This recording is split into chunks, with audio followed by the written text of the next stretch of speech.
Die Europäische Zentralbank legte den Referat. This is the Opie and Anthony channel. And now, a show the likes of which America's never seen. So appalling, so offensive, yet so entertaining. It's not your normal show. Beamed from satellites in space down to you every single day. What planet are we living on? It's the Opie and Anthony show with Opie. We're experts, and we already know this is going to be great radio, so shut the fuck up. And Anthony. I live in a big house, I make a lot of money, and I fuck attractive girls. And little Jimmy. I don't even like in our opening. It sounds like a little... You dang open-handed, don't listen to dang open-handed. Stop with that shit. And now, here they are. Why am I introducing these buffoons? I'm William Shatner, goddammit. But enough of this palaver. Let's get the show on the road.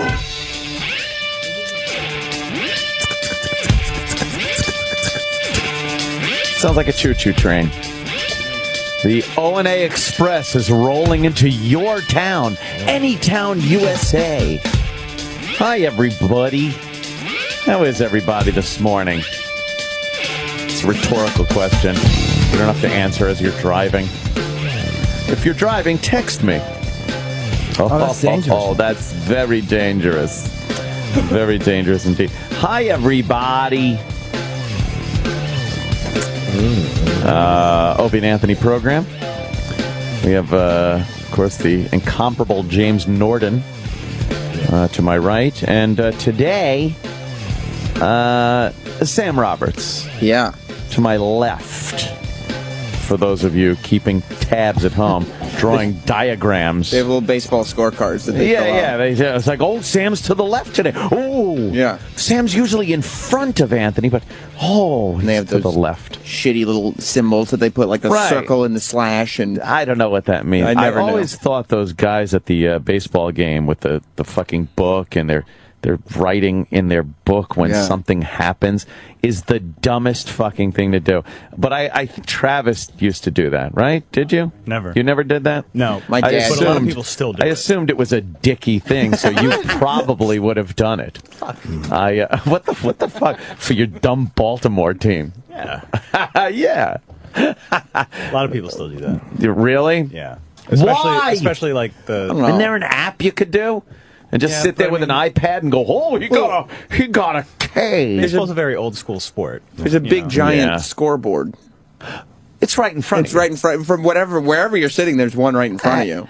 And why would you collect those stats as a fan? I could understand if you're announcing the game. Yeah, announcers do it, so that they can quickly go back and say, oh, yeah, And they have something to talk about. Sometimes they just want to talk. Right. But some guys just like, sitting there. Imagine sitting next to that fucking guy that's writing it down and be like, oh, this is only the third time this has happened in the past 5 years. Those are the same guys that, listen to the game on the radio while they're at the game. Oh. Right, with the one earphone in. Well, there's that whole sect of, super sports fan that has to talk like a sports radio dude. They can't all the time. They're not sports casters. No. But they sit there as fans and just annoy anyone that's at the game with them. You can't have a conversation with them. They just start yelling. Oh, that's annoying. I got to tell you something about this team. You got to keep in mind when they're out there on the field and you're going, shut up. I'm right next to you. Why are you talking at me? AB, see you later. That one's out of here. Right. Great. Hi. Well, anyway, that's what's happening here today. Opie's out. It was a weird medical thing. Well, he had to take care of it. What happened? He can't stop leaking pre-seminal fluid. Oh, Jesus! No. It's a really weird thing. It's when it's the vein in the scrotum, right? That's supposed to block the semen and the seminal fluid. His is like a reflux flap. And his just doesn't work properly, so he's always leaking pre-cum. So clear stuff is just constantly? Non-stop. It's like a bubbling geyser of clear stuff, and he just couldn't handle it anymore. He's got to get that fucking taken care of. His legs look shellacked. Shellacked? There's got to be an issue with dehydration. Oh, wow, right? Yeah, it is. Well, that's why he's always drinking coffee and water. Yeah. But he was embarrassed to say it. Coffee a diuretic? I think so. It's probably not the best thing to drink if you're leaking seminal fluid. You're right, but he didn't know. He just kept drinking it, and he didn't understand. That's different than the Seminoles, right? Yes, much different. Oh, okay. Good. That was a good improv answer by me. I just answered literally. Yeah, spelled differently, technically. Technically, if you look at the words. Yeah, you're making a joke, and I'm giving you... no, well, technically, one's a tribe. Well, I gotta say, the talk of Twitter was you two gentlemen yesterday on the after show interviewing the lovely Jenna Jameson.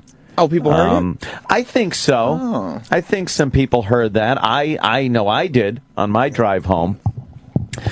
Very hard to drive while staring at the radio, making the butthead face. Little difficult, but I managed. Yeah. Yeah. The butthead face.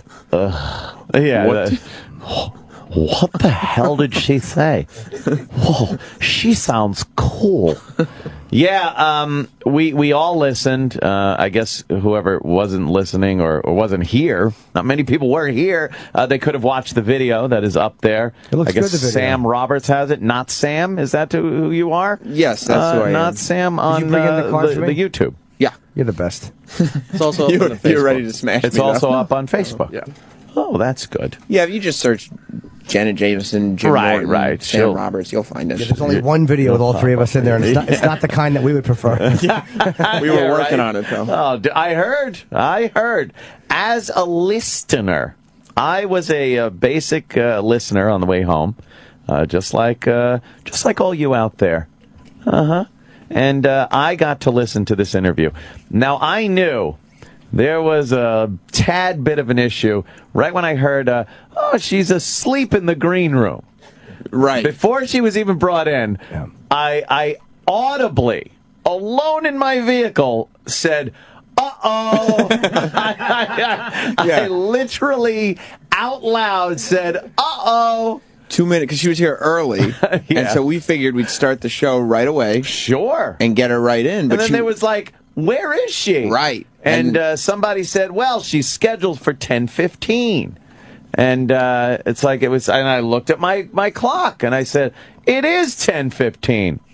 Where's Jenna? Again, alone in my vehicle. Right. I'm chatting with the radio. And then I heard, she's asleep in the green room. Again, let me reiterate what I said. Uh-oh! and she was then whisked in. And the conversation started. Oh, boy, did I know something was amiss. Yeah, it seemed that she'd, she's just woken up. And sometimes when you just wake up, you're a bit groggy. Yeah. Groggy, yawny. You can't get your thoughts together. Still had some of that morning drowsiness. Sure. That's what I, assumed when I heard it. Wow. I was, and illegally so, I was driving and texting. I had to text my good pals Jim Norton and Sam Roberts. Oh, you did text me. Because I was horrified at what I was hearing on the radio. I didn't even see your text till after. She was. Believe me, riveting. nothing special. I believe my text was something way out there that nobody would ask. Is she on drugs? Right. is that one? And Sam's text, I believe, was, holy shit, what a disaster. I think that was the one I sent to Sam Roberts. Wow. What happened? What was your guys' take on the whole thing? Well, I had watched the interview with her the night before, like the most recent one I could find, and it was from several months ago.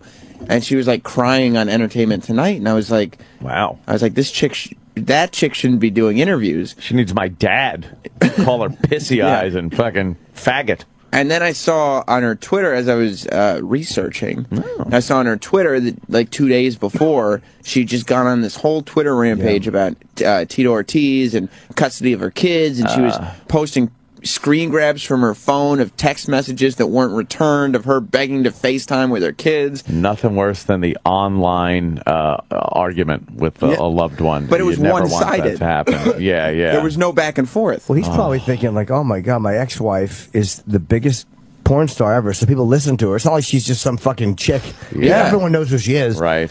And she's going after you on Twitter. It's like all this private shit coming out. That's awful. It's terrible. And so, but when she walked in, I go, this is 10 times worse than the interview that I watched last night saying she shouldn't be doing interviews. And I saw on Fox News they had She was doing one of the morning shows, and I saw a video clip somebody posted of them kind of walking her out of the studio. She's in her heels, and she was a little shaky on her feet. So that was before she even came here. Yeah. Oh, was that before us? Yeah, Good Day. She did Good Day New York, and that video's gone everywhere as of yesterday afternoon, because apparently she was supposed to do 2 long segments with them. Oh. And they canceled it. That's why she was here early. Oh. Because they pulled her segments after for a nap. 3 minutes of TV. It's here early for a nap. Even though that's a different show than ours, I'm like, why? To me, that was really interesting to listen to. Like, it's because she's been talking about it publicly. Yeah, Jimmy, it's Good Day New York, not depressing, crying day New York.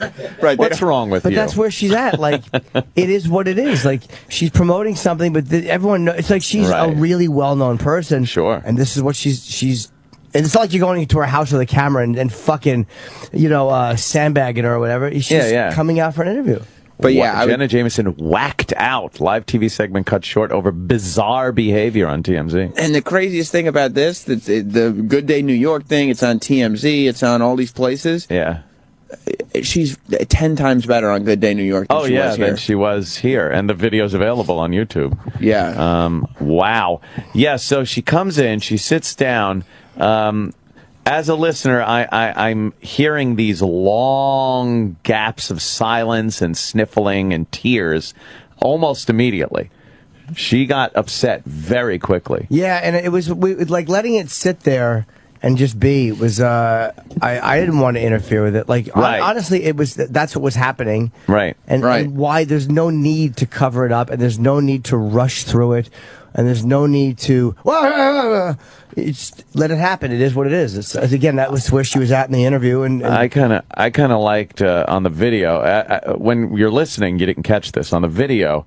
You can see Jimmy's reaction to the whole thing, and it reminded me. Remember when Carson used to tell a self-deprecating joke and kind of look around like, that's what Jimmy looked like. He's just side to side, looking like. Okay, I could tell you were a tad uncomfortable with the situation. Honestly, not as much as you think. Really? No, because again, I've seen that. Yeah. It was. I felt bad for her. I felt really sad for her. Like I felt very sad watching that. Like and when you watch people on Twitter get so like fucking you deserve to lose your kids, you porn whore. Like it was in that moment you're just watching somebody who's having a fucking for whatever reason her own making whatever you want to say. But it was just really sad to watch. That's interesting, too, because I know you know her in some capacity. You worked with her at AVN. Yeah. And you've met her a couple of times. So I knew you weren't going to go after her. No. And it would be silly to just go after some girl that's crying and stuff. But I know how you feel about the me thing. And that does seem to be kind of a little selfish. Like I was getting this selfishness of her. Like she does have kids. I don't know the backstory, so I could be completely off base here. But I was catching some selfishness, going like, "Well, you got to get your shit together." And there was the moment too where Jim he asked, "Is any of this stuff that you could be doing differently?" Yes. And she says, "No, no." I don't need to change a thing. And everybody at that point in their car alone probably said, "Oh boy, right? Oh boy, she's fucked up." Yeah. Sometimes again, I can't say she was. I don't know. I just you got to give a person the opportunity to say, "Yeah, I should be doing this or that differently." Right. But I just felt sad for her. It was like it's hard to watch someone that. Because it wasn't coming from a place of, it was just, she's a mother, and maybe whatever happened with Tito and the kids, I don't even know. Right. But when you just watch somebody crying because they can't see their kids, even if it's their own making, it's still hard to watch. Now, what is the story with her and this guy? It's not Tito that she's in this battle with, right? Tito Ortiz. It is, yeah. It is with the kids? Yes, Tito Ortiz has those kids. All right, look, I didn't even know that. I thought it was some other dude. No, it's Tito. Holy fuck. Although Ron and Fez started and Ron Bennington came on and said he and Jenna are working out their differences. But he's got the kids and they're safe. Oh, that's hilarious. Yeah, no, that whole thing. Tito Ortiz has the kids and is in the house and won't let her in. And are they kids with him? Yes. Fuck. Were you there? I'm sorry. We saw some other guy. No, we saw them together when we were in Comic-Con. No, at the UFC Expo event. And Tito was being inducted into the Hall of Fame. and Hall of Shame. That's right. Well, the UFC Hall of Fame. Oh. And she and Jenna was with him, and I've seen them together a few times at UFC events. Oh, see, I didn't know it was.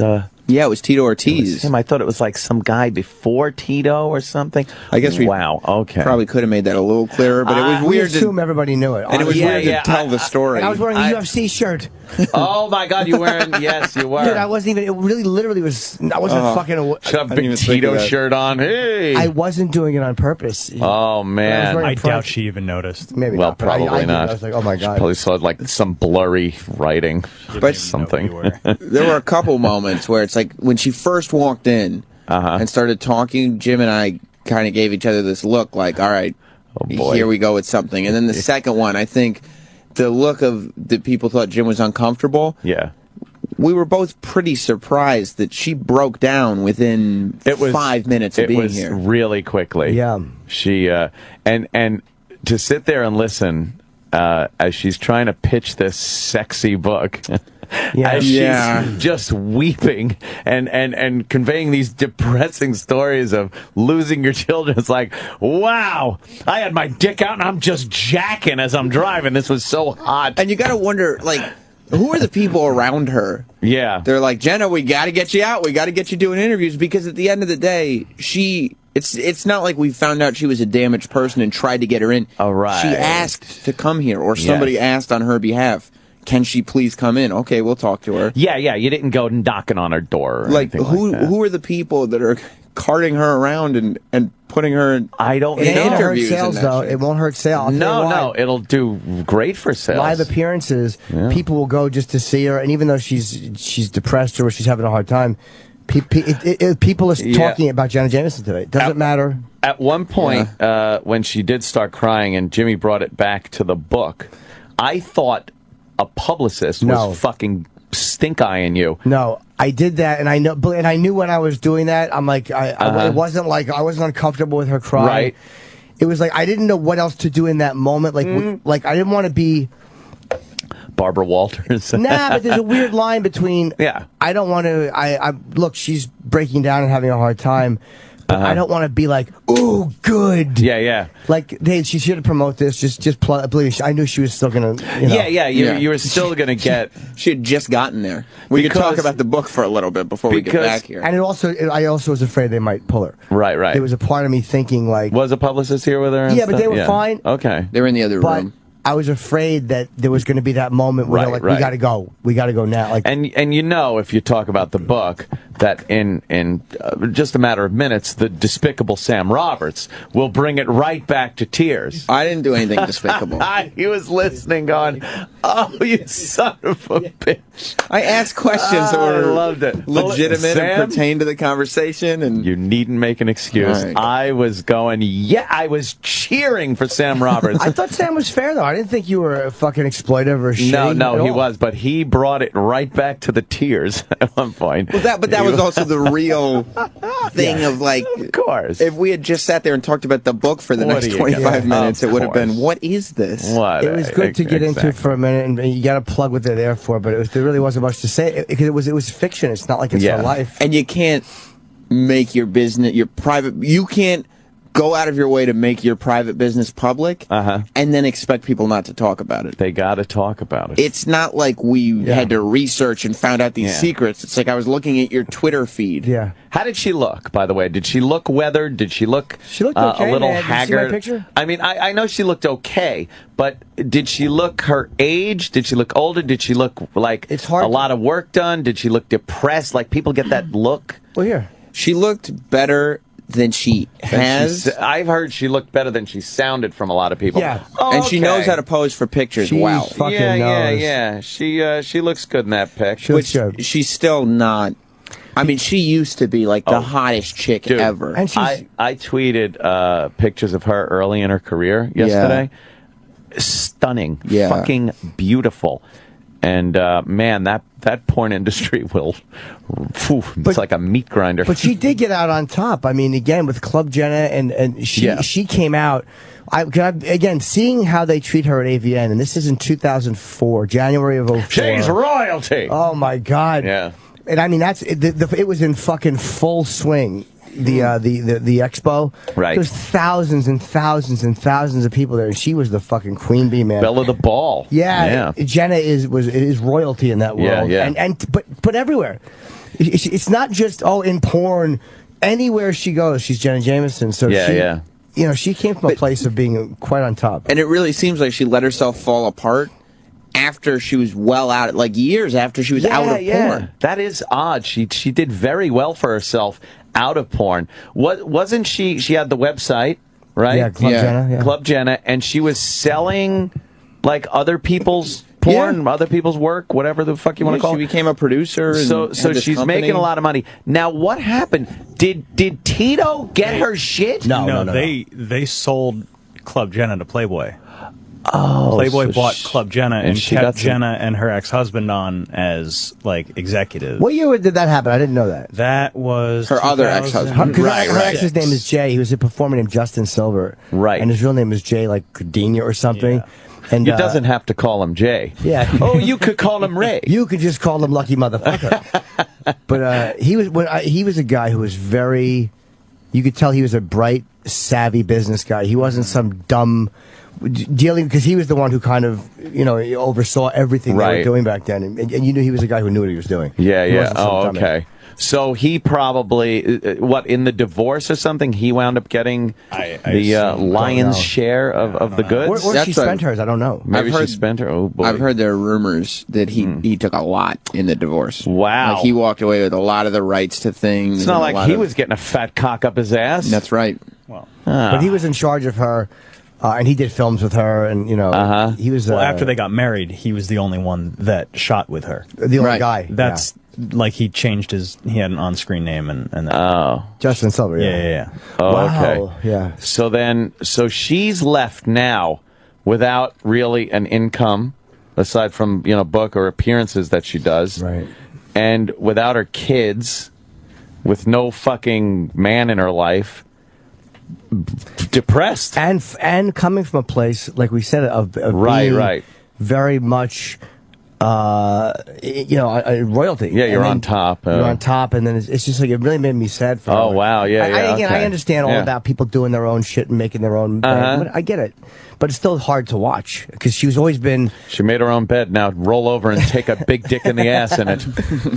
But it was just having had a few experiences, not many with her, but she was always so nice to me. I just can't. I know. I could vulture tell. Somebody. Yeah, I can't vulture somebody. That was fine. Well, you had Sam Roberts. I didn't even think Sam did. Fucking circling above. Sam's a horrible person. But Sam Nancy Grace Roberts was. He has smart questions though. I thought he has really smart questions. He did. Even though he's garbage as a person. Complete trash. But you also you look back, and I was YouTubing her yesterday. Yeah, looks good. And she did interviews with Bill O'Reilly, and there are all these interviews with. Right. She's so on the ball and there and present and has shit to say and has her shit together. And are you saying she didn't respect the after show to come in sober and coherent? No, I don't know if you heard the interview, but. She's been sober for 7 years. I did hear that part. And I did hear Sam comment later about where she was living and if it was good for her career and her sobriety. How you said that with a straight face, I'll never know. You're trying to get it out of her. That it's hard of course. To... Yeah. Well, Jim, I noticed you, too, were commenting when you said, is there anything that you would do differently? Is there anything maybe that you could do? And you did ask her about some type of drug or alcohol use, and she said, well, I have a couple of beers or something like that. Oh, so I said, you're totally sober. Right. She said she was sober for 7 years, and I think that listening, we felt that that's kind of hard to... Oh, yeah, because I said alcohol and pills, too. Uh-huh. Yeah. It's like, let's... I think the pills, right. Yeah. Some people do think that prescription medication is sober. Sure. Like you're not out getting coke, you're not boozing it up like crazy, but you'll pop enough Xannies or fucking, Vicodins or something like that, and you're still sober, right? Yeah. Which I don't think that counts. But people got really, it was funny, reading Twitter after, people think, hey, man, you shouldn't have your kids, or I side with Tito is one thing. But listening to some of the the really nasty people. Yes. And it was like, why would you be so, like, what did she do that you're that nasty to her? Uh-huh.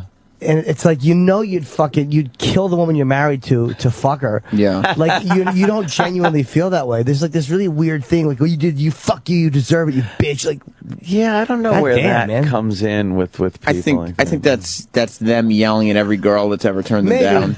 You know what I mean? Every girl they didn't have a shot with. Like, to see something bad happen to the pretty girl. I think you're right. A lot of the guys that had a rough time in high school are pretty happy about that. Gotta be honest. When you go to Facebook and you do see maybe a girl that you found attractive, that you wanted in high school, and she turns out to be a fat slob, her life is falling apart. A little chuckle. Or she survived an oil well fire, and the only thing that's left intact are her eyelashes. There is something about that where you do kind of you do go, oh, good. Yeah. What a horrible thing. What a terrible fucking species we are to even want to see that. But then it goes a step further when you're now trying to see bad happen to female celebrities, to any woman who's ever been attractive. Right. That's a whole other level of... It's so easy now with Twitter and whatnot, because, I guess you used to have to write a letter. You fucking whore, I'm glad that... there are times, I bet they did, somebody had to. There are times where you go to post something on Twitter, and halfway through writing it, you're like, fuck this. And rewind, and you hit cancel. And for how quickly and easily you can post something, it's amazing that there is still some kind of filter. But imagine if you had to write a letter and mail it. There's so many steps and so much time that has to go by. You could really assess what you're doing and kind of rip it up and say, fuck it. But with Twitter, it's so easy to just post hate and fucking drivel or whatever. Very quickly. You're not writing it out and then reading it again in the morning before you drop it in the mailbox? Yeah. You physically have to fucking find a mailbox, put a stamp on it, find the address you got to send it to. Now it's just ding, ding, ding, you're a whore. It's instantaneous. Yeah. So I was reading a lot of the tweets that were coming in, and there was a lot of fuck you. She deserves what she got. The kids are much better off without her, things like that. And with if you filter out the just hatred of a guy that didn't get laid in school, some of them kind of made sense, because could you imagine her in that condition with children? It's probably not the safest environment. Again, I don't know Tito that well, just from a few interactions. Well, he's just putting them in fucking arm bars. It's not like, it's kind of funny. But I don't, little 4-year-old in an arm bar tapping daddy.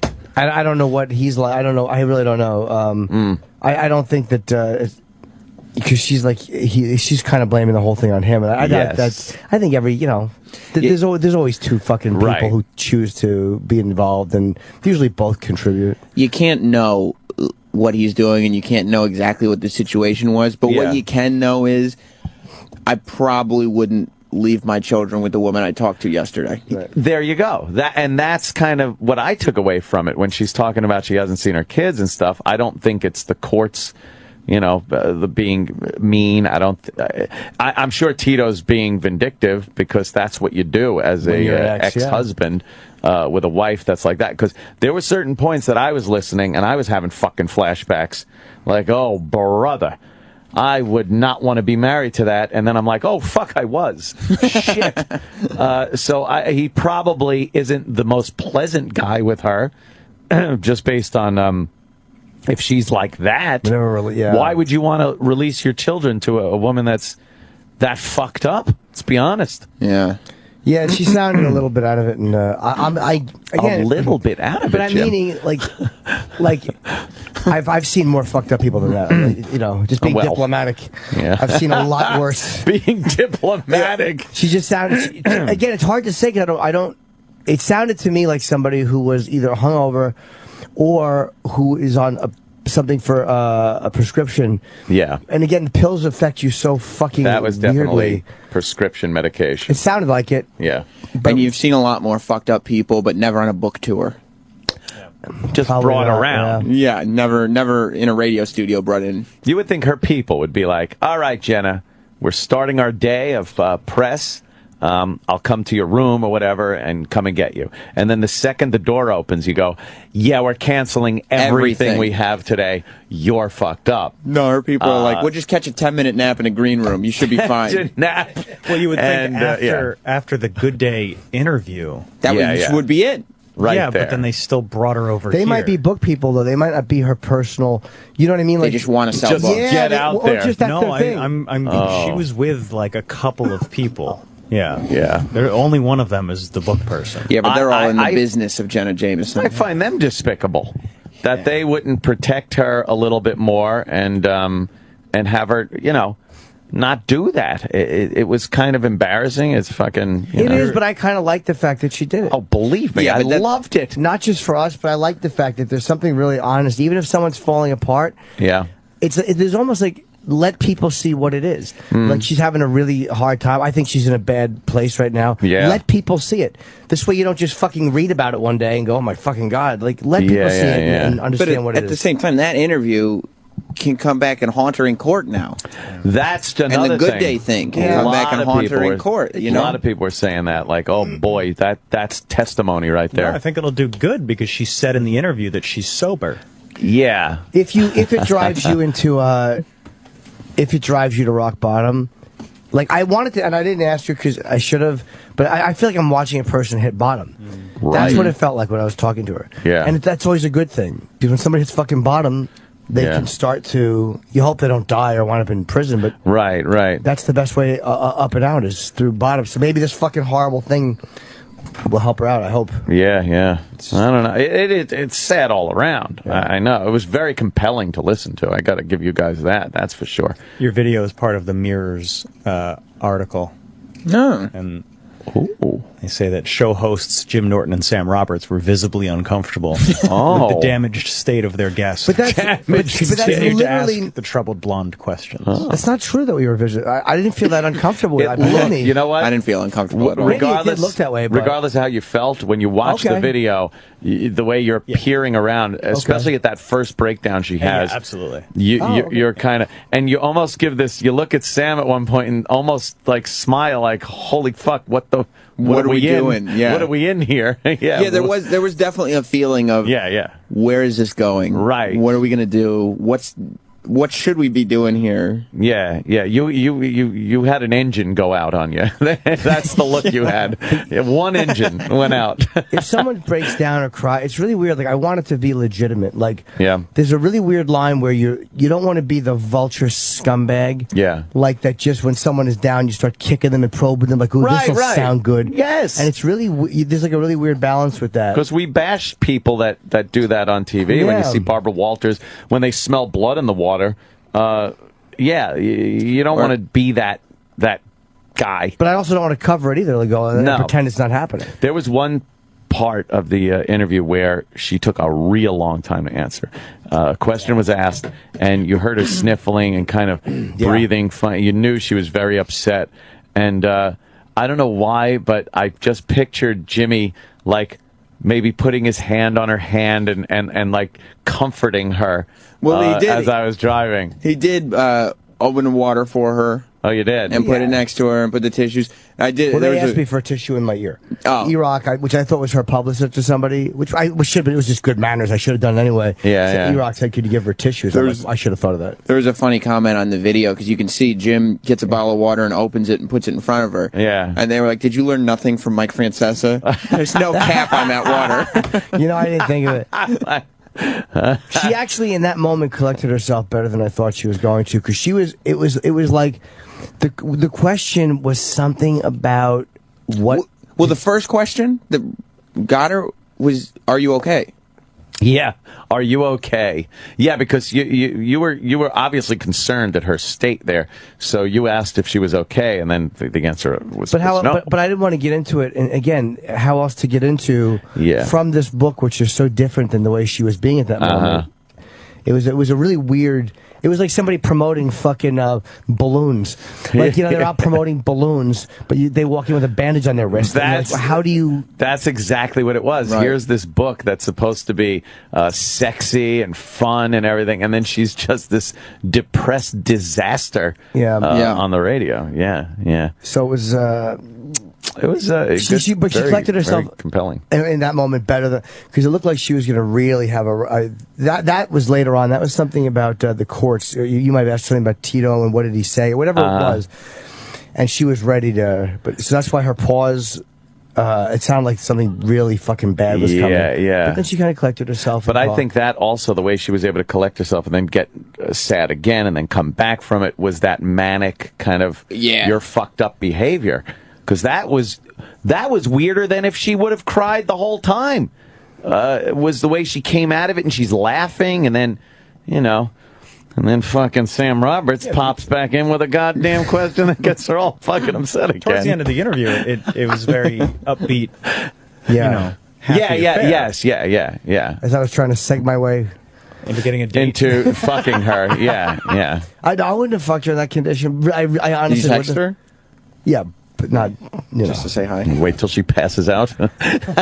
Even me. Yeah, I know. I couldn't do that. You're a gentleman. Nah, at heart. I'm a pig, but there's a point where someone's just too sad. Yeah. There's no way Jenna Jameson sleeps with me unless she's on the end of the plank. And to me, I would just feel too bad. Well, we were talking about hitting rock bottom. Yeah, oh my exactly. God. This is all a downward spiral leading to sex with Jim Norton. Can you imagine if she woke up and looked at me and the next day went to rehab? She actually just says, I need help. I want to thank Jim Norton for being my absolute bottom. Because I woke up and I thought someone had left a glad bag of shit next to me. And then it talked. Shit. But guys were hammering her, man. Like maybe it reminded them of somebody too. But I'm reading this, and I'm not a white knight. Like, hey guys. Oh. But I'm like, where is this fucking dislike of this woman who you've jerked off like an animal to? That's the new fucking world we live in with social media. The instant ability to shit on people without any thought to it. Without any thought of consequence, with anonymity. Yeah. I mean, the ability to fuck with people now, and that's a lot of this bullying shit that's going on. And recently, we've had people in their teens. One girl killed herself. Another boy tried to kill himself. Because it's internet bullying for the most part. It's not even the old in your face, punch the kid in the stomach in school bullying that goes on anymore. It's so easy to shit on somebody. And it's the consistency of it, just constant like hammering, following you home and never. And even so, the victim puts the ammunition out there by posting pictures and everything. Their whole life is out there for you to shit on. They feel good about, their picture with them and their dog or something, and then somebody just shits on it and says, oh, is that the dog that fucks your mother and shit like that? I mean, it's so easy to be 20,000 times more brutal than you had to be face to face. I put photos of myself with my cat online. Oh, is that the happened? one with your long hair? My friends. You faggot. Is that the one? And then my make friends. fun of me. Everyone knows you have no friends. Exactly. And it's also the thing of like, okay, finally, pretty girl, I get to be better than you. Yes. I got to go tell the world and make sure that you know that now I get to be better at you. Do you honestly think with fucking Pizza Face walking up in high school to the most beautiful girl, you would walk up to her and go, you fucking bitch, you're a piece of shit? No! But to be fair, there were probably a lot of guys that were pizza faces that somebody like Jenna Jameson came up and was just like, oh, and was shit fuck on. off. Yeah. Fuck you yeah. can't talk to me. It goes both ways, but I don't think it was ever that brutal as it is online, because that anonymity and that distance gives you the fake fucking balls to say the worst, most horrific shit to people. And it's definitely having an effect on especially kids in school because kids, we know they're fucking brutal anyway.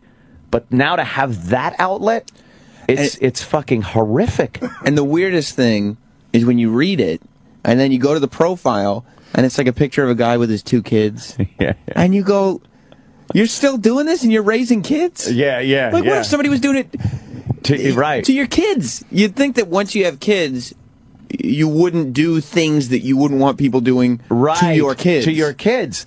I'm guilty of that when people strike first. Like, I won't just fucking shit on people. Yeah. But I've been shit on, and then I've just researched every bit of Facebook pictures and tweets and whatnot. I'll go back years in their tweets till I find a link of a picture with them and their kids, and I'll be like, your fucking daughter looks like a mongoloid. And your fucking wife is a fat pig piece of shit. Like...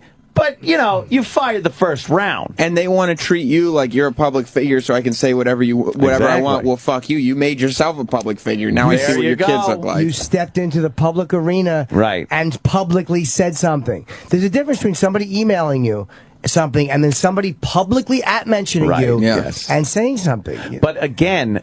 I would never walk up to these people and say, hey, your wife's a fat lump of shit and your kids are ugly. While he's walking with his family. Yeah, he's walking with his family. First of all, you get your fucking ass kicked. Yeah. Secondly, people just don't act like that in a civilized society. It's mean. But online, you're able to just be a fucking asshole. Right. And yeah, that's the type of bullying. Because I don't think in-school bullying is any different than it used to be.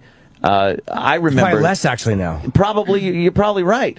I don't think there's this newfound bullying that goes on in school. Kids will fucking taunt each other, they'll push each other, smack each other in the head, whatever, in school. But it's this online bullying that that really takes its toll. Yeah, I saw this yesterday. Yeah. Apparently some kid, this Halsey Parkerson. My name's Halsey Parkerson. He was being bullied. Yeah, I know. With a name like that, you have to be. And I think he's a ginger. You poor little fuck. Is he the one that came with a gun or no? No, he's a kid that was being bullied, and he put out a little thing on Facebook. Was it his video, Facebook? Yeah. And, no, he said, hey, I need some friends. Apparently, this bully said, fuck, you don't have any friends. He was kind of hassling the kid. And the kid put it out on Facebook to car clubs, various car clubs. And they showed up at the school, hundreds of people, to back this kid up and say, hey, we're behind you. And he confronted the bully and talked to him. And him and the bully kind of, shook hands, and the bully apologized to him, and you do have friends, and it was kind of this uplifting little thing that happened. It's kind of nice when they don't bring a gun to school. You read so many stories that go the exact opposite way. This kid goes home and kills himself. It's either he kills himself or he goes to the school and shoots the bully and a few other people. It kind of that worked out, but that's the kind of shit that's going on. That kid obviously would be bullied. He kind of looks a little fruity. Kids like that, always catch the brunt of shit. I think he's frosting his hair. E-Rock. He's got wacky glasses. I don't even know what looks dorky in school these days. You can't say you think something that would have looked dorky is everybody's like, that's cool. Yeah, skinny jeans and a fucking dildo hat, and all the girls love this kid. dildo hats are in. Fucking dildo hat, you are the shit. But then I'm watching him, and he's kind of dorky and stuff, and all these chicks from school were coming up to him and hugging him. And we're behind you. It's like, this guy figured out the way to fucking get girls. They're not going to date him. You don't think? No. You think it's just friends? Nobody dates the redhead who calls the car club people to come and rescue him in a video. They can support him all he wants, but they're not going to date him. They're still going to fuck the bully. Yes. He's the guy that they tell their boyfriends, I wish you were as nice as him, but they don't leave their boyfriends. And the boyfriend goes, you want me to be a fucking faggot? Exactly. And then she's like, oh, stop. Paul sucks his dick. And this poor fuck is going home with nothing. Yeah, just looking at photos of cars. Yeah, he's going to get bullied again tomorrow. He obviously, once the car club leaves, the bully's going to come back and go, remember that apology? But good for him. Fuck your mother. Bam, right in the face.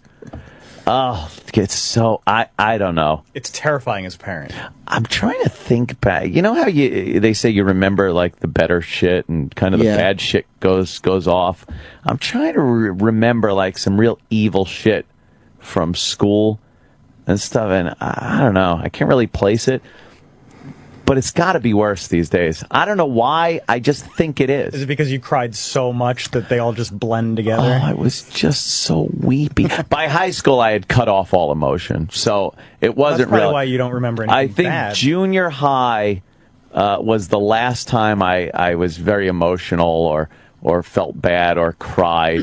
It's definitely worse now. When my father told me, next time I see you crying, you better have an arrow in your chest. That was a quote, mind you, from my dad when he saw me in crying. your chest. Not just, sprain your ankle, stub that toe, because that could bring tears. Now, you did go to school when the Cowboys and the Indians were fighting. Is that why? That is exactly what happened. It was, I believe, the Comanches were running rampant around Capistrano at the time.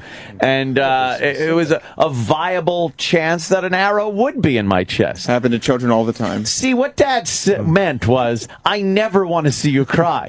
Hence the arrow in my chest. I never forgot that quote. I believe I was at some event.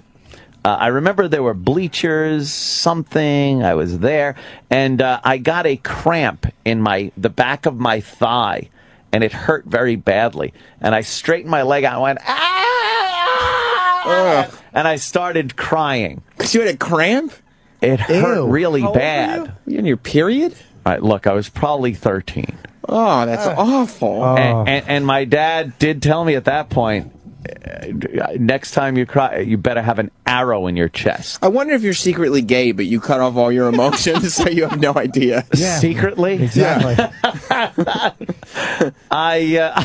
Like one day, like you'll start allowing emotions, and then you'll be like, "I love men." And like, Yeah. I don't know. The next thing you know, he's bringing in fucking cum in a thermos. eating it like soup. I don't even think the gayest of gay men do that, Jimmy. But it is weird. Come in a thermos. Ant's such a nice guy. Like, people who only try. hear the show, and they just hear this angry psychopath, and by them, I mean, we sit next to him. But then you see Ant with his dumb cat, or something doesn't fit in that picture. Yeah? Yeah, and especially knowing what a sensitive, blubbering kid he was growing up, you don't just not become that person. There is a wacky duality there, and I understand it because I will tweet horrific things about certain cultures on Twitter, and then we've noticed bookend it with adorable Beavis pictures. And I know that seems very psychopathic. But you know what? That's a good example of the difference in the bullying thing. Why bullying is so much worse. Because imagine if you went home and you turned off the internet and just watched some fun TV, played with your little cat, and you just had a happy afternoon. Yeah. But you turn on the internet, and all these people are still right there. They're right there. And they're getting you upset. I gotta comment. And you comment. gotta start tweeting, and you can never not be that guy. It's the same thing where if you're getting bullied in school, at least you could come home and play with your cat, right, Travis? Travis, bullied, cat, comment. And I would walk into my house and just hug my cat. Yeah. That's right. Wondering who was singing Hava Nakila Hava from the next room. Sorry, Travis. I always feel bad when I make fun of Travis for that. But if Travis had come home and hugged his cat and then turned on Twitter, and everybody was like, "You're still a little gay boy," he'd be like, "Oh, even my cat can't make me feel better." Maybe I'll just bleach my hair again.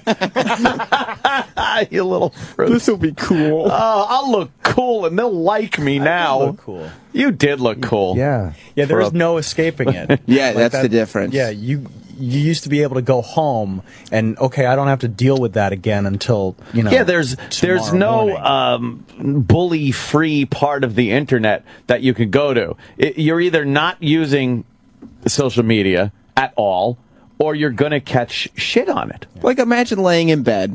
You're a kid. Oh, right. Right? You're having a tough time in school. Yeah. Everybody's bullying you. You're laying in bed. You turn the lights off. You're like, okay, it's 11 p.m. I have nothing to worry about until tomorrow morning, finally. And then, like, 11:30, your phone goes off. It's just a text that says, "Hey, fuck yourself." It's like, I can't escape this. I'm home. Yeah. This was my sanctuary. I'm in safety. bed. I'm being bullied in bed. You knew when you left school and the bully gave you the last push in the mud puddle as before you got on that school bus or walked off the school property and got home, that you were safe from that time until at least you got on the bus the next morning and someone, Boomer Esiason, held your head and farted in your face. You Did that happen? Oh, Jesus, did it ever. He farted in your face? Boomer used to do that to everyone. Boomer would walk around the cafeteria of Timber Point Elementary School in East Islip and grab kids' heads, put them down by his ass, raise his leg, go, and then just laugh. He did it to you? I think it happened to me at some juncture. It was always like Russian roulette. Yeah. His ass was always loaded with one fart, and you never knew who it was going to go off in whose face. Boomer was quite the bully. I'll give him that. Yeah. In school, he was the gym teacher's pet. He was very athletic, very big guy. And he was what you would consider, especially back then, a bully. He'd walk around. Everyone was afraid of him. You didn't fuck with him. You did not call him Norman. He was Boomer back then, man. His name was fucking Boomer. And if you called him Norman, as I did, you were obligated to then fight him, as I did. Did you win or lose? I punched him square in the forehead. First punch of the fight. And broke my ulna and radius in my arm. Oh. And now, a skinny little fucking girl, yes, a skinny little girl like myself, now is fighting the big Boomer with a broken arm, which is just, I was the limping gazelle at the waterhole with the mighty lion coming after me. Did he ever fuck with you again after that? No. Never again. All you have to do is break your arm. You throw a punch at somebody's face. It's a weird psychology. You throw a punch to the face. I felt so good for a split second. That I felt so good. And, well then, I got my ass handed to me. Thank God I kept my coat on, though. I kept my big, dumb 70s snorkel jacket on. Remember those snorkel jackets? And that I kept it on. Everyone used to strip their clothes off when they fought. And I always thought, that's ridiculous. I want padding. Right. So I kept the padding on. But I'll tell you one thing. It was a good old-fashioned schoolyard fight between two white kids. So there was no... to do with it? Well, there was no 5 other people coming in to stomp me on the head and steal my not-invented cell phone yet. Right. Yes. But see, like, you run home. Uh-huh. Away from Boomer. Right. And once you finally get to your front door and shut the door, yes, home free. Imagine home free. You run home. Right. You shut the door. Home free. You walk into the kitchen. You pour yourself a bowl of Fruit Loops or whatever your cereal of choice is. Delicious. And then you get a tweet that says, "You're fucking dead." Oh, I'd be like, Why what is happened? it still here? How's your arm, faggot? Right. How about that? I'm like, wait a minute. When did Boomer get Twitter? What happened? Yeah, well, you're going on Facebook. It's the constant. We've all gotten pounded online before, and you feel like everyone is in on it. Like, even though, like, you ever been getting killed for something? You're like, oh my God, everyone's in a room getting me. Yes. Because you don't realize that the people who don't hate you aren't aware that this is happening. So they're not there to say, hey, just so you know, I don't hate you. Yeah, that doesn't happen. No, why would you? Why would you tweet somebody randomly and say, you just wouldn't. Hey, buddy, I don't hate you. Right. It's just got to be worse now, though. I mean, I never thought of that angle about going home, because I was always like, well, you just block people. But then that's a good point about how you can't stop it. Escape. It's always and our lives are so online. You can't stay off the computer. Did you ever bully anybody? Ever? Maybe a couple of weaker kids, but not much. Like, no, I was always trying to stave off the fact that I was a cocksucker, and just fucking, I was always just trying to be funny and not be bullied myself. You ever bully anybody? Yeah, I didn't realize I was bullying people, but in hindsight, I feel really bad about it, because I used to, like, there'd be select kids that were fun to make fun of. Yes, and I would do it all the time. I almost blame them for being such fucking dickbags that it's like, why are you making me do this to you? Yeah. Sam and I were incredibly similar as high school students. Except you were gay. Yeah, right. But that's why I bullied. Oh, so that people wouldn't put their attention on me. Right. And that's the other thing. Yeah, like I was small and weird looking. So you had to build yourself up by shitting on someone else. Just immediately start firing. Right, right. And there'd be people that were fun to make fun of, and I would do it every day, all day. It's like Welcome to the Dollhouse. You ever see that movie? Yes. Fucking great. It's great. And the shit that goes downhill, like no matter how badly someone's being bullied and how bad they feel about being bullied, they will turn around and fuck with the next dickhead down the ladder to them because it just makes them feel a little better. It's a really good, sick kind of indie flick from the 90s. It was good. Yeah, yeah. She had braces, right? Yeah, she was just the most pathetic thing. But I fell into that thing, too, where there were a couple of instances when I was in school, one in elementary school, another one even in high school, where you get caught up in it. Someone is such a complete fucking douchebag, not even mean or anything. They're just like, ugh. I don't know why, but I feel compelled to push you and throw your sneakers in the mud and shit like that because you're a dick and everyone does this and it seems fun. Like there is something entertaining about fucking with somebody. Well, it just feels powerful. Yes, it's a powerful thing. It's not you. No, it's not you getting pushed in the mud. Like we had this kid in our neighborhood, and I can't count the amount of times. Oh, this kid really Trav. Was it a he, girl? Yes. Boy? Did he have a cat? I bet it's Travis. Oh, fucking Thank you. It was Chip.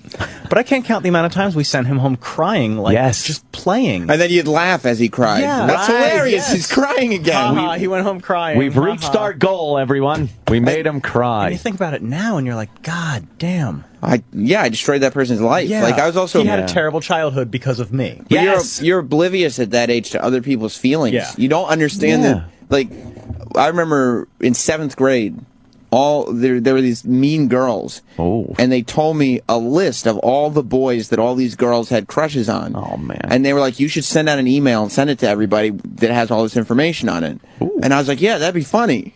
And so I did it. Uh-oh. And like every girl was furious with me and I couldn't understand why. You asshole. And then later I realized that was a real fucking dick thing for me to do. Yeah. When you think back though, before any of the internet and stuff, and the fact that I did it and other people bullied kids, the immediacy of the ability to bully people online now is just astounding. So. You understand how like some of these kids are fucking offing themselves, which is crazy. Like I even felt bad after the fact. Like there was this fucking kid. I've talked about it before. Poor Patrick Fullen, and he was a fat, fucking cherub face, rosacea looking douchebag that made the funniest face when you punched him in the stomach. Just the funniest dumb face. And everyone punched him in the stomach to make him do the face. Do the face, wham, and you punch him in the stomach.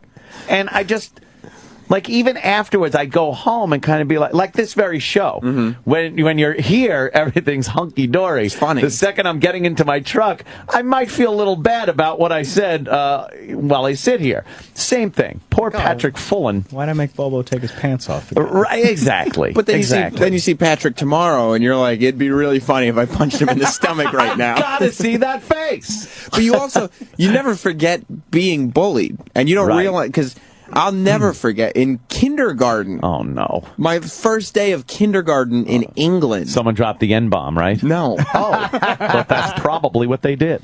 These 3 boys came up to me, and they said, "We hate you." And I went, "What?" Did they sound like the Wall album? We hate you. No, they all in all, it's just another brick in the wall. We hate you, little American pecker. Yeah. No? They were American. Yeah.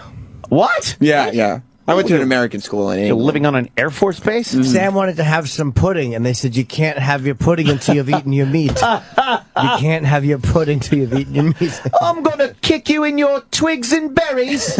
No? No. Oh. They punched me in the stomach, though, after they said they hated me. Did you make a funny face? I went, I'll tell the kids out there, if someone punches in the stomach, do not make a funny face. Because they will do it They again. will just tomorrow, right back at you. But that was kind of the end of it. Yeah. But even that one isolated incident stayed with me forever. You remember. Forever. And you'll Right. never forget. Did you call a Bobby? No, I didn't You didn't call the Bobby. Bobbies on him? No. They were called the Bobby. They were utterly defenseless. They had no firearms. He'd have come and gone, what's all this then? Because that's what they say. All right, all right. All right, what's all this then? And now Yeah. imagine that every single day. Yeah. Oh. They all look like the Artful Dodger. Yeah. They're all fucking like They all- urchins. They have newsy hats Yeah, on. yeah. And then you realize it's... No, I was just gonna, it was nothing. Like they're fucking, All right, from bloke, the tough separate. side of town. Yeah. That's a fair cop. It was nothing. I did. Yeah. And you realize the cops are like Clockwork Orange cops, and then they take you and they put your face in the trough. You think they're rescuing you? Poor little Sam in England. Well. Well, little Sam Roberts. What have we got here? Whoa. I just looked up at him, not blinking. Right. Those piercing blue eyes. Oh. Well. Little Sam doesn't have any warbles, does he? No? Did that happen? Homeless man came up to me and got his comeuppance. Yes. Aw. And did you That's kill kinda some sad. old lady because she hit your giant penis statue? Did you engage in some ultra-violence as a kid? Little I was- the ultra-violence? Walking around with all my clothes in a brown paper. Yes. Folded up in brown paper with a ribbon. Did someone try to save you from yourself? Did you try the wine? No, but I would go up to girls and ask if they wanted a little of the old in-out. Ah, yes. What have you got at home to play your fuzzy wobbles on? You lick her ice cream and she punches you in the face.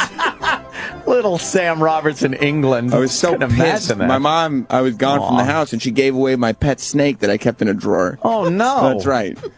What did she do that for? It's kind of mean. Because it was I a know. battery-operated snake that he would shove in his anus. Aw. I love the vision of the future in that movie as micro cassettes. It really is. Microcassettes was, is yeah, where yeah. we're playing music off of. I did like the fact in Clockwork Orange that they did kind of make this futuristic vision that it kind of was, you could believe it. Yep. It wasn't so wacky far in the future. Flying cars. Yeah, Right. flying cars and everything. It was People just walking this around. weird, you felt like it was the future and the government was all fucked up and, Yeah. there was this weird thing going on, but they didn't have to put rocket ships in it to be like, hey, look, it's the future. Look, Yeah. people hang out with robots now. Right, yeah, hey, robot, get me something. And the microcassettes were actually a pretty fucking insightful thing for 1971. For even though we passed that technology, that they were around for a while. Yeah, those yeah. little teeny cassettes. Oh, I remember those. Sure, Back when they were playing big records, that seemed like this amazing portable piece of music. Amazing technology. Weirdo comes over and tries to give me advice while I'm in my tighty whities walking around the house. Yes. your chief collective advisor. Yeah. Going to the milk bar. Yeah. Yeah. How great was that? That was milk bar? fucking great. I heard Jared Leto, maybe somebody on our show said that he owns one of those little. Does he? Yeah. He's a weird one guy. Of the figures from the Corova. We So met cool. Jared Leto at one of the comedy shows. One of the was it at It's in West Palm. Oh, West Palm, right? When you had to intro that concert they were doing. Yes, that's where he was. He was all fucking weird makeup on and everything. Because he was in band mode. Well, I guess he's permanently in band mode now. I haven't yeah. seen him in a movie in He's a good actor. American Psycho. Jordan Catalano was a long time ago. Mm-hmm. Yes. Requiem for a Dream was good. Yep. Yeah, He's been good. Yeah, you like him? He's so handsome. He is Yeah, dreamy. he's dreamy. Those eyes. Gotta give you that. Everybody. Yeah. Yep. Yeah. Definitely. Agreed. We should take a break. Yeah. I got some wonderful breakfast here. I would love the listeners to hear me eat it, but we're gonna. Oh, look at that! Wow. What's that?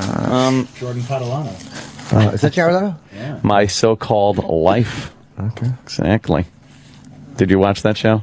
I really liked that show. Oh, of course you did. I enjoyed it. I was more Sam did too. Party of Five guy myself. Oh, Party of Five. What a loser. Well, you know what? Hot. Come on.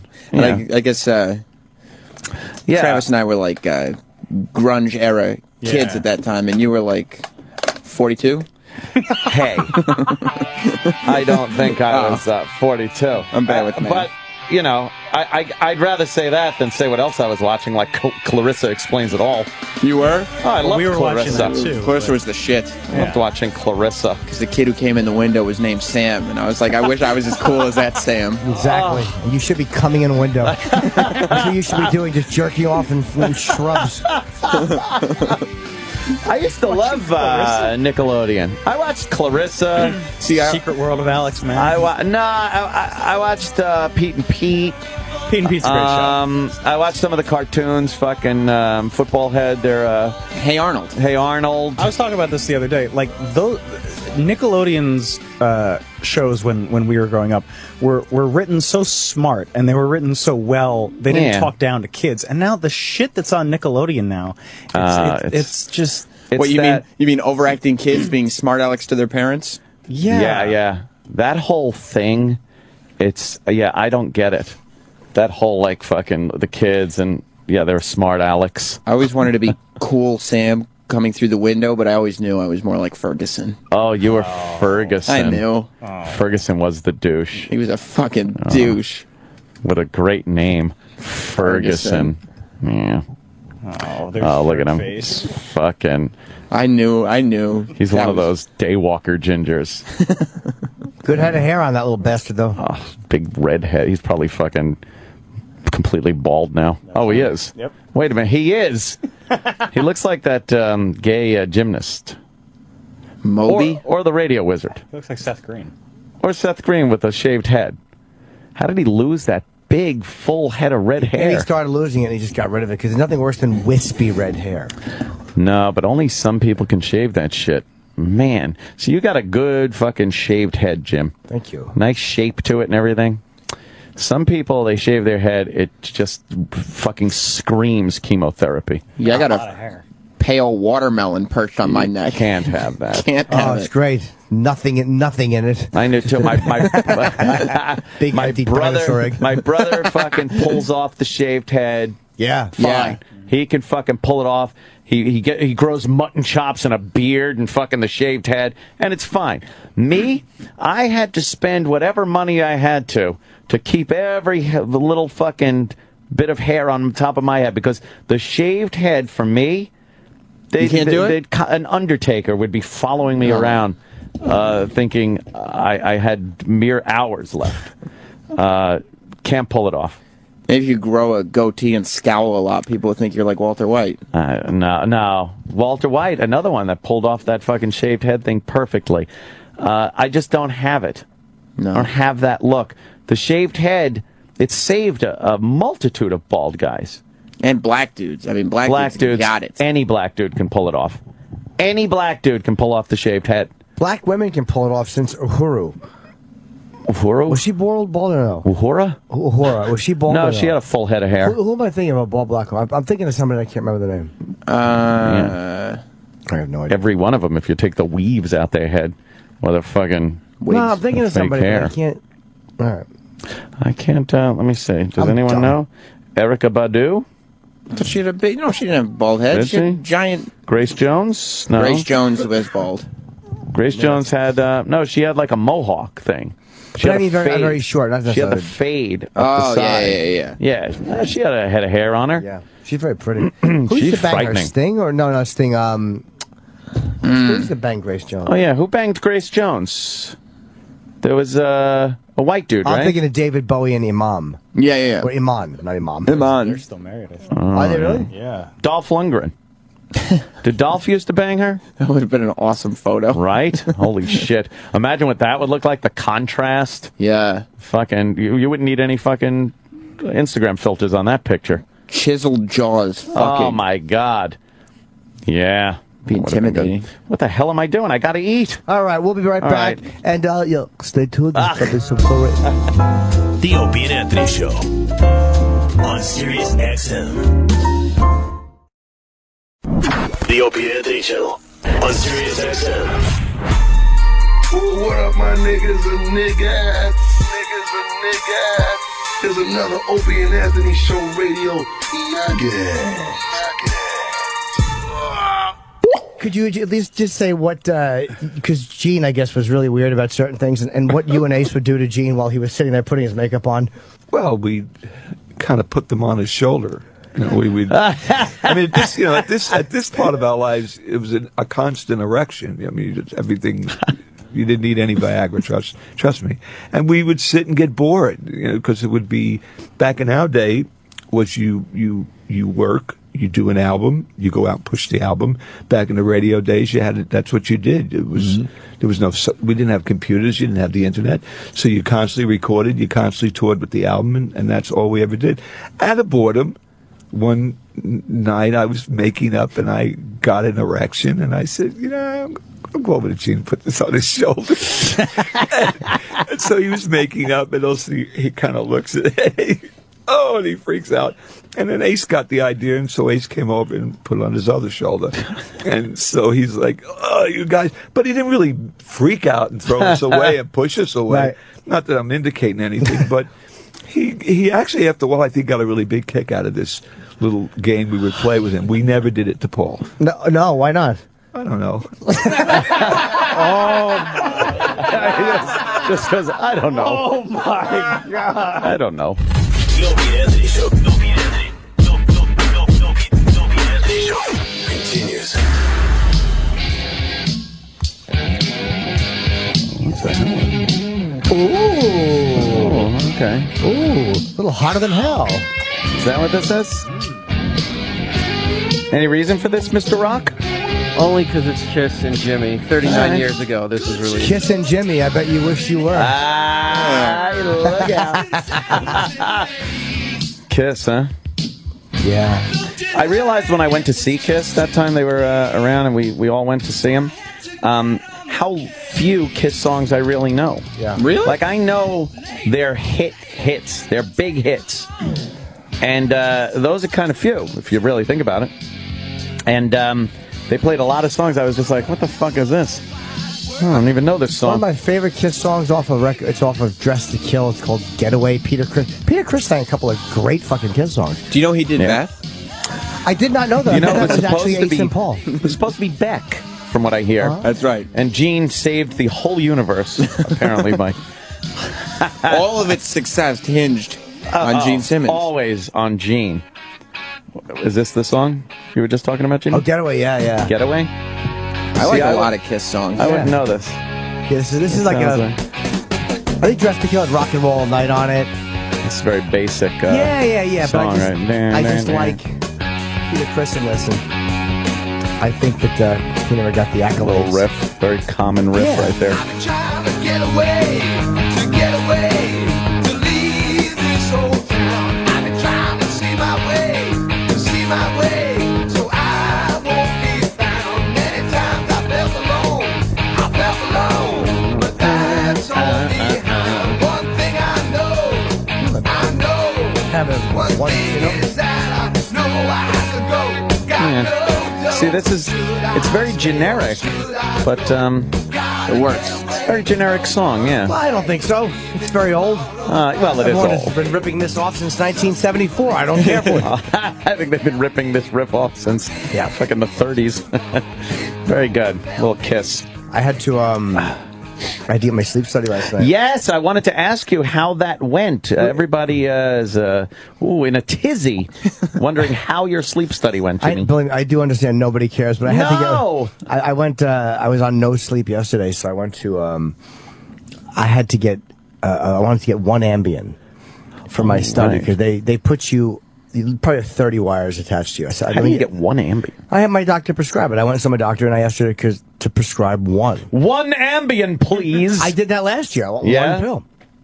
But she wrote it up for a regular prescription, so I get to the pharmacy, and the guy goes, well, this is for 30. Oh, shit. And I'm like, I only want one. Bring some friends. And he's like, no, well, I have to give you the whole thing. Oh. So I walked home with 30 Ambien. And fucking immediately 29 of them went in the toilet. Really? Before I fucking took my shoes off, 29 Ambien down the toilet. Wow. Is it that you didn't trust yourself? Absolutely, I don't trust myself. Wow. Because there's this junkie mentality of like, it's like, I'm going to take one for this study. But then I'm like, you might want to save one because if this one doesn't work, oh boy, then you're gonna have to get in the sleep study. And I'm like, shut up, douchebag. You go to the doctor again, you get the prescription. Or what if you slept very soundly after you took it, and then you'd be like, well, you know what? I could just take another one, make myself sleep a little better. I have I think a lot of the listeners too has such faith in you. Like, and your sobriety. You talk about, and I listen to your advice show, and you talk about how it's a daily struggle, and you still, We're vigilant. Sometimes it's not a struggle, but it's like a daily vigilance. Yeah. But it's like nobody can picture you sliding.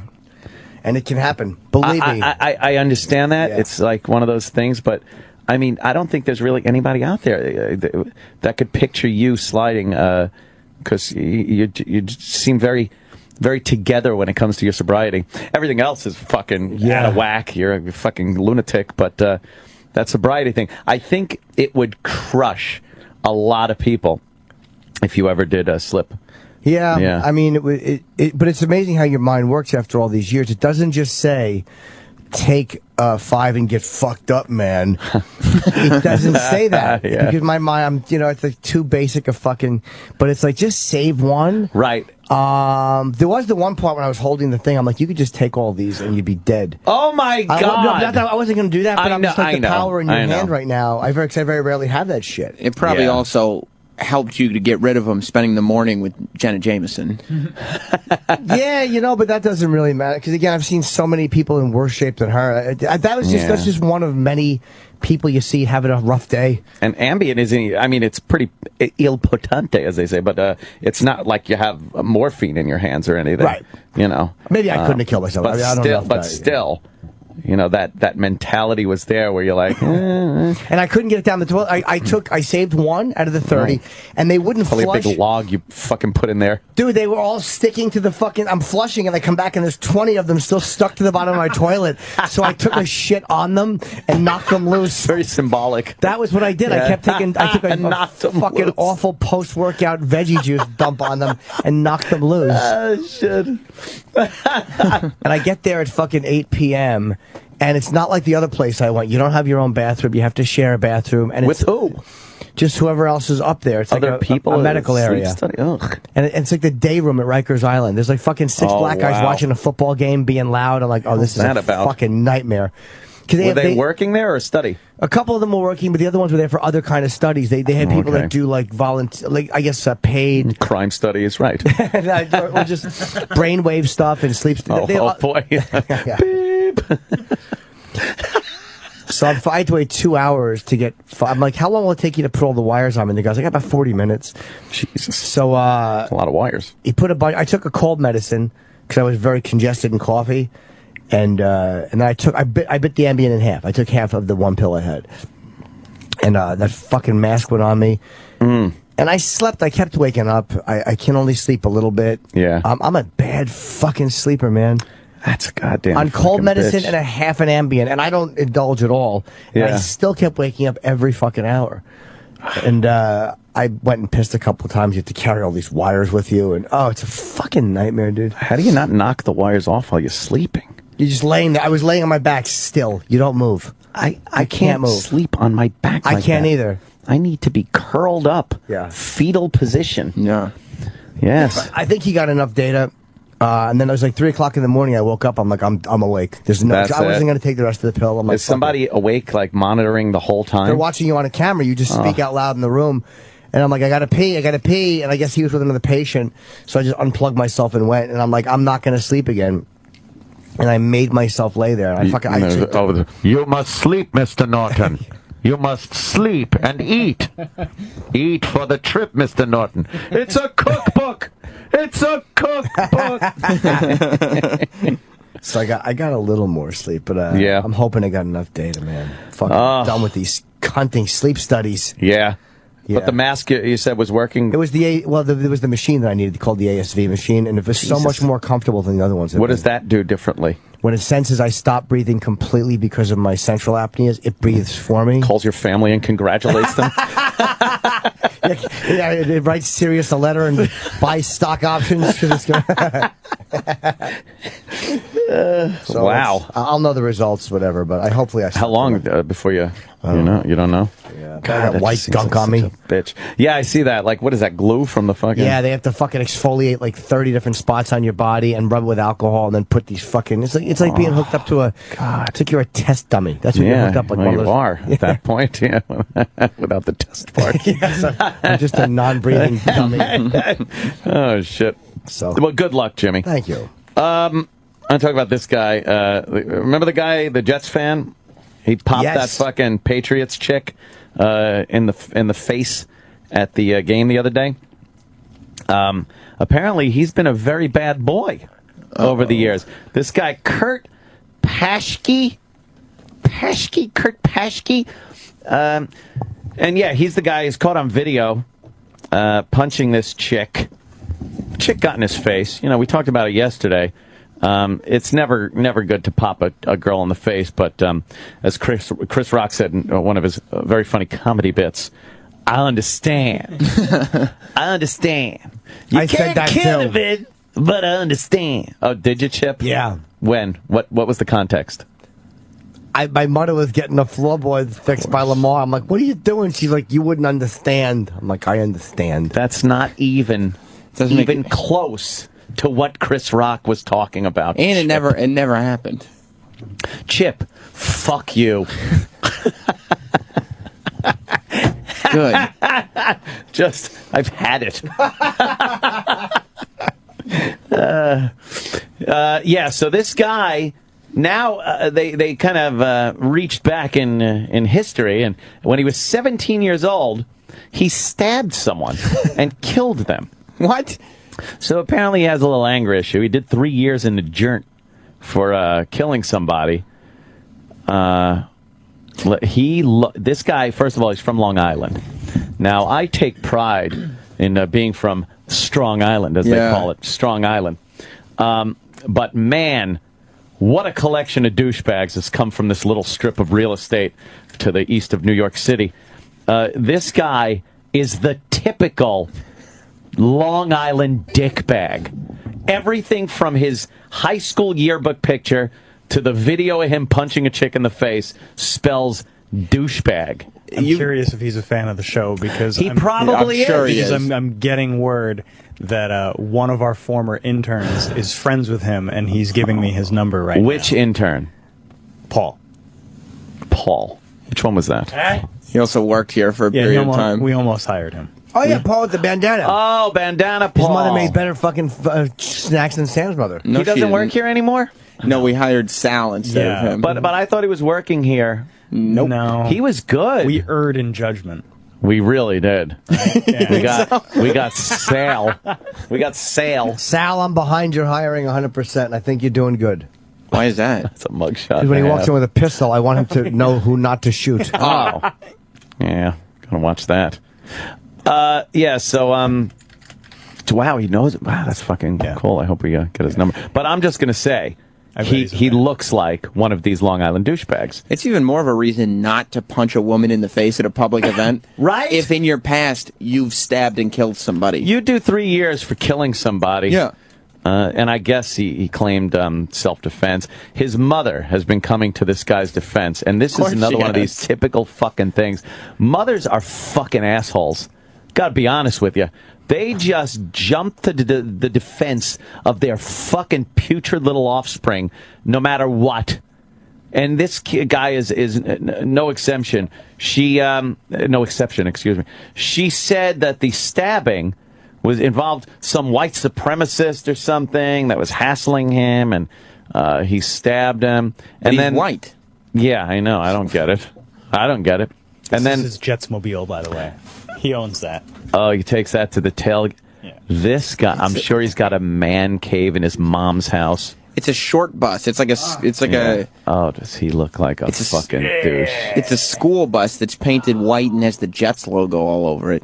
Look, there's his pal flipping the bird. He's flipping the bird. By the way, if you're bad backyard from fucking the South Shore. Doesn't give a fuck. No. If you're over 13 and you think you're cool giving the middle finger in a photo, you're an ass. Yeah.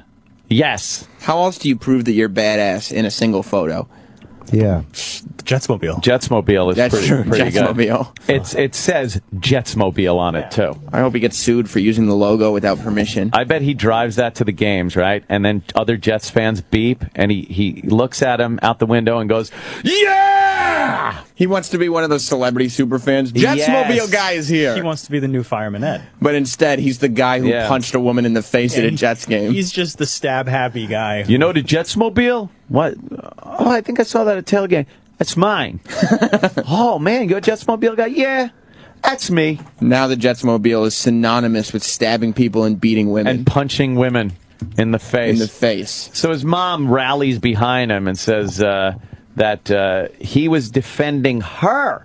I guess, Mom, this is a family affair. The Jets Mobile can haul the entire family to the game, apparently. So the mom was there.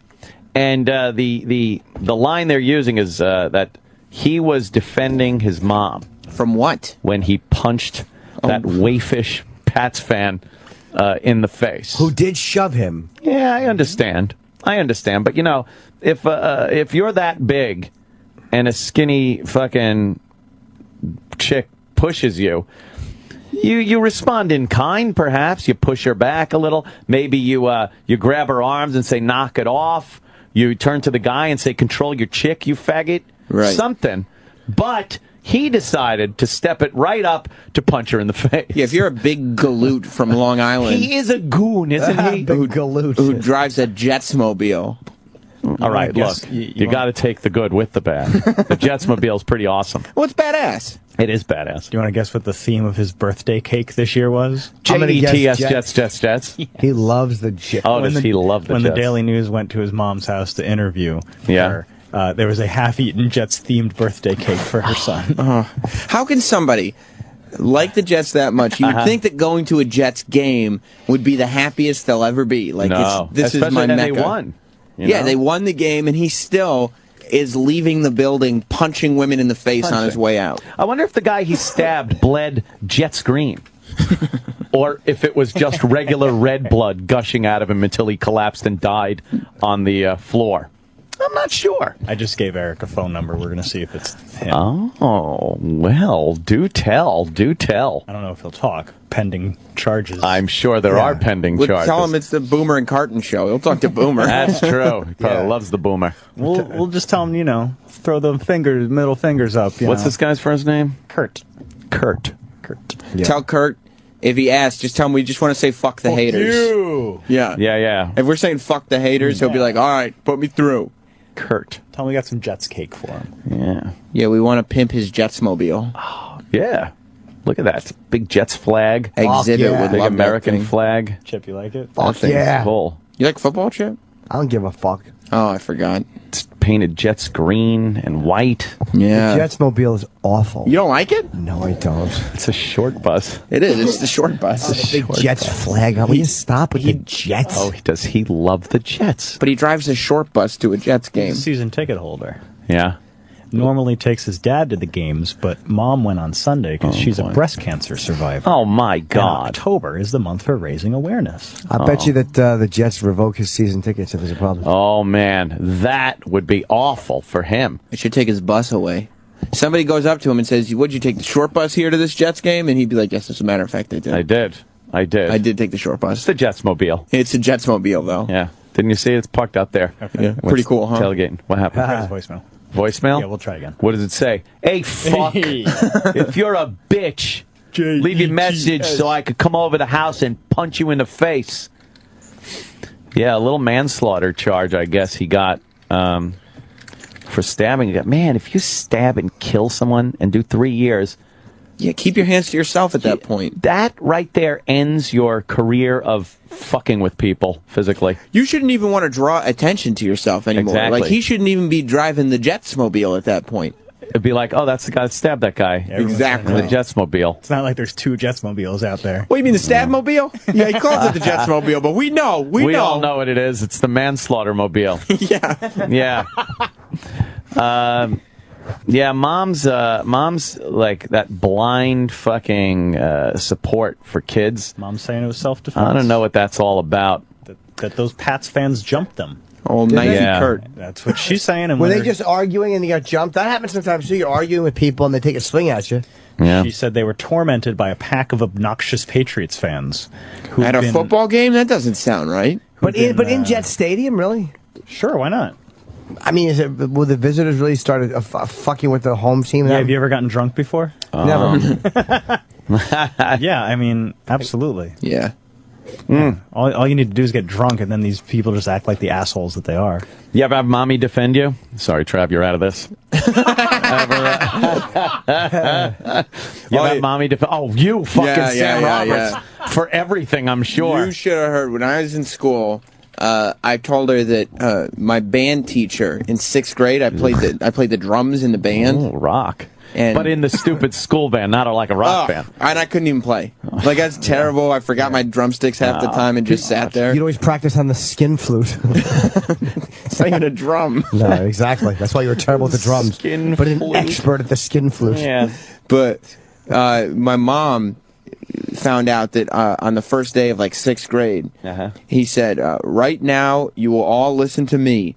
You are bottom-feeding slime suckers.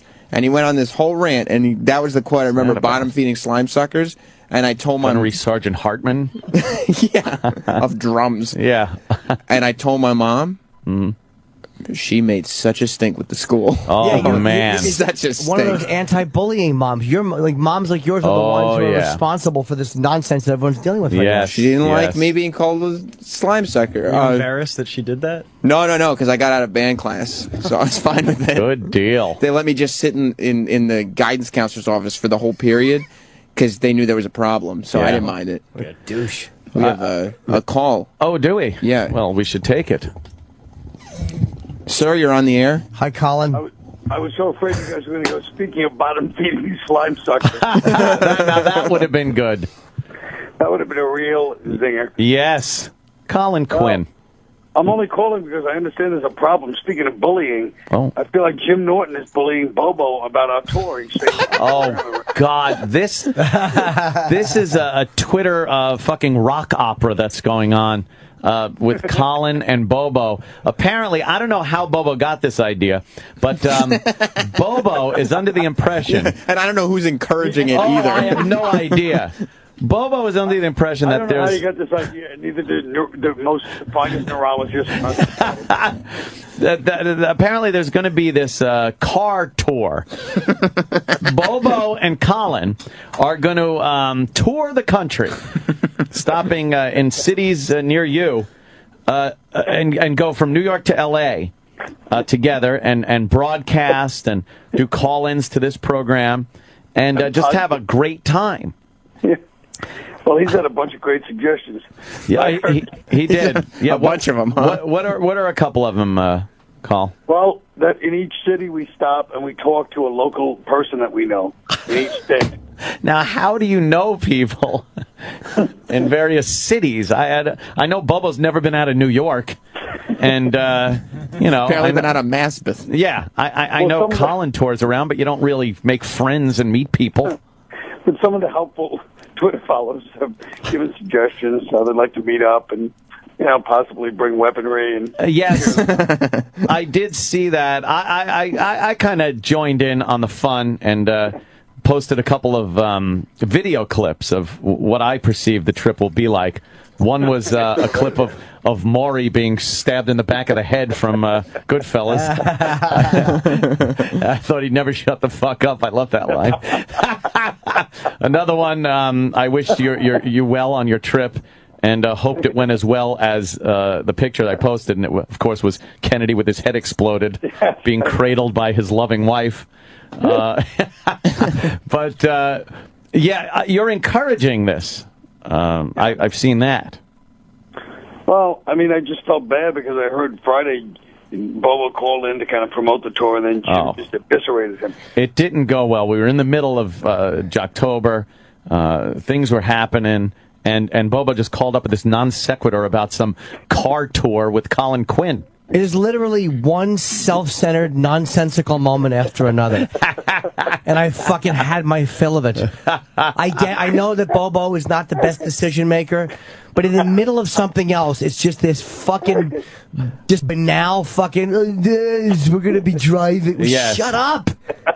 For fuck's sake! He is just fucking trying. He is just so difficult to deal with and read his dumb tweets. Yeah, but he's like anybody else in the business. He's trying to get his brand out there, and you guys are critiquing him. You know, sorry, he's not slick at it, but it's a brand. He is the master of self promotion, the Bobo brand.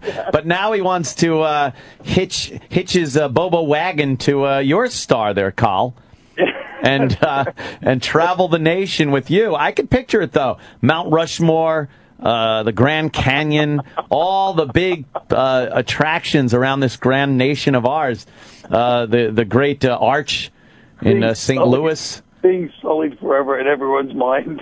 Oh God, I couldn't think of one interesting moment that fucking trip would conjure up. It would be the worst thing ever. Oh, Colin. By the way, Colin Quinn, are you changing the name of unconstitutional? Because I loved the touche.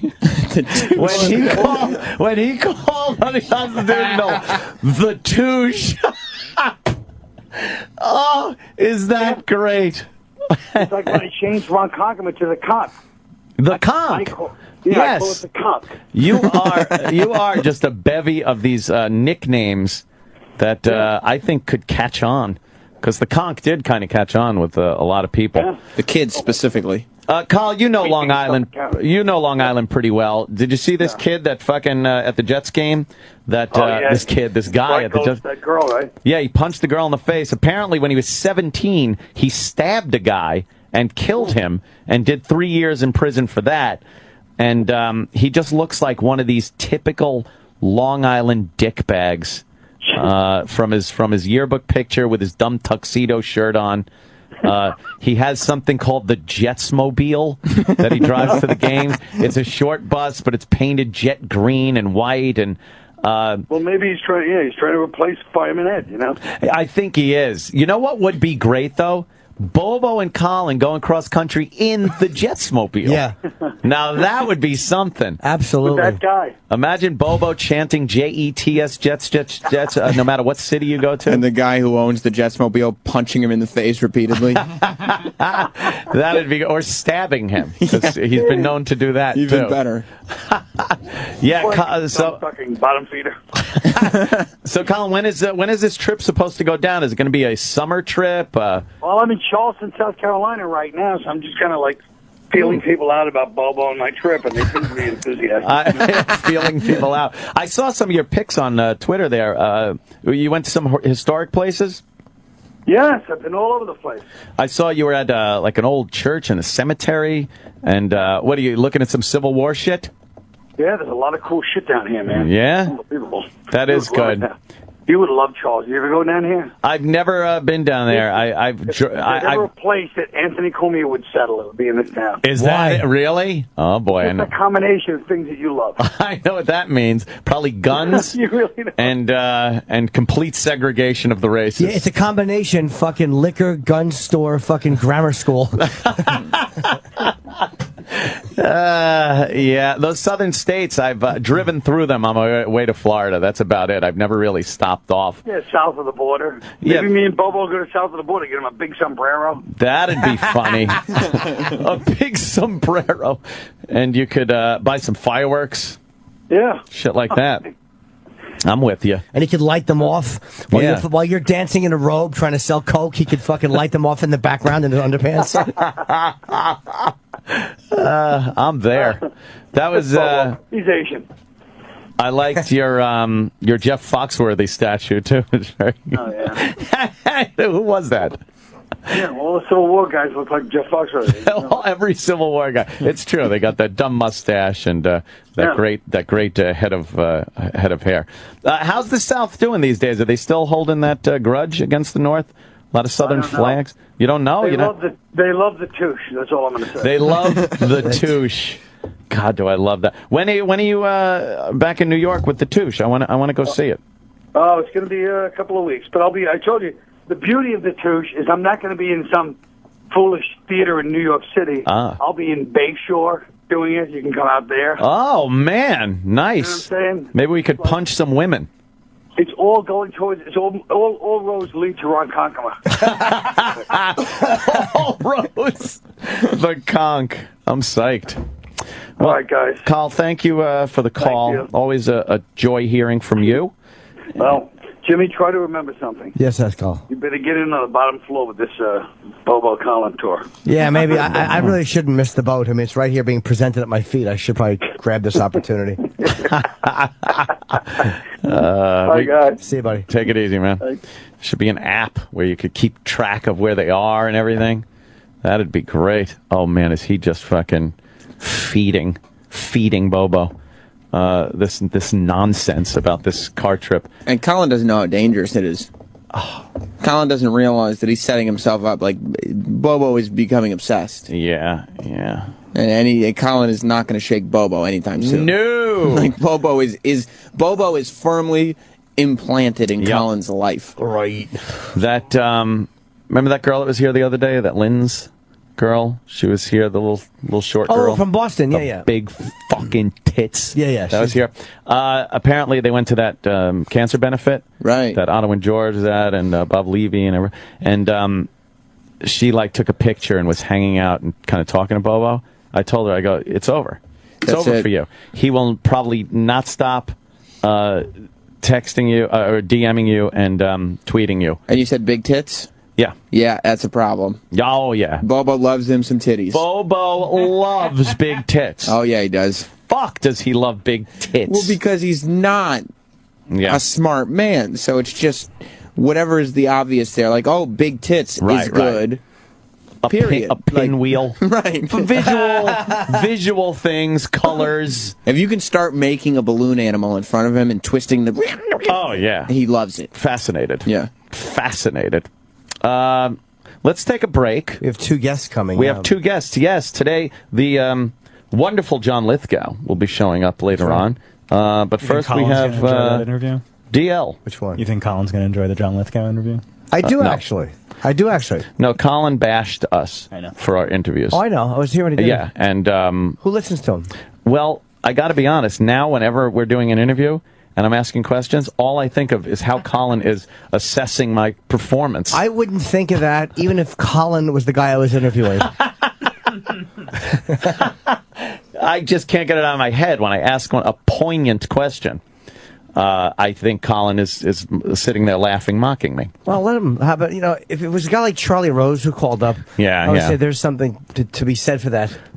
So you're saying a piece of shit like Colin shouldn't be given... He's a fucking a sleep-deprived nothing with little skinny camel legs. All right.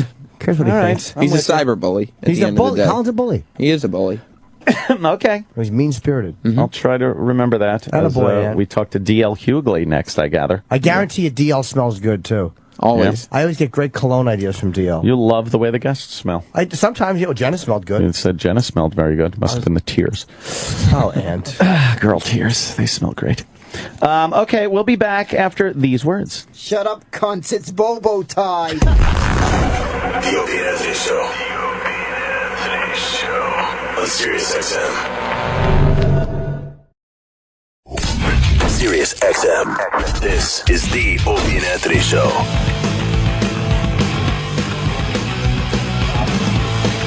Fucking garbage. Want me to bring us back? I'll do it well. Do it up, Jim. Welcome back. Oh, that's nice. I don't like it. To the Opie and Anthony Show. Opie, as we said, is out today. He's he has a weird thing where he can't stop leaking pre-seminal fluid, so he's at the doctor's trying to have that fixed. His cum duct The thing that stops it from leaking is broken, like a fucking reflux flap in your throat. Stop with this technical jargon. The cum duct.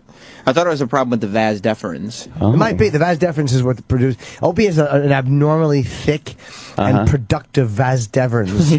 Vas deferens. He's a big inner cock vein. Yeah, it's gotten to the point where he keeps falling and slipping in pre-seminal fluid. Yeah, and his fucking his as we said before, his fucking glazed donut thighs, both of them, because he'll shift it like as it leaks down his left leg, and then he'll heft his cock into the right side. Must be a lot of crust on his leg. Oh, without a doubt. Yeah. Yeah, and his socks began. It pulled off leg hair. When his socks came off, and he had to get something done. It does. It ends up like fucking rubber cement in your hairs, on your leg. It's terrible.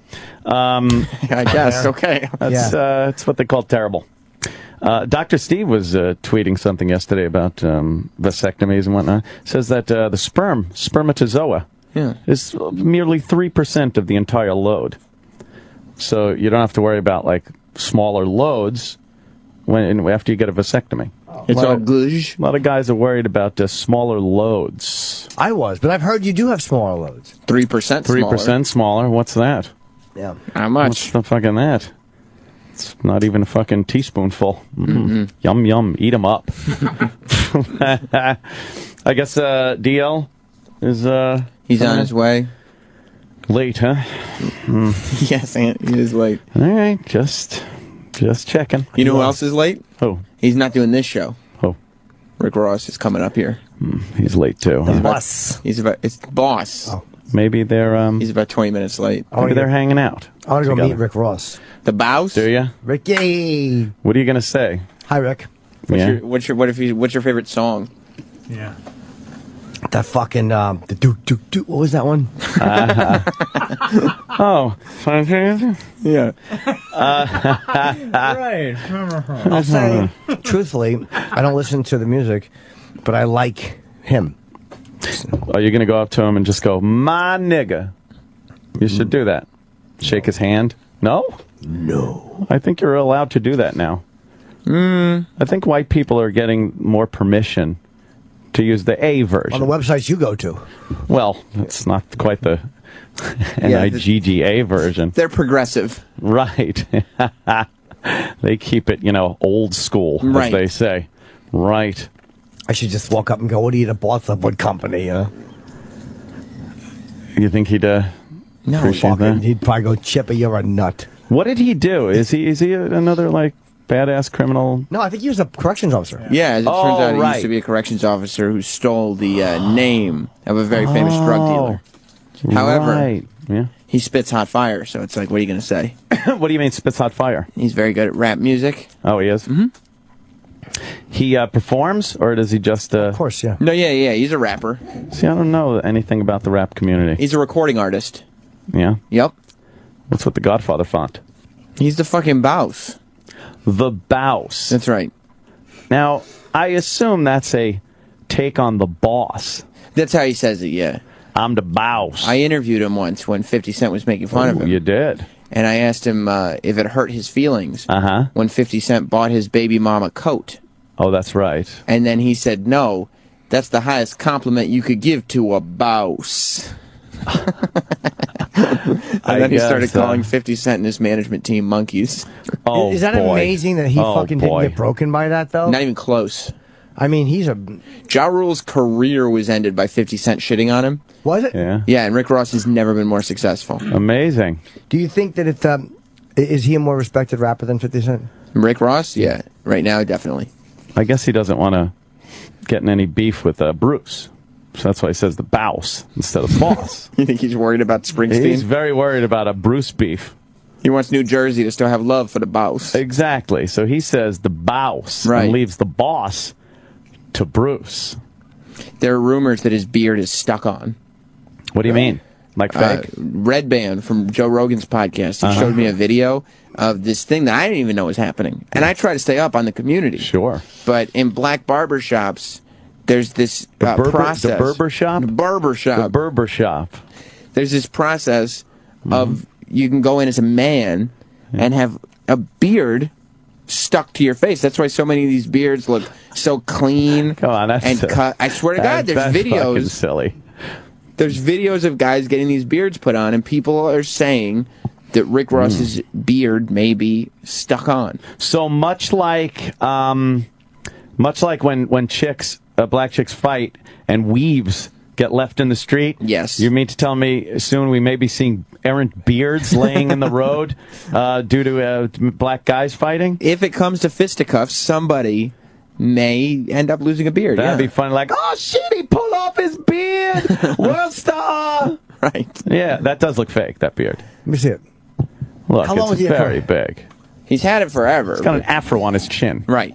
You could do that in the new GTA. You could go to the barbershop with the black character. You don't got to tell me. Can you open a picture and zoom in on it? And I only have played the black characters in GTA. Have you changed him at all? Like the way he looks? Oh, hells yeah, yo. Mine has like a small Ice Cube afro and a big Rick Ross beard. I went with the 80s kind of fade. Yeah. And I don't think I went with facial hair.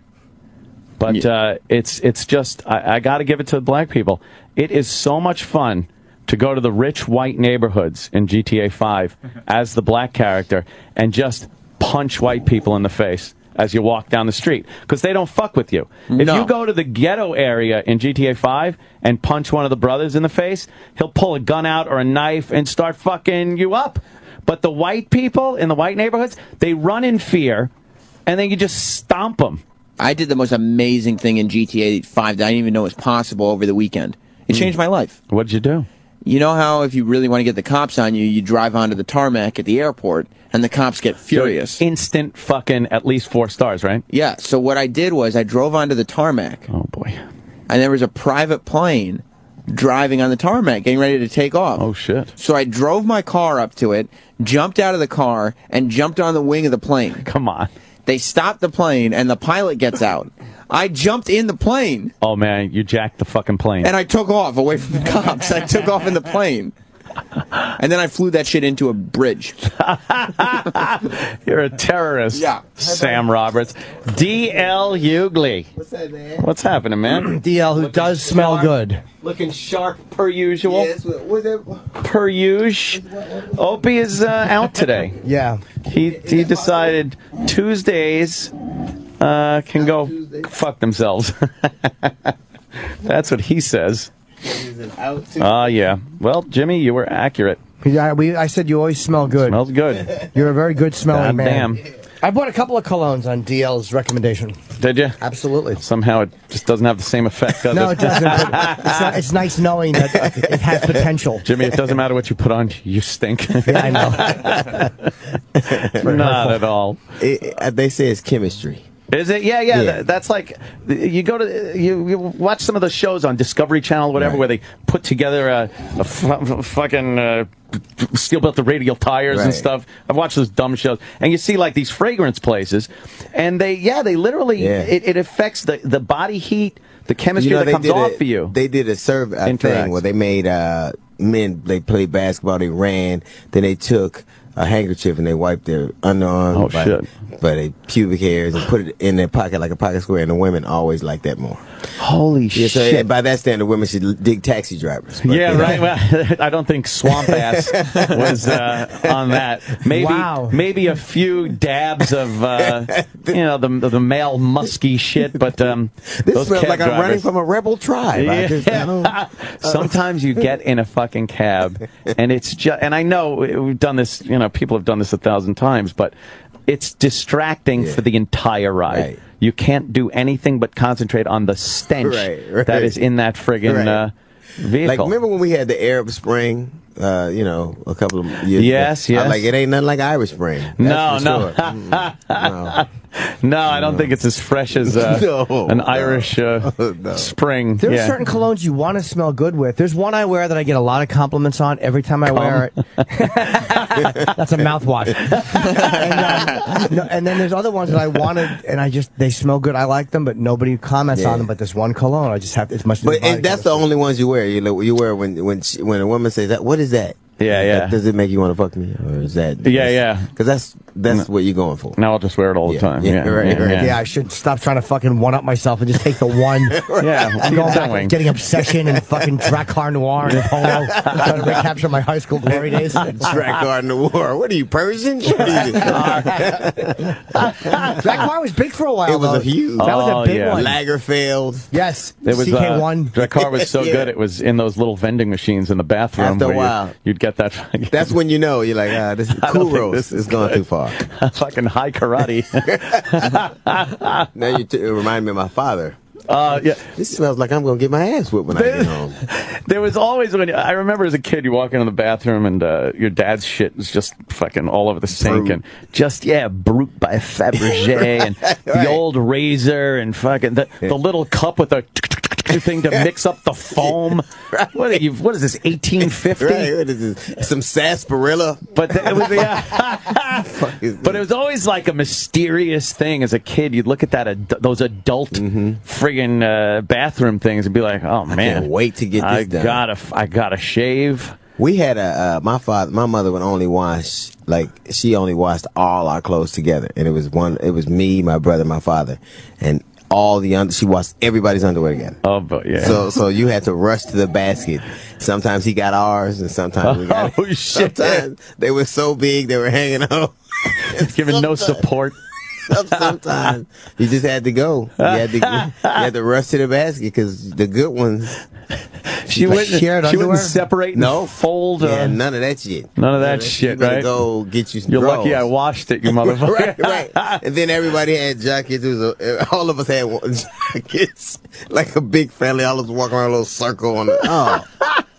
Oh, shit. Jesus Christ. It was fucking hard. And then they take the underwear and use them after they get so old nobody can use them. Then they use them for dust cloths. A dust cloth? Yeah. So you could pledge the fucking furniture.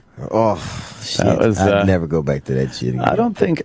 do people even do that anymore? I remember my mom would Saturday morning, she would freak out and be like, this place looks like a bomb hit it. And we'd run around looking over our shoulders like fucking urchins. Fucking Oliver Twist. And, dusting was a big part. You vacuum, you dust, you do the dishes. And, you'd sit there and just spray the fucking pledge. And does anyone do that anymore? Do kids have to do that? I think, furniture now is self-cleaning or some shit. Pledge smells good. No matter what happened in your house, fucking Pledge smelled fucking... You had a body store at the corner. If you pledged the table, the fucking place was fantastic. Pine Sol. I think they always made fragrances that made it look like you cleaned some shit that you did. Right. You could really smells do like it's clean. a half-ass job, and at least wow, this place is clean. What's the one for all wood? It's not Pledge. There's another one that's for... Murphy's oil soap. Yeah, but that never does it for me. I don't like that stuff. Yes. No, I like Pledge. They don't have the... I can't remember last time I saw... I don't remember what the Mexicans use at my house. They come through like a fucking brown tornado. Just clean all that shit up and it smells great. Oh, we had the same lady named Marlene for 20-some years, right? And she's from Guatemala. But my wife one day made this big Cinco de Mayo dinner. Ooh. And she's like, I don't know what the fuck this is. Oh, shit. She's Guatemalan. She assumed. This is fucking horrible, huh? I don't know. Anything south of Texas, probably all eat the same shit anyway. I don't know. It was, man, I had the worst experience Friday, man. I'm at a gig, and you know how people come back after the gig and they're talking. And I was trying to be fucking charming. And so this girl's like, I'm talking to her. She's cute. And I go, what the fuck is wrong with you? Are you slow? And she said, I had a stroke. And I said, oh my God. I said, she didn't have no goddamn stroke. Stop with the bullshit. And her friend said, she really did have a stroke. And I went, oh my God, I'm so sorry. I'm so sorry. That's a bad move right there. I said, can I buy you a drink? I'm so sorry. She said, no, it'll mess up my medication. I was like, oh, fuck this shit. On medication too? She was young though. She had to be 30. That's a shame. Did she look good? She did. She was cute. And then it gets worse. So then after it's over, we're waiting for her car to... She forget a wooden leg? Oh, my God. So I had to... She couldn't... They left her friends, leave her to go get the car, and she's standing up front. She's on... So I had to hold her up by her hand and had the... Oh, shit. and just feeling like shit the whole time. The whole time. I mean, You she can't was get so past sweet. that. She was Yeah. so sweet. And I was like, why didn't I see? Because I could only see from this side of her face. Yeah, well, And it you looked- probably wouldn't assume at that age, you know. Oh. Yeah. Something. What made you say, are you slow? Just Because the way she she was was just, talking? like, she was left like, But, like, why would you even say that? Because here's why: 999 times out of 1,000, it's just a girl with a goofy laugh, Right. and her friends will go, "Oh, he picked the one stroke." That weren't it. That time weren't it. Right. That Holy wasn't it. shit! Oh. I pulled a faux pas once. A guy I worked with, we left work to go for lunch, and I get in his car in the passenger seat, and I go to click the seatbelt, and the fucking thing is at the end of the fucking belt. Right. Like, you can't let out anymore. Right. And I was like, who's the fat piece of shit that was sitting here? And it was his mom. He goes, oh, my mother. Shit. And I'm like, oh, sorry, man. He's like, no, it's okay. You know, she's big. I'm like, oh, I called his mom a fat piece of shit. You can have a fat ass mother. Like, if it was but his girlfriend. No one wants to hear that your mom's a fat ass. You could know it. You could accept it. You know that your friends know it. Right. But you don't want to hear them say, your mom's like so fat. with a lot of venom in it. I Who's did the too. fat I was like, who's the fat piece of shit? That's what I said, piece of shit. That there, and then it's like, what makes you pop shit out like that? The common one is, you know, when's the baby due? Right. I guess Brian Regan does that bit. It's like you try to take it back as you're saying it. When's the baby due? Just flies out of your mouth. Yeah. Somebody said that in here. Oh, the taco lady. Remember, she had like a gut on her, and I wasn't sure if maybe she was, you know, getting high on her own supply, or she was pregnant. I didn't say anything, and then I guess Opie just turned around, of course, Mr. Charm, said, "Hey, when's the baby due?" And everyone just went like winced, and she said, you know, a few months or whatever, and we were like, oh boy. Thank Christ. Yeah, she actually was she's Latin, right? Pregnant. Yeah. Well, so you can assume say that anytime. she's always pregnant. Come on, stop. Baby already had its ears pierced. What are you, a rabbit? In utero. They're doing in utero ear piercings in the Latin community these days. and tattooing on eyebrows. Look, I can tell it's a boy. How come? Because it's holding a little leaf blower.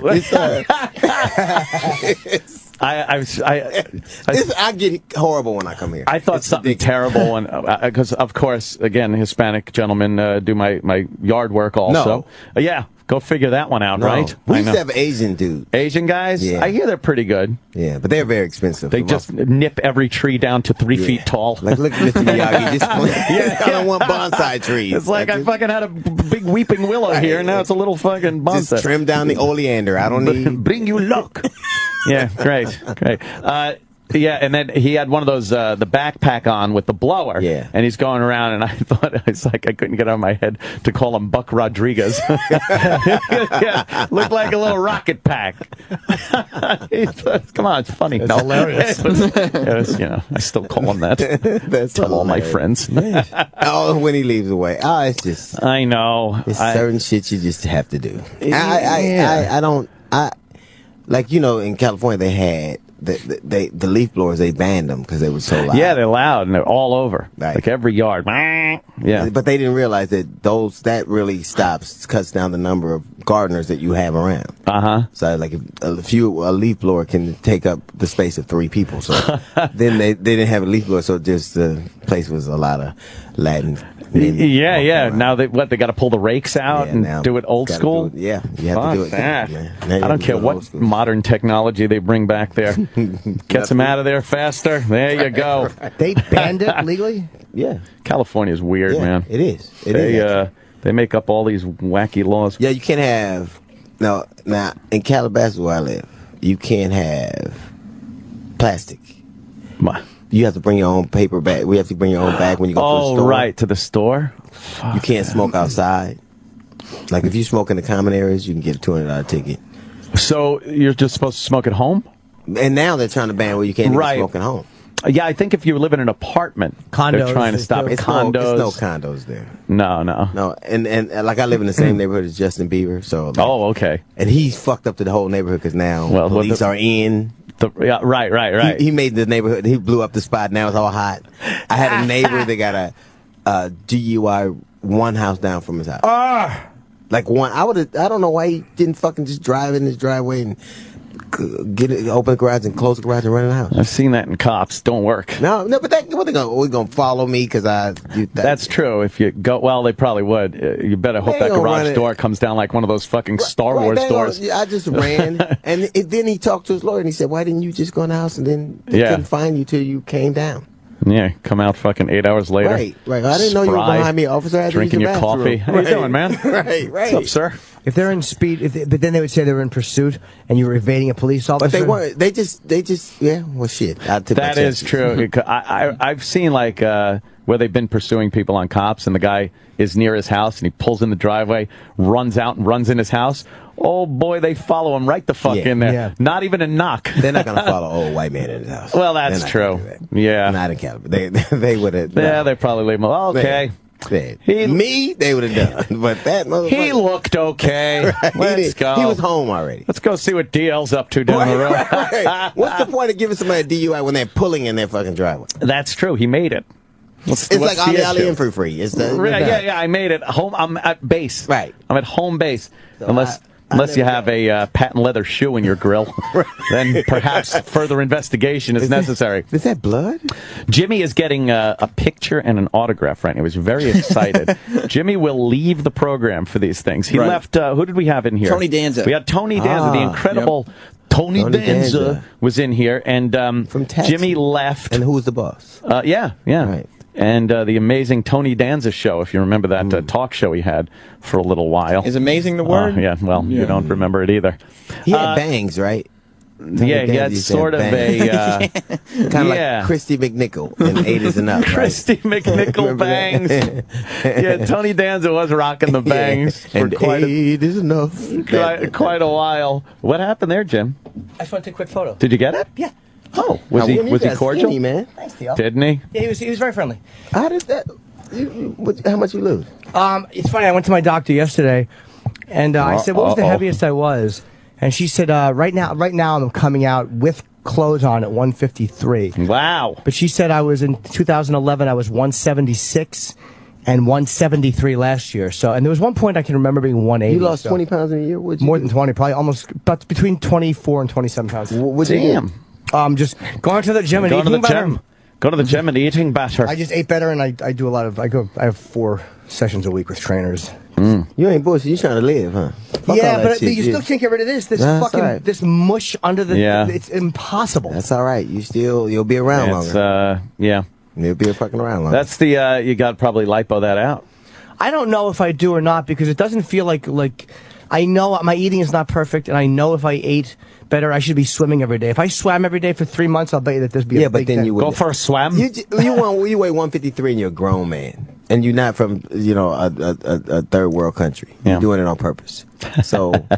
Fuck it, just you don't want to be that. No, I just want this gush gone. I don't care. Like when I still wear no shirt, I still look like Jim from a few years ago. But just it's like I didn't muscle up. I just shrunk. It was almost like somebody took a picture of me. So now he wants a little vanity. Yeah. Instead of looking better, I feel like somebody took a fat photo of me and then zoomed away from it. Yeah, you look great, Jimmy. Yeah, thank you. It makes you look younger too when you lose weight. Yeah. Thank you. Yeah, my trainer noticed that I was doing some reps, and she goes, "Oh, your chest is coming in." I was like, shit! Right. Oh, thank you. Wow. Is she a nice looking trainer? Extraordinarily sexy. You got girl trainers. Extraordinarily. Ooh. I get 0 vibes. Nothing. Zero. It's like nothing. 0. Just give me the money and do your crunch. Yeah. You like the female trainer? Oh yeah. I don't want male energy. No. I don't want a guy in between reps. So what do you? Shut up. That's hard. You know what I'm doing? It's this place called SLT here, and it's one in Midtown and one. You would think Pilates was crazy, but it's the most intense. Like it's strength training, Pilates, and cardio all in one thing. So it's 15 minutes, but it's all these young, white, lean. Dancer type. Oh shit! And they're doing all this. I'm like, man, fuck this. I'll do 2 crunches and then that's it. And I'm done. But it's I'm telling you, it's the best thing I've ever. 15 minutes. I do it 4 times a week. Damn, 15 minutes. That's it. 50. 50. Okay. But you know how like you have to do weights and then you'll have to do cardio. This is all one thing. Yeah. Wow. They're like almost bondage machines. They're like you seen them? BDS. I've taken a little bit of Pilates, but I preferred the mixing up that a trainer gives me. But Pilates is really good. But it's not. I'm telling you, it's not on that little machine. It's like called a Mega Reformer, and it's just we sitting. You can tell we're talking about fitness stuff. I know, right? It's taking a horrible turn there. You can though. I saw a picture that Joe Rogan posted yesterday, and he's lifting a fucking kettlebell that was like a cannonball. Yeah. Fucking fucking getting into the and he uses these fucking words that makes it sound like it's amazingly fun. Yeah. Look how that I just worked out retweeted it and put pussy. Right. Look how that worked out for Joe Piscopo. Yeah. I'm so in shape. Yeah. Nobody wants a sexy comedian. No. Nobody wants. Rogan pulls off being muscular and stuff because he's in the fight game. Yeah. And so it works. Right. UFC thing. Yes. Yep. But nobody wants a sexy. That to me is when comics are in trouble. When you start wearing leather shirts and wearing them open on stage, you're in deep trouble as a performer. Oh, you don't think that works? No. You got to be. It does for a while though. Can be the outcast. For a while, then everybody goes, "This guy's a dickhead." Yeah, it's just it does for a while. Yeah. People are afraid to play the fool or to be the foil or whatever the term would be. Right. When they think they're sexy. Yes, it's not. You can't be self-deprecating. Right. You can't. I don't want a comic up there telling me like it is, and oh, shut up. Right. You know, you don't like that. That's so fucking boring. What? So boring. Because there's enough good-looking guys in real life to do that. I don't need a comic who I know fucking hates his own guts as much as I do. You want him to be a piece of shit up there? Yes, be yourself. You're up there tap dancing and doing little jokes. You're the same fucking emotionally desperate idiot I am. Black guys could get away with it more. Well, when you you watch I don't like people who like themselves. Yeah. Like, I just don't. If you like yourself a lot, I don't trust you. The way fucking Eddie Murphy would come out, though, and Chris but he was a Rock and shit. star. I know. That's just it. He could get away with shit like that. I think black comics, good-looking black comics, can get away with it a lot more than white comics can. It's at a certain point, it still becomes like when you start digging yourself a lot on stage, you can tell. You can tell. You can tell when a cat digs himself. Sure. Yeah. You're like, it's not fun. Kevin Hart right now, I know, blows a kiss at the mirror and winks before he walks on. But Kevin's act is that he makes fun of his family and himself, and he's a little short, grown man. He's at least self-deprecating in his act, so that's probably why it works. Murphy, as great as he was, I think the first special was better than the second one. Right. And the second one, when he had the open leather, he was already a movie star. Right. He didn't do another special after that. Well, that's true, yeah. With gloves on. With gloves, yeah. Fucking gloves. Yeah. But I think everybody else since that, every other black comic since that, saw that, and it does a derivative of it. With a leather shirt. Yeah. And then at the end, you got to do the throw the mic on the fucking stage, and you're off. He was the coolest motherfucker on stage with those specials. Once when I first saw him, when we didn't know who he was. Like I grew up in L.A., so I didn't know who he was. But I remember, I want to see that funny nigga on Saturday Night Live. Who is that? Never knew his name. Is that? and then one time when Delirious came out, then that's the first time I ever put the name with it. He was so, like, last night I was out to dinner, right? And Jamie Foxx was there. And when we were working together at the Comedy Act Theater. And when I first saw him on stage, he could do impersonations, he could sing, and I remember turning to another comic, Joe Torre, and I said, how the fuck is one dude that talented? I hate that shit. And all I could do is tell jokes, and this motherfucker could do impressions and sing. What happened to Joe Torre? He hosted Def Jam for a while after. He still grinds. Yeah, I never knew him. Yeah, he still grinds out there, but it's just. When you grow up seeing these cats, and I think everybody, getting back to it, was influenced by Eddie. And kind of wanted to look like him. Yeah. Except for picking up transvestites. Because everybody has speak their for yourself. foibles. I give them rides as well. You may be selfish with your car, but I'm not. Young lady needs a lift and a few bucks. There you are, madam. God bless. Godspeed. Is that a dick? No, you don't even question it. That's rude. You know what I mean? If somebody fucking coughs and they have like a little spittle on their mouth, you don't question it. You just let it be there. Yeah. That's the way it is. Embarrassing to mention it. But Pryor never thought he was sexy. Like, Pryor dressed well and he dressed nicely. Right. And but it was never a sexy vibe from him. And he always looked afraid. Like he always looked scared the whole time. Wow, yeah. Did you see the documentary where they showed the footage, and I had not seen that, of him not doing well on the Sunset Strip special? Fuck, was that uncomfortable. My daughter, my 26-year-old daughter called me. This happened, because that was on about a year ago, right? Maybe not even, I think that was more than 6 months. She calls me and goes, crying. Now I understand you, and I know you did the best you could. I'm like, what the fuck you mean? I did the best I could. I didn't like snort cocaine off white women in front of you. What the fuck are you talking about? She's like, I'm not damaged. Oh man, it was a horrible thing. I was like, what the fuck are you talking about? That's a great documentary. By the way, really gives you good insight on what a horrible Richard was about. He was. It has to be. You know how you ever been high and you're like, am I gonna be like this forever? Like you high, you go, I'm trapped. I've gone too far. Oh shit! It must have been like that for him all the time. Like not the high part, but just being trapped in your own head. Yeah. Doing whatever he wanted. He had much money to buy as much as he wanted. Like no one ever told him no. No. That's a problem. When no one can tell you, no one tells you, no one's there to tell you no. Ugh, and you have unlimited resources. And you kind of want people to. You kind of like want somebody to do something. Yeah, like you want to, but you don't know how to ask for it. How do you fucking get to the point where you want to burn yourself? Did you see and I've talked about this on the show before, where like, I idolized Pryor and didn't know him. But the one video I've seen that was probably the true depiction of what he was like to be around was that interview he did on the set of Stir Crazy when they were done filming, and it was just with this guy who was a school teacher, and they had shot in the morning, and I think there was an audio problem, so they had to reshoot in the afternoon. So the guy came back and was re-interviewing Pryor on his lunch break, and there was, you could tell it was outside by a trailer, and there's a little audience, you could just tell by the laughs and the way. But Pryor apparently had tipped a few back or was high. And you could see in that interview, he was a difficult fucking guy. He was really a hard guy. But he was so smart and so... it was like rapid fire. And he was drunk and obnoxious, but funny and charming, and then not funny and charming. Wow.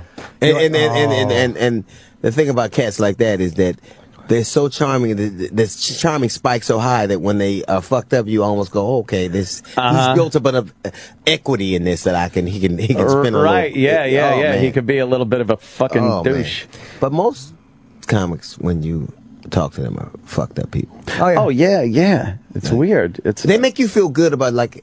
No, I realize I'm fucked up, but I like to be around people that are more fucked up than me, so I can feel good about yourself. Like, all right, I'm not that fucked up. Jesus. I'm fucked up, but look at this motherfucker. He's fucked up. Gene Wilder, I saw talk at the 92nd Street Y. We went, me and Sam went, and Pryor came up. And he said, I think he said, what do they say when you think of Pryor? What do you and he said, wasted talent, or like waste. Like he loved him. He said when he was good, he was really good, and when he was bad, he was bad. Damn, so he could have been better. That's even more fucked up. He could have been. Jesus. On movie sets, he probably wasted a lot of time. You could tell Gene Wilder did not enjoy their time together because Pryor was a little bit difficult. Yeah, but I bet. Well, Gene Wilder wouldn't be Gene Wilder without Richard Pryor. Oh, without a doubt. But I mean, just as a guy, he doesn't look at Pryor the way we do. Yeah. He doesn't look at him like he's God. He's just like the asshole that was an hour late again.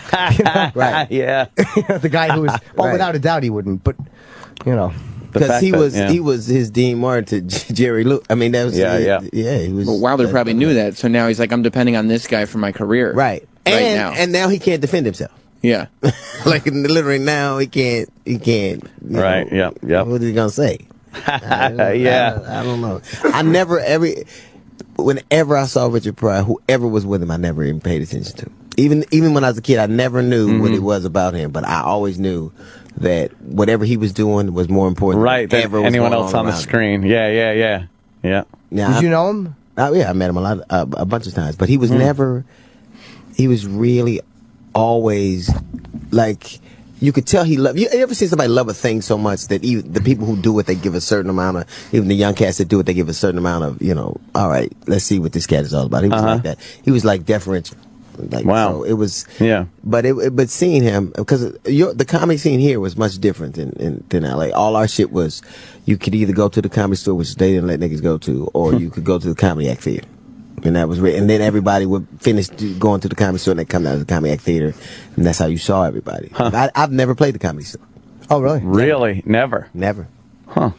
Never. Whose choice is that? Well, first they wouldn't let me play, Right, but right. now, like I remember the first time I ever got booked at a mainstream room was a Cleveland Improv, and they said it was right after Def Jam because they had that thing where he's a Def Jam comic, right? So we were playing a gig. They booked me and they said we won't give him any money, but we'll give him a door deal. Jesus. And so he can have 90% of the door. So 90%? Wow. Yeah. And they let me, and they added like shows, and they charged, because they charged black people high ticket prices back then. 'Cause they'll never pay to see this nigga. So, oh, Jesus. So I was in the ticket office counting the money, going, this is a great deal, man. This is a great deal. And he was livid, so then they booked me. But after that, because they didn't think, I remember being in Charlotte, and the guy says, we were playing a gig in Charlotte. Charlie Goodnight years ago, and he goes, they only, when you're a black comic, during that time, you could work Tuesdays and Wednesdays because they would have the weekend for the other guys, or you could work a Sunday. So my week consisted of Tuesdays and Wednesdays or a Sunday, Monday somewhere. Like I was a fucking airport worker. But he came out and he said, "Well, you have to." It was in Raleigh, North Carolina. He said he said you have to sign this that you're not going to talk about any of the white people in the audience. I'm like, fuck. Oh, you're kidding me? No, what the fuck is that about? I said, no, I'm not going to. You're not. Why? Yeah, I don't know get why. Because it was some thing they had against Def Jam, and a lot of it was obviously, was kind of perception. But he said, I said, I'm not signing. He said, well, you're not going on stage. I said, well, you tell these two shows I got to go home. And then he did it. Jesus. Yeah. You're not going to make fun of the white people. Yeah, in the you had room? to sign it. Make sure you use the colored bathroom too. You don't. Wow. They didn't have that. They didn't have that. They didn't go that far. They didn't go that far. What did he assume? Like it was going to be you white people crazy? Right. I guess he did. Yeah. I guess he did. I said, I'm not doing it. But it was something he made everybody sign. So where'd they shoot Def Jam? Here. It was, but where? What was it? It's on the same street as the Paramount Hotel. It was 40-something. Oh, I don't know. It's right across from the Paramount Hotel. Was it a 500 seat or 1,000 seats? It was. I might have been 1,000. I was there once because I was there when Voss did it. And my greatest moment is when we interviewed Russell Simmons, and Voss was the first white guy that did Def Jam, and Russell Simmons had no idea who he was. Oh, God, I've never been happier to hear, and I not recognized. After a while, Russell was just churning out talent. Just didn't, never met you. He'd just stand up like the Pope. Yeah. I don't know what this is. I don't know who that is. Thank you for coming. God bless. Good night. Right. That was it. Yeah. Right. It's like the same thing every night. Yeah, that. And they would do all day. They would do the shows all Really? day. They would do 1, 3, 5, 7, 9 all day. Wow. Different crowds. Different crowd. Well, they do 2 shows with the same crowd, so it'd be, the crowd would have to be there 4 hours. But that was. How many times you do it? 5. Oh, okay. 5, but. I was from LA, so they flew me out to New York, and they gave you a hotel room, and they gave you. I said, I had a thing on my hotel bill that said per diem, and it said $150, and I went. I didn't order per diem. I actually went and said. Oh no! I did not. I didn't order the per diem. I don't order the. I'm not paying for this shit. And she said, "No, sir, that's a credit, and that's yours." Oh. And I went, oh, well, fuck it. In that case, give me another. Yeah. I had no idea what that shit meant. I was like, you get it. What is that? What does it mean? Per day. Just per day is your shit. Day. What are you promoting, Mr. DL? I'm doing right. I forgot I am here. I'm doing you're promoting a game something. show on TBS that Mark Barnett did. Right. I've seen many, Michael many Ian Black. spots for that. If you watch baseball, you saw me promoting or Tyler Perry show or Seinfeld or reruns. True. Oh, okay. Maybe you went another direction. I went wasn't a totally another direction there. Yeah. So me and Michael Ian Black are co-hosts on the show called Trust Me, I'm a Game Show Host, and it's like an edgy nighttime. They got to figure out who's bullshitting, right? Yeah. Who's lying? Who's lying? But Mark Burnett, who did Survivor, did The Voice. Well, the English didn't we beat them in a war? I know, right? It's not the Mexicans we got to worry about taking all the time. It's the English. They are uber successful. They're getting us back one reality show at a time, right? Yeah, it's always like, oh, here's my new show. Man, and this dude, when he walked in, he was tanned, and smart, and bright white teeth, and he throws his keys on his keys to his Bentley on the car, and he runs his hair through his hair. I'm like, this motherfucker's rich. That's just rich guy shit. He's like, no, this is all wrong. It's all wrong. Like, just, he walked in, I was like, it got brighter when this motherfucker walked in. I was like, oh. And so he had this idea for the show for 10 years. And it's basically, he tells Michael Ian Black will say a fact and I'll say a fact. And you pick the one who you believe. But it's some really obscure shit. It's not like, Jeopardy. Like, you have an example that you can... Like, he might say cold weather makes your fingernails grow. And I might say Oprah Winfrey and Elvis Presley are distant relatives. And you pick. So which one would you think it is? Well, I would have to go with the fingernail one. It's not. It's not. It's Oprah and... I would go with that, because if you trace them back far enough, as a species, we all connect somewhere. Right. That's probably closer than... Or he probably, at some point, owned her family. Maybe that. Oh, God. At some point. Yeah, maybe the Colonel. Somebody owns them. Oh, you think maybe the Colonel stuck his dick in someone? Maybe the Colonel had a little shit going on there. It's called Trust Me, I'm a Game Show host, and it's on tonight, actually, on TBS. Is it on right before Conan? Conan's on 11, I think. Yeah, so it's got to be right before. So it's 10:30. 9:30 Central. I don't know what time Conan's on Central Time, but if you're a Conan fan and you watch, just tune in a half hour early. Yeah, he's really doing some funny shit these days, Conan. Yeah, we played something he did yesterday, which was the montage of these awful newscasters all saying the exact same thing about Mike Myers' baby. Yeah. What happened? Mike Myers is having a kid, having another baby, and every newscaster started the story by saying, "Mike Myers says, yeah, baby." And it had to be 30. Yeah. 30 times. It was terrible. Different newscasters. Fallon's doing some great shit, too. Saying it. Yeah. There's definitely, it's like the golden age of late night talk right now, Arsenio is the same show. Yeah, exactly. Well, he appears to an older demo, I think, and Kimmel. They're and not Fallon. dead though. Like that. Like I swear, I'm not kidding. Lamar Odom was on crack, which crack I haven't. Like, how do you even find crack? Like is it like an old copy of New Jack City?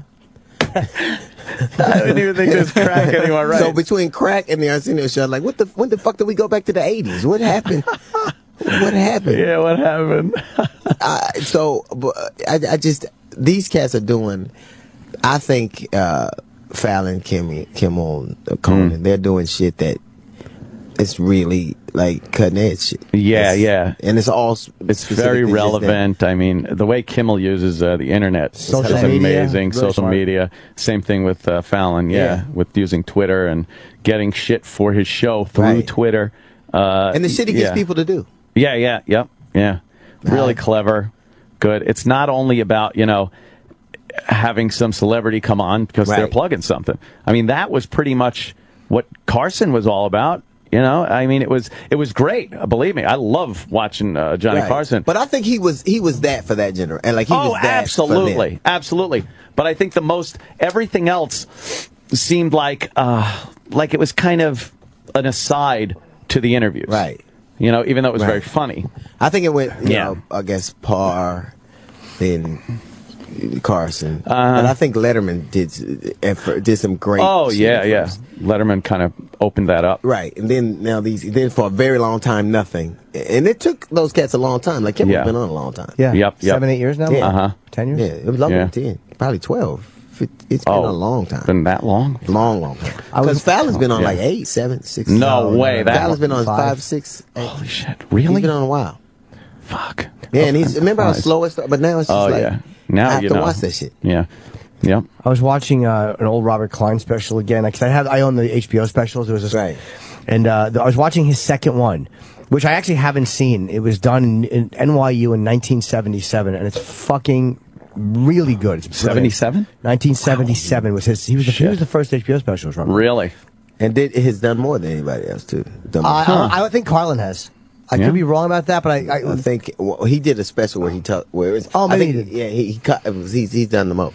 But Klein was talking in '77 about guest hosting the Tonight Show again. He's like, "Yeah, I'm going to guest host," and Johnny had done this and that, and the whole culture, like you realize, those were college age students, right? A lot of them, and Carson was their guy. And it was weird to hear Carson referred to. Klein was like in his 30s at then, but he was like the really hip, smart comic. Yeah, and all these college students loved him, and you forget that a lot of these older guys, like, yeah, they were fucking very hip dudes for a long time. Back then, did cocaine in the break room. Cocaine in the break room. Like some of the stories. Like, a friend of mine did a documentary on Paul Williams, the little writer. Oh, yeah. We've had Paul on a couple of times. He's great. And, I was, he just always looked peculiar to me. Right, of course, yeah. Little midgety guy. I know you're rich, but you can't write shit at Six Flags.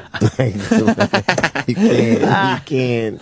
But anyway, he talked about how he would be hosting these shows and how fucked up everybody would be. Like, you could have a drink. They would have drinks and a little bump before it was. Yeah, there's a famous clip of Carson where who's Dean Martin and fucking George Gobel is out there and shit, and they got drinks in their hands and cigarettes. They're just smoking and drinking on the show. You can't even fathom something like that. Even a fictional character can't do that on TV now. And back then, they were just like, hey. But even the shit they talked about wasn't this. Like, if you take, to me, the greatest sitcom ever was All in the Family. Oh, yeah. And one of the 5 times I ever heard my father laugh, I've heard my father laugh 5 times. 4 of them were All in the Family. All in the Family. Yeah. Like, he never laughed. So when we heard him laugh, we would run in the house to see what the fuck he was laughing at. Yeah, it was always All in the Family. And it was always the most, like, I didn't understand, but always the most racist shit ever. Yeah. And it cracked him up. It was the funniest fucking shit ever. Yeah. And imagine if you just imagine not even the fucking sitcom format aside. If you just read the dialogue. So if me and you got a script and just read some of the dialogue back and forth. Right. It would be. It would be a fucking controversial, outrageous. I'm talking about just not change anything, just read it verbatim. Yeah, I was watching All in the Family the other day, and it was the one where he got the bootleg watch, the Onega instead of the Omega, and he's describing some of the features to Meathead and his daughter and Edith, and he's like, "Look at here, you could tell what time it is in China." He goes, "It's 7 o'clock in China." He goes, "You know what that means? 800 million chinks are waking up for breakfast." It's like, you can't say that. Right. But they didn't care. The Sandy episode I watched probably 2 days ago. I watched the whole thing. It's brilliant. And it's one. You know what made me laugh the hardest in that was when fucking when Lionel is standing there with Mike and Gloria, and Archie goes, "This is my daughter Gloria, and this is her husband Mike," and he reaches out and he shakes hands with Lionel, and he goes, "Hi, I'm Mike," and the laugh from the audience, at him thinking that Archie's daughter had married a black guy. Like, the laugh from them understanding that was immediate, and how I was like, God, what a great fucking show. But it was. Imagine, you could never imagine a show where we all sat down and watched the same show, like blacks, white, young, old. No matter what experience like, we grew up with the exact same shows. And not necessarily because a lot of people say, well, they were the only shows on, but they still had to find a way to capture your attention. Yeah. Then you just wouldn't watch that show if it wasn't universal. It had universal appeal. Now everything's so focused with a laser to a certain audience.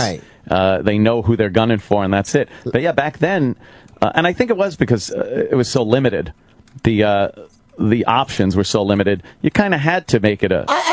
You don't think so? I think that how the fuck you grew up where you grew up. I grew up in L.A. in the fucking 135th and line. But we laughed at. I can remember. So that they might.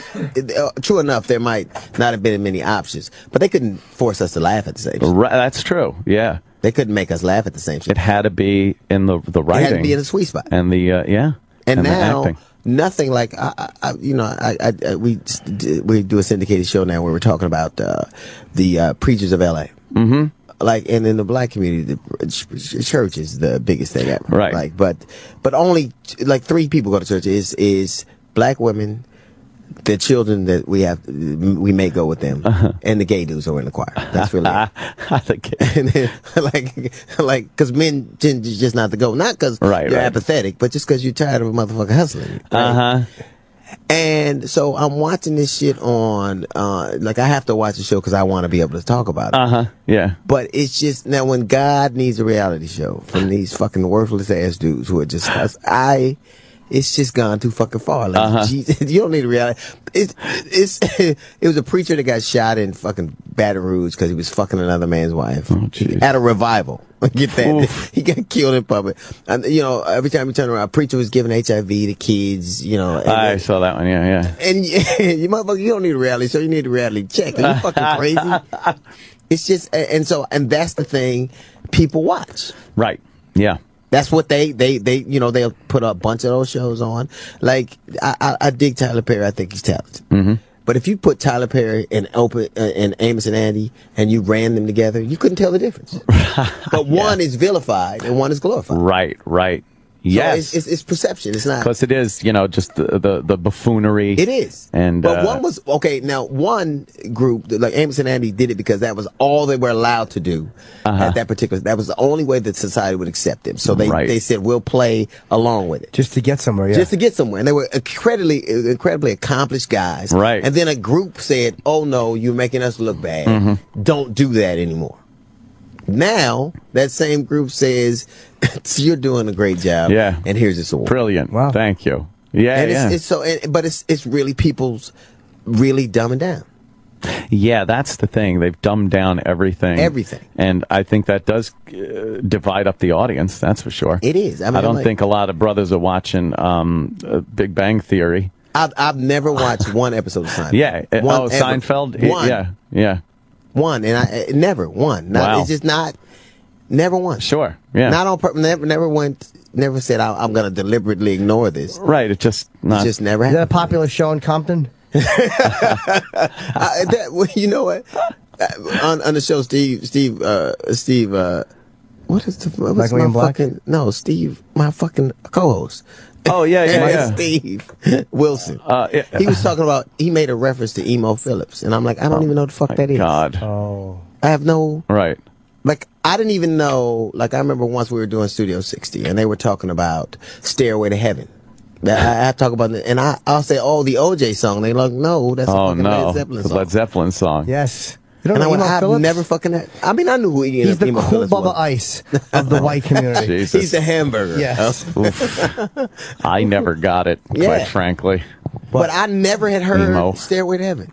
Never. Wow. And I'm talking about 2006. Everyone has heard Stairway by that. Did you like it? To that I point. did. Yeah. I did like it. But I didn't. It was just. That must be amazing to listen to Stairway, and it's not an old played song. Right. It's like, wow, this is some good new shit. And I never. There are things, and I read a lot, I travel a lot. It's just in 2006, I hadn't heard probably one of the greatest, most right, albums of in history, and I didn't fucking hear it. 40 years later, right? This is great. Have you heard this new shit? This is by great this stuff. New group called Led Zeppelin. Fuck Led Zeppelin. Right. I hope they tour. I got piss desperately. Oh, you got to take a leak? All right, we'll take a little break. I know we have, DL's in studio right now. Promoting. Let me get a proper plug for DL. It's a new show he's doing with Michael Ian Black, who's also very, very funny. It's called Trust Me, I'm a Game Show Host, and the premiere is tonight. It's October 22nd. It's 10:30. It's on TBS, so whatever your local... find TBS. It's everywhere. Yeah. And it's right before Conan. So, that's a good time. DL's on Twitter. Real DL Hughley. One word. And it's Hughley on Twitter. And you can get all the DL's dates and all that stuff. Yeah. So good luck. Great. It's half of you now. What? It's only half of you here now. Yep, yeah. Well, thank God the good half stayed. That's my good nature. Yuck. That's the new good natured Jim. No, all the bad stuff, all the negativity. The Jim low cholesterol. Yeah. Gluten free. Yes. Jim's 45 and trying to get a TV deal, so it's about being fun and good for all now. Isn't that the fucking truth? Isn't that the truth? Yeah. I guess John Lithgow checked in downstairs, so John Lithgow next. Oh, wow. coming in next. You want to hang out? Fucking, slide over one seat like the old Carson show. This is 40. He was fucking hysterical. Yeah. He's apparently has a children's kids book. I don't know. Interesting. We'll talk to him about that. How about this? Don't touch that dial. It's a good one, Jim. Opie and Anthony Show on Sirius X.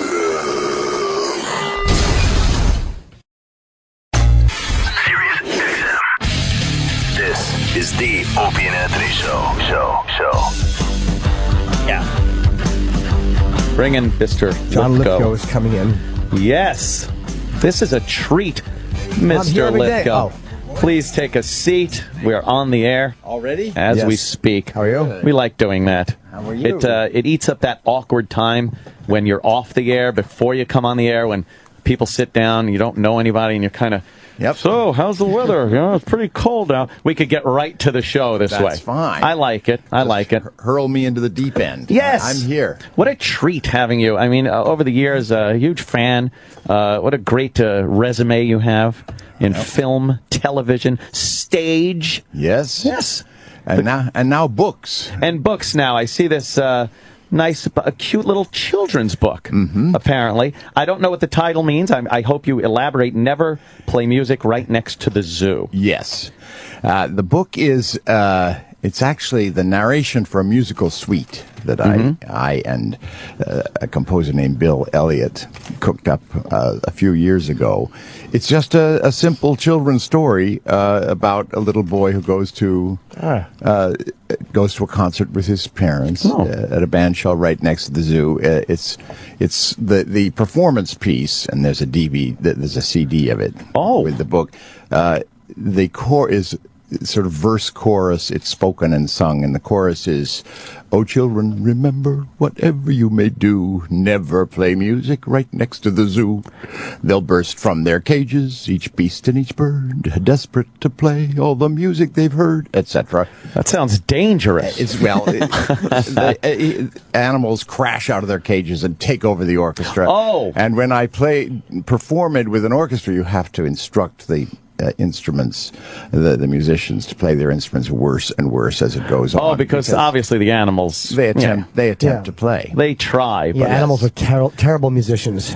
That's true. I see on the cover right here, one of the elephants is trying to grab the bow from the cellist. That's right. It's I would love to read it to children over the radio, but it doesn't have the same impact. Oh, that's actually looking at the pictures and right. Yes, well, you could do it like Fiorello LaGuardia read the funny papers. That's right. You could describe the pictures. But it's Lisa Hernandez illustrated it. It's just a wonderful book, and wow. And it's especially wonderful when I perform it with the orchestra. Yeah. But you don't need a full orchestra at bedtime. What inspired you to do a children's book? Well, this is actually my 9th. I've been doing them from I'm out of the loop. Here, look at the back. Well, I told you that before the show. Jimmy, no, you didn't. Those are all the others. Oh, my God, you are. So this is my shadow career, you see. Jeez. I've been flying under the radar for years. The only people who know about it are little children and parents. That must be it, because I am childless. Yeah. My womb is barren. I have no children. And as of age 8 or 9, children have outgrown me. Yes. So. Yes. So why kids' books? Have you written another book, or is it all children's stuff? Well, I wrote a memoir a couple of years ago. But basically, I've only had the courage to write children's books. The children are far less critical of your literary technique. Well, that's true. I can imagine many hater tweets from little kids. Yeah, if they don't like it, they just kind of throw it on the floor. And never have to hear about it. But all my books grew out of concerts for kids, because I've always done that ever since my own kids were small. My oldest is 41 years old, so I'm doing it all these years. And of my 9 books, like 3/4 of them are things that I actually perform in concert, the lyrics to songs or the narration to a child's guide to the orchestra suites. I even wrote the narration for a ballet, for the New York City Ballet of Carnival of the Animals, the Saint-Saëns piece. You are multifaceted. Were you a musician before you acted, or you acted before music? I beg pardon? You play music? I play mediocre guitar, but I learned guitar just to play for kids. And I don't do it as often as I would like to, but concerts for children are completely fantastic. Yeah. I mean, they're an amazing audience, mainly because they're such a difficult audience. But if you can keep their attention, we actors we're all after the suspension of disbelief, and you never quite achieve that with grown-ups. They know you're pretending, but kids, you can sucker them into almost anything. Have you had any bad shows with children? Have you? Early on, I mean, it's a particular skill that you learn never to let them near your shoelaces, for example. 'Cause Oh, right. They're sure to untie your shoelaces, and that becomes the big event. They ignore your music. and No, just but I look at mean, your shoes. but I've done kids concerts at Carnegie Hall for 2,500 kids. And at a certain point, you learn how to manage them. Right. And it's incredibly fun. So anyway, as I say, like you, I mean, most people don't know I do this, but yeah, exactly. Obviously, your acting career is at the forefront. That's what everybody knows. That's my day job. You from your day job. We realize we've been saying your name wrong for 25 years. Well, the world seems to have. Yes, I gave up correcting people a long time ago. Yeah. Well, they've said Lithgow forever, and it's Lithgow. I pronounce it Lithgow. Apparently, I'm the only one. Yeah. I understand that Rachel Maddow has the same problem. Oh, Maddow. Everybody calls her Rachel Maddow. Well, amongst other things. Yes, exactly. But I have a new kinship with her. Oh, yeah? Really, are you kidding, or is that really her name? Rachel Maddow. That she pronounces it Maddow. Maddow. I heard her correct the world on television. Could commiserate. And it's exactly what I go through. But it doesn't bother me. As long as they're pronouncing it, let them mispronounce it. Yes, as long as they're reading it on a credit of a hit movie, as they say. Do you like playing it seems like it's more fun to play like a shitty person than a good person. Well, it's nice to surprise people. That was the great thing about playing the Trinity Killer on Dexter, is to play him as a nice man with a secret. And to be known as kind of a sort of loopy, ineffectual fool like Dick Solomon, and then play the Trinity Killer, you just have the opportunity to completely shock people. Yeah. It was a pretty dastardly character. Yeah. Yeah. But great fun. You're right, it is fun. Yeah, it seems like who wants to play a nice guy when you can play a psychopath? It just seems like you play a really great villain. I mean, and that's kind of what I would associate you with. Yeah, if you're going to be in Othello, you want to play Iago. And now the dummies in this room will all act like we know who those characters are. Yes. But we really are all high school dropout fools. Indeed. I have no idea. We just know Othello's very popular. Well, Iago's the great role. Why is Iago? What did Iago do in Othello? Iago is the villain. He is the arch villain. He's the one who destroys Iago. Of course, Jim. Othello.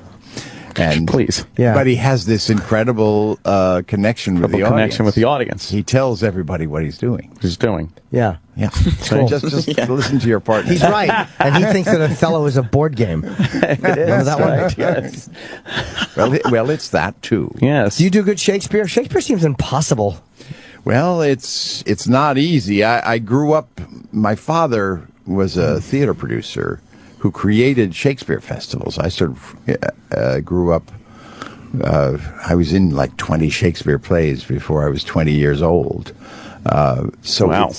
It's a kind of language that I grew up with, but it's a challenge, and it's at the very heart of British theater. And I mean, Shakespeare is certainly popular in American theater too, but it's the very spine of a British actor's training.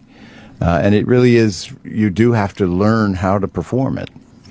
You always seem when I watch guys doing it, it just seems like the British actors that I've seen doing it seem too proper, and it doesn't seem like it means anything. And I talked about Brando doing it. I watched him do it, and it was like, that's a guy who really seems to understand what it is he's saying. Absolutely. I mean, there have been brilliant American productions of Shakespeare. This past summer in Central Park, I saw this production of Comedy of Errors, of all things, set in upstate New York in the 1930s.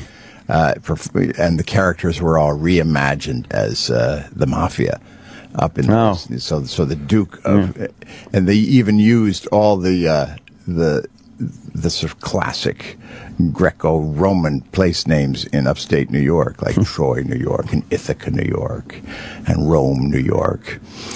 And it was played like The Sopranos, and it was hilariously funny. And the music of the language was completely different. It was very American. It's amazing how that could be translated like that. Shakespeare's flexible. You can, put it in a whole different setting and keep the storyline, and it actually works. Yeah, they did Much Ado About Nothing years ago in the park, set in Teddy Roosevelt's sort of Midwestern America, with soldiers coming home from the Spanish-American War. And again, it was you just heard it in a completely different way. Basically, Shakespeare is a great storyteller, and you have to get beyond the fact that you're really learning a new language. It's like 450-year-old language. Yeah, you have to. You can't just repeat what you read and memorize the words. You have to know what they mean in order to convey it properly, I would imagine. You can't just blurt it out. Actually, there's a wonderful new book written by the playwright Ken Ludwig, which is called How to Teach Your Children Shakespeare. And what is that, to punish him? Well, actually, he asked me to write the introduction, which I did. It's a wonderful book, and it's a book adults can enjoy it so much too, because it just gets at just the fun of Shakespeare, the fun of learning it and knowing it. How many awards have you won? Oh, well, a lot. A lot of awards. But I'll tell you one thing. I've won a lot more nominations than actual awards.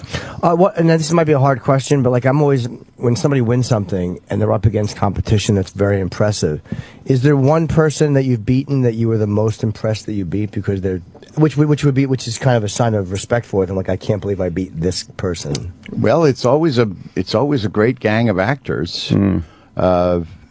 Let's see, who were the...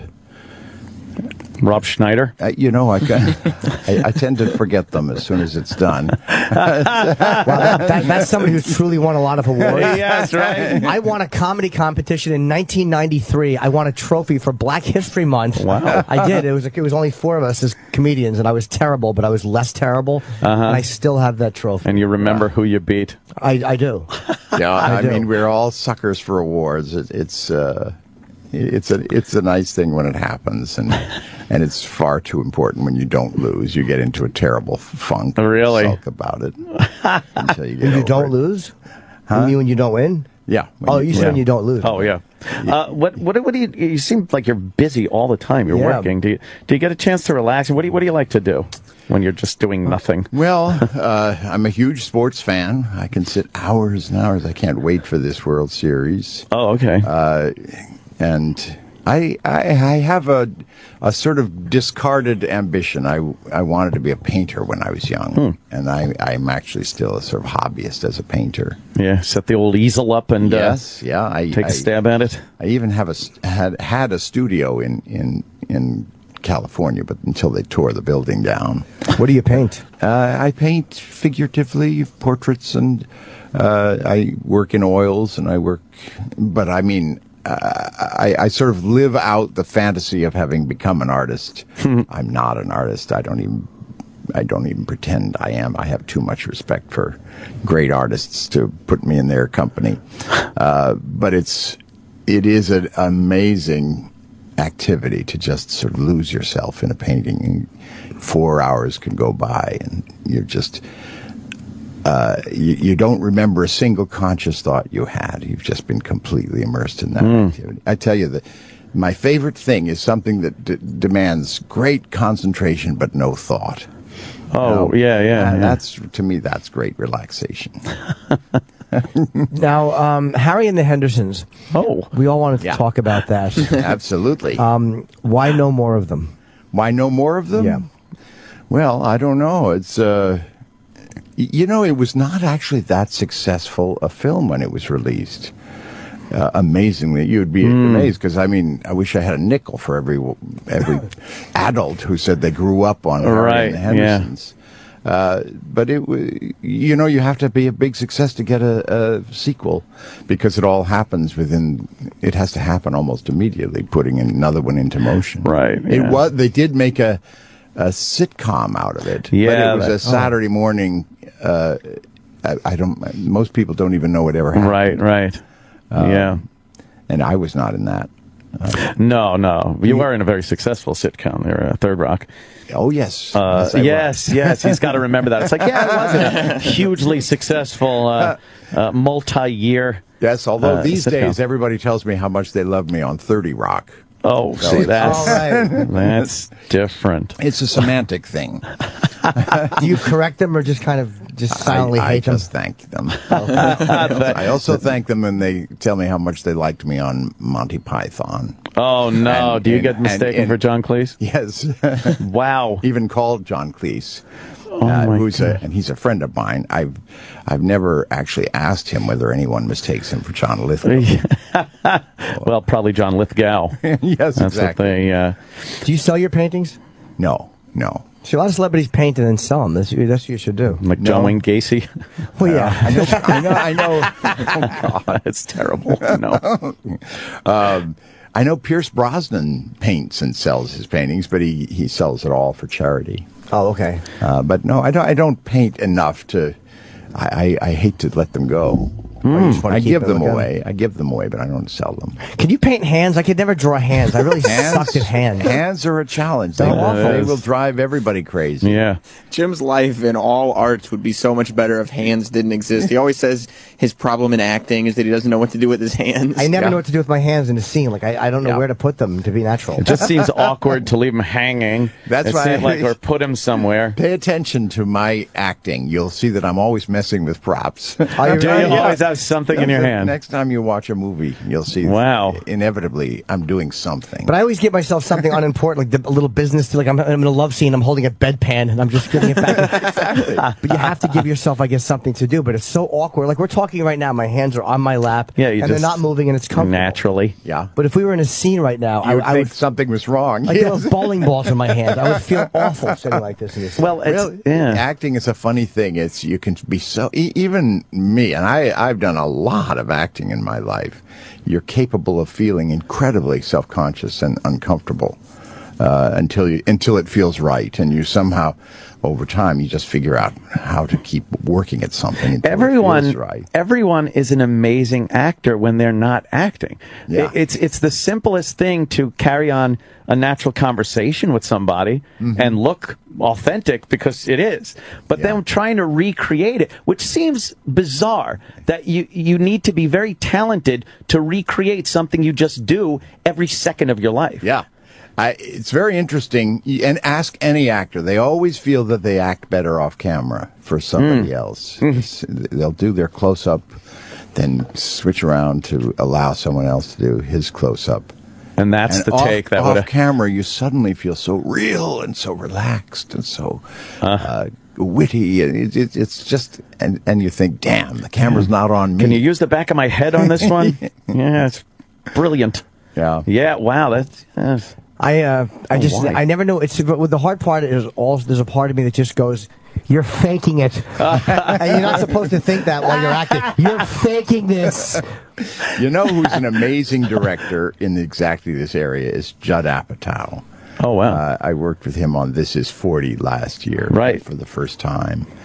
And he just sets up the cameras and lets them roll for 15 minutes, and you just do the scene again and again, with him throwing new lines, new ideas.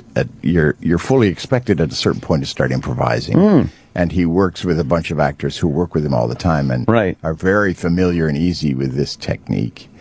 And he gets the most spontaneous. That's why his comedies have such freshness. That seems to be an amazing technique, because you would kind of fall into a rhythm doing it enough times without having that, all right, do it again kind of a thing. Yeah. In fact, he'll say, now just go and do it again and just try something completely different. And this without ever saying cut. You know, he'll get 15 minutes of material. What a lazy director. Yeah, exactly. He's in the truck. He's eating. Yes, he slouches all the way to the bank. Now you've directed, right? I actually started out as a theater director. Oh, okay. But only because I couldn't get any acting work. As soon as I got moving as an actor, I sort of left directing behind. Yeah. Did you direct any episodes of Third Rock? No, I never. Oh, you didn't? Because usually wanted to. After a while. You know, we had this wonderful director, Terry Hughes, Third Rock was just a just terrific. It's always almost the factory system. Everybody knew his role, and just I was just not interested in taking the helm. I was having too much fun acting. Yeah, I always found that weird because acting and directing aren't really that similar. No, but a lot of actors want to go into directing. There was a period when I was both acting and directing in theater, and I found it very, very hard to cross back and forth across the line. Yeah, it's just a completely different relationship with your colleagues, for one thing, and you can't monitor yourself. I feel I always need someone to tell me, even if I don't buy what they're saying, I want somebody else to be monitoring what I do. Right. You'd be the boss. Yeah. How was Shatner to work with on Third Rock? Bill is great. I mean, when he did the big giant head on Third Rock, yeah. As far as I know, it was his first flat-out piece of comedy. And look at what's happened with him since. He just he so enjoyed that.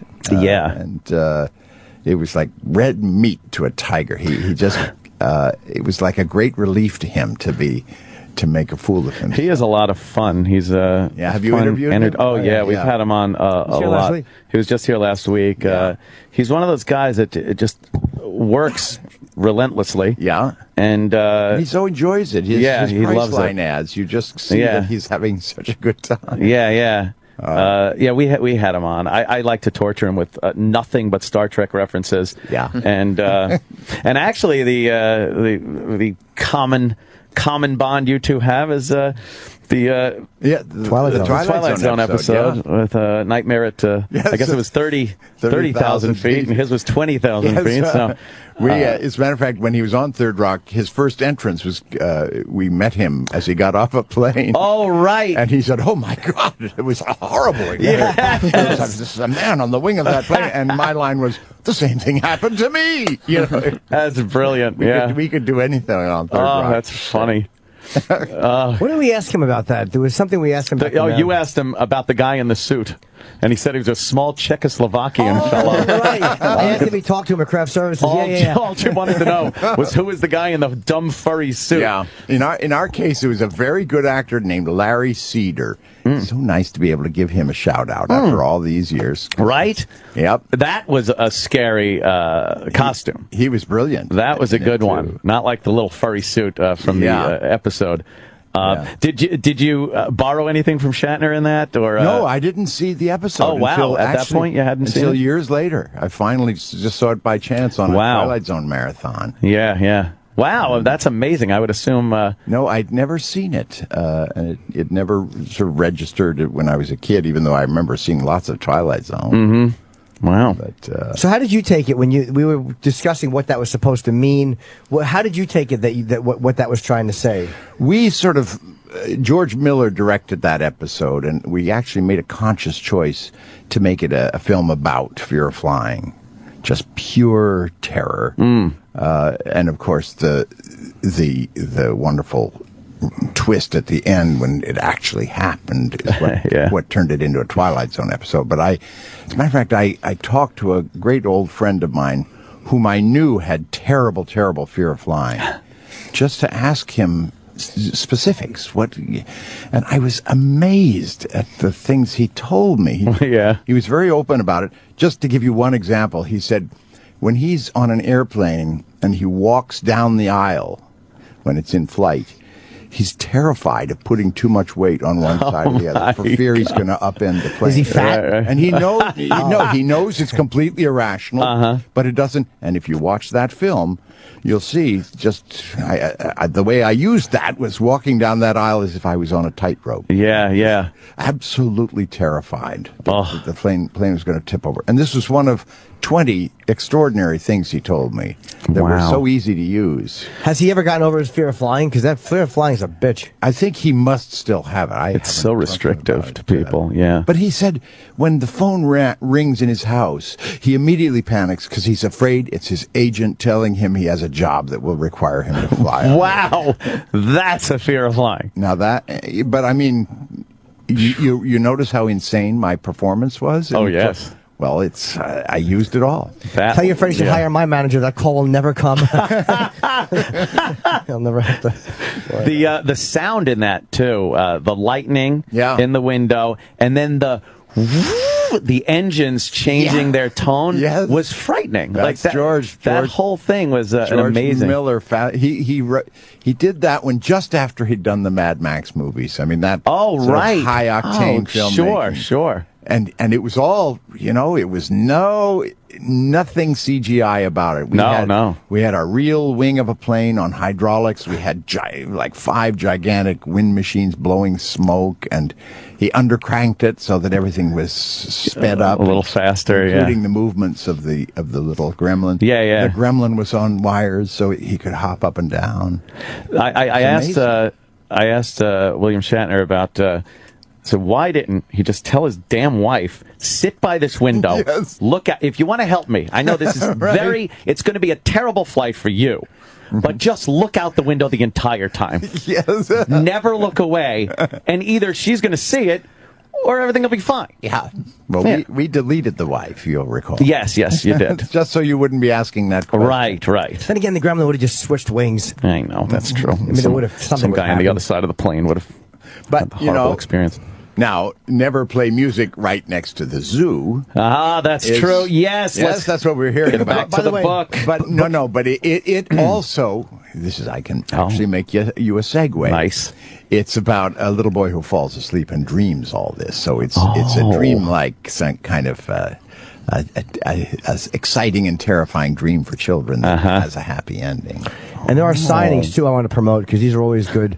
For a book, you can go down and meet John and get your book signed tomorrow at Bookends in East Ridgewood. I'm in Ridgewood, New Jersey, on East Ridgewood Avenue. That's a great independent bookstore in New Jersey at 4:30. So get there early. There will be a line, but you can line up inside. It's a really huge bookstore where they do the signings in the basement, so it's great. You're not going to be stuck outside. And the 25th, which is I think Friday? Friday, yes. The 7 o'clock, the book review. It's in Huntington, New York, on New York Avenue, which is not too far from F.H. Riley's, I don't think, right? I used to live right around there, on Long Island. Well, I expect you guys to be there. Absolutely. I'll be there, Mr. Lithgow. And I think I'm even going to perform it, so. Oh, man. Oh, yeah? Yeah. I'm doing this sort of karaoke version. Bill Elliott sent me the entire score without the voice, so I'm going to put it into a boombox and perform it for the kids, because the whole fun of it is hearing an orchestra play badly. Yeah. Well, this is great. What a treat. Thanks so much for coming in. Great. And continued success with your children's books that I didn't even have a clue. I feel like such an ass. But you're not a child. You only behave like I've been one. told differently, yes. But, wow, you got quite the collection here. Yeah, and they're wonderful books, too. They're Simon & Schuster books that I started writing them in, 1999, and I produced them. Make a good Christmas gift? That's why I'm here. Why do you think I'm here? Of course. Very good. John Lithgow. I didn't even get Lithgow. Lithgow. And I didn't even get a chance to just say how you don't understand how you changed my life after The World According to Garp.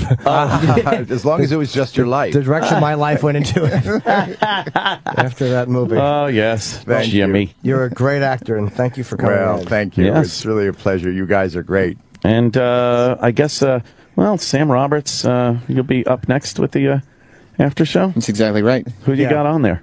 Justin Long is actually coming in today. Is he on drugs? Hopefully. Yesterday's guest? Crossed. Yesterday was a big success. So. Yeah. All right. And, of course, thank everybody, E-Rock and Travis and everything. And I guess, I know it's if we're not early, dead, we'll be here tomorrow. Yeah, don't worry about it. Well, I wish I were. Yeah, oh boy. You wish you were dead? No, I wish I were going to be here tomorrow. So what a sad way to end this fun interview. After that was either a very good or a very bad review of your show. All right, and we might be back. You'll hear me do reads. How about that? I'll treat you with some reads. Thank you. The Opie and Anthony Show on Sirius XM.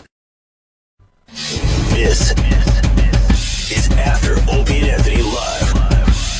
Here's your host, Sam Roberts. All right, it's after show time. I said it on the main show, but Justin Long, he was the Mac guy. He's in a ton of movies. Waiting. Die Hard. He's in Live Free or Die Hard. He was in movie 43. He was in Dodgeball. He's Ed? Ed, yeah, New Girl. He was on the show Ed? Yeah. I thought wasn't that an old show? Yeah, it was on NBC for like Bowen and 2 or 3 years. Was he young? Yeah. Interesting. Well, he'll be on this show, and I can only hope that he's all fucked up, because otherwise it's a tough act to follow yesterday. Let me go to 617 to start the show. 866-WOW-1-WOW is the phone number, by the way. 617, you're on the air. Sammy, professional broadcaster, how are you, pal? Great, how are you?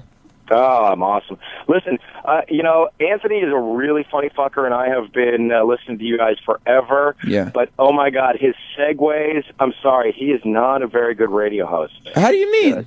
Come on.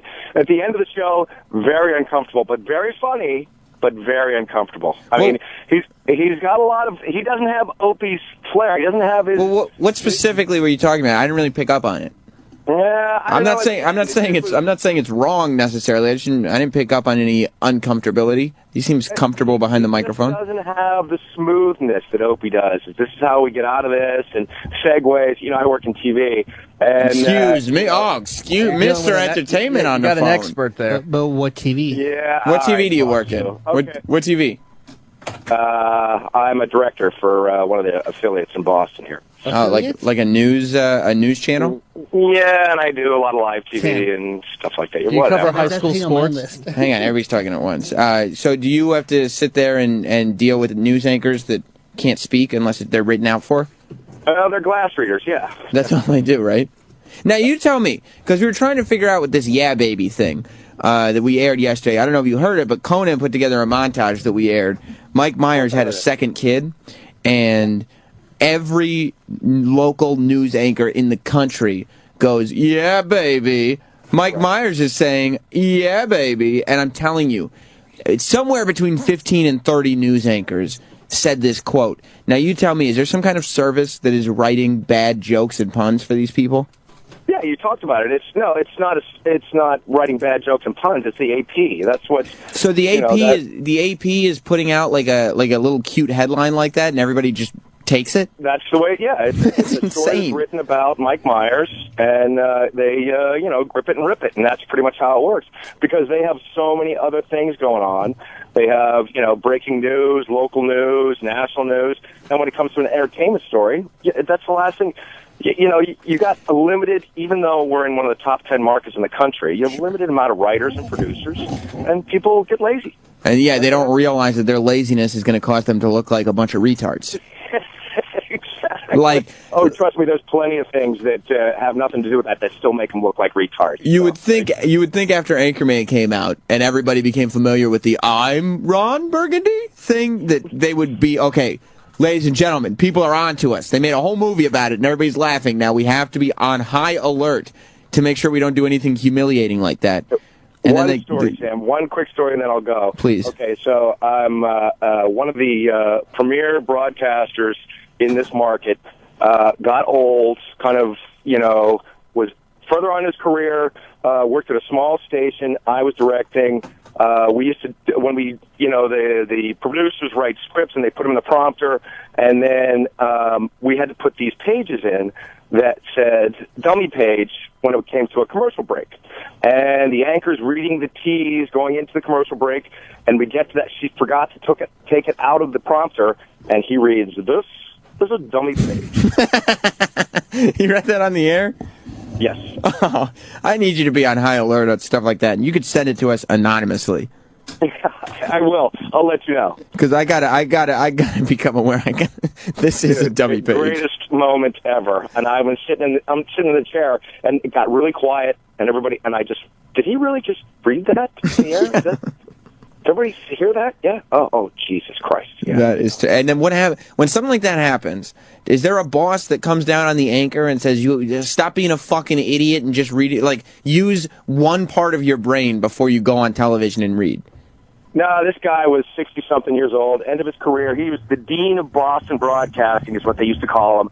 So, they don't care. He has, 3 martini lunches and goes back and does the news. And it's amazing. It's those people, too, that make the biggest blunders. Those people, well, he's an institution here in Boston. He's a Hall of Fame broadcaster, and meanwhile he's announcing on the news that it's a dummy page.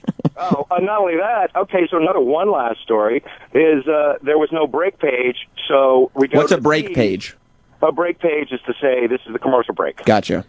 Okay, so there's no break page, and the next piece of script was the first story in the B block, which is after the commercial break. Okay. But there was no break page, so he starts reading the next story. So now the music's playing, and he's doing another news story. And now what the fuck do I do? Of course, because you're sitting there. Drop his mic, fade to black. Let's get the fuck out of this. Oh, that's you just fight. Like you can't. I guess you can't skip a commercial break. No. You can't bring the music down and then start news again.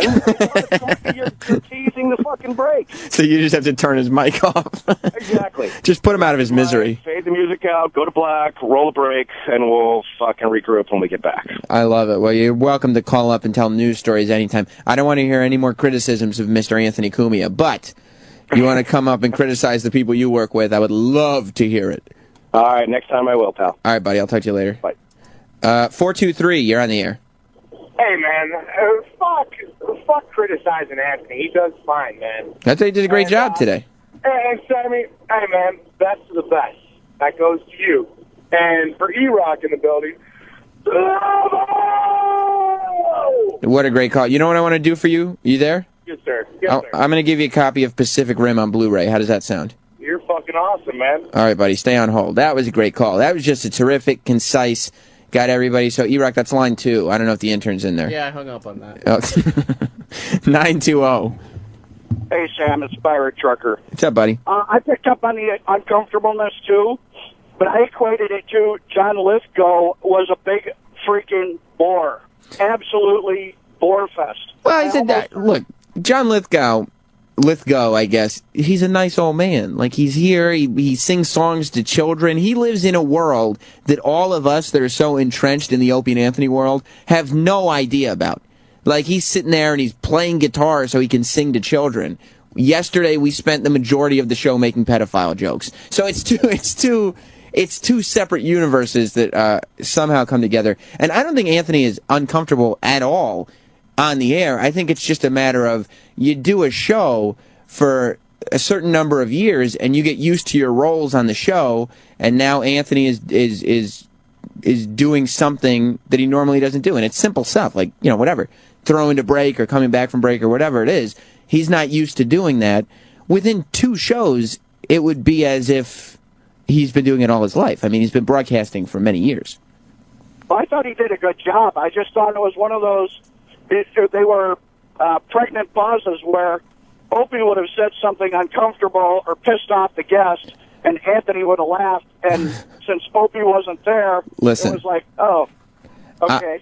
I am in no place to talk about uncomfortable interviews after what happened in this room yesterday. I mean, I feel like we're in the middle of a crime scene right now after what went down in here yesterday. Let me go to 952. You're on the air. Hi. I had a question about Jocktober's intro. Uh-huh. Nice to talk to you, by the way. You too. I was wondering what the first song is on that.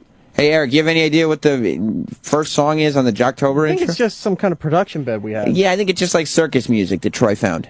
That little whistle music? Yeah, I think so. Going on? All right, thanks, buddy. 605. He no Blu-ray for him. 605. You're on the air. Oh, hello? What's up, buddy? Hello? Yeah. Sam? Yes. Oh, my God. I know, it's exciting. To talk to you, it is. Yeah, I would imagine. I thought Anthony did freaking great today. Of course, look, Anthony is not some fucking rookie who needs people to call up here and say how great he did, but you're 100% right, 605. What's your name? My name's Josh. Josh, you're with me. Yeah. Anthony's a guy is a comic genius. He's a broadcasting genius. He's been doing this for years. He knows what he's doing. It goes without saying. Fucker blocked me on Twitter, but whatever. He's awesome. He probably had good reason. I trust him. No, I don't know why he did, actually, but whatever. I just want to say those guys are idiots. Anthony's awesome. Of course he's awesome. Thank you, buddy. 423. Hey, Sam, I was in meetings all morning. I came into the Lithgow thing a little late, and I swear to you, I thought you guys found the pedophile. Come on, He John. was talking about kids and playing guitars and singing. I thought you had found one from yesterday. I guess in context, everything gets weird. Phones are blowing up. Everybody wants to chat, but ladies and gentlemen, what are you smiling at, Sal? No, Eric's yelling at Yuri. Why is he yelling He's at? just. I thought his name is Jack. I don't know. I couldn't. Yuri is the intern who's from Russia who prefers to be called Jack. Ladies and gentlemen, DJ Hookit is in the house. DJ Hookit is here. Hey. How are you doing, my friend? Chilling, man. Where the monkeys at, man? What? Oh, you always come in here when your enemies are here. No, no. John Lithgow was there at Planet of the Apes. I thought you had a monkey with him. John Lithgow was in Planet of the Apes? Yeah. What, Eric, was John Lithgow in Planet of the Apes? The new ones. The new one, I think he was. Oh, okay, all right. Wanted to throw you under the bus. I thought he was bringing a monkey up We here. got you on the Johnny Carson thing. I was hoping we were getting you on something else. Not today, though. I'm looking it up. Dude, you know who's here? Oh. The Bouse. No. Is he still here, Eric? Rick Ross is here? Yeah, he's Oh, in my. Sway. It's been great, guys. Ricky Rose is here. I'm pussy. I'm out. Last time you were here, Ja Rule. What is going on with Ja O&A? Rule was here. Every time I come up here, you got like 50 enemies next door.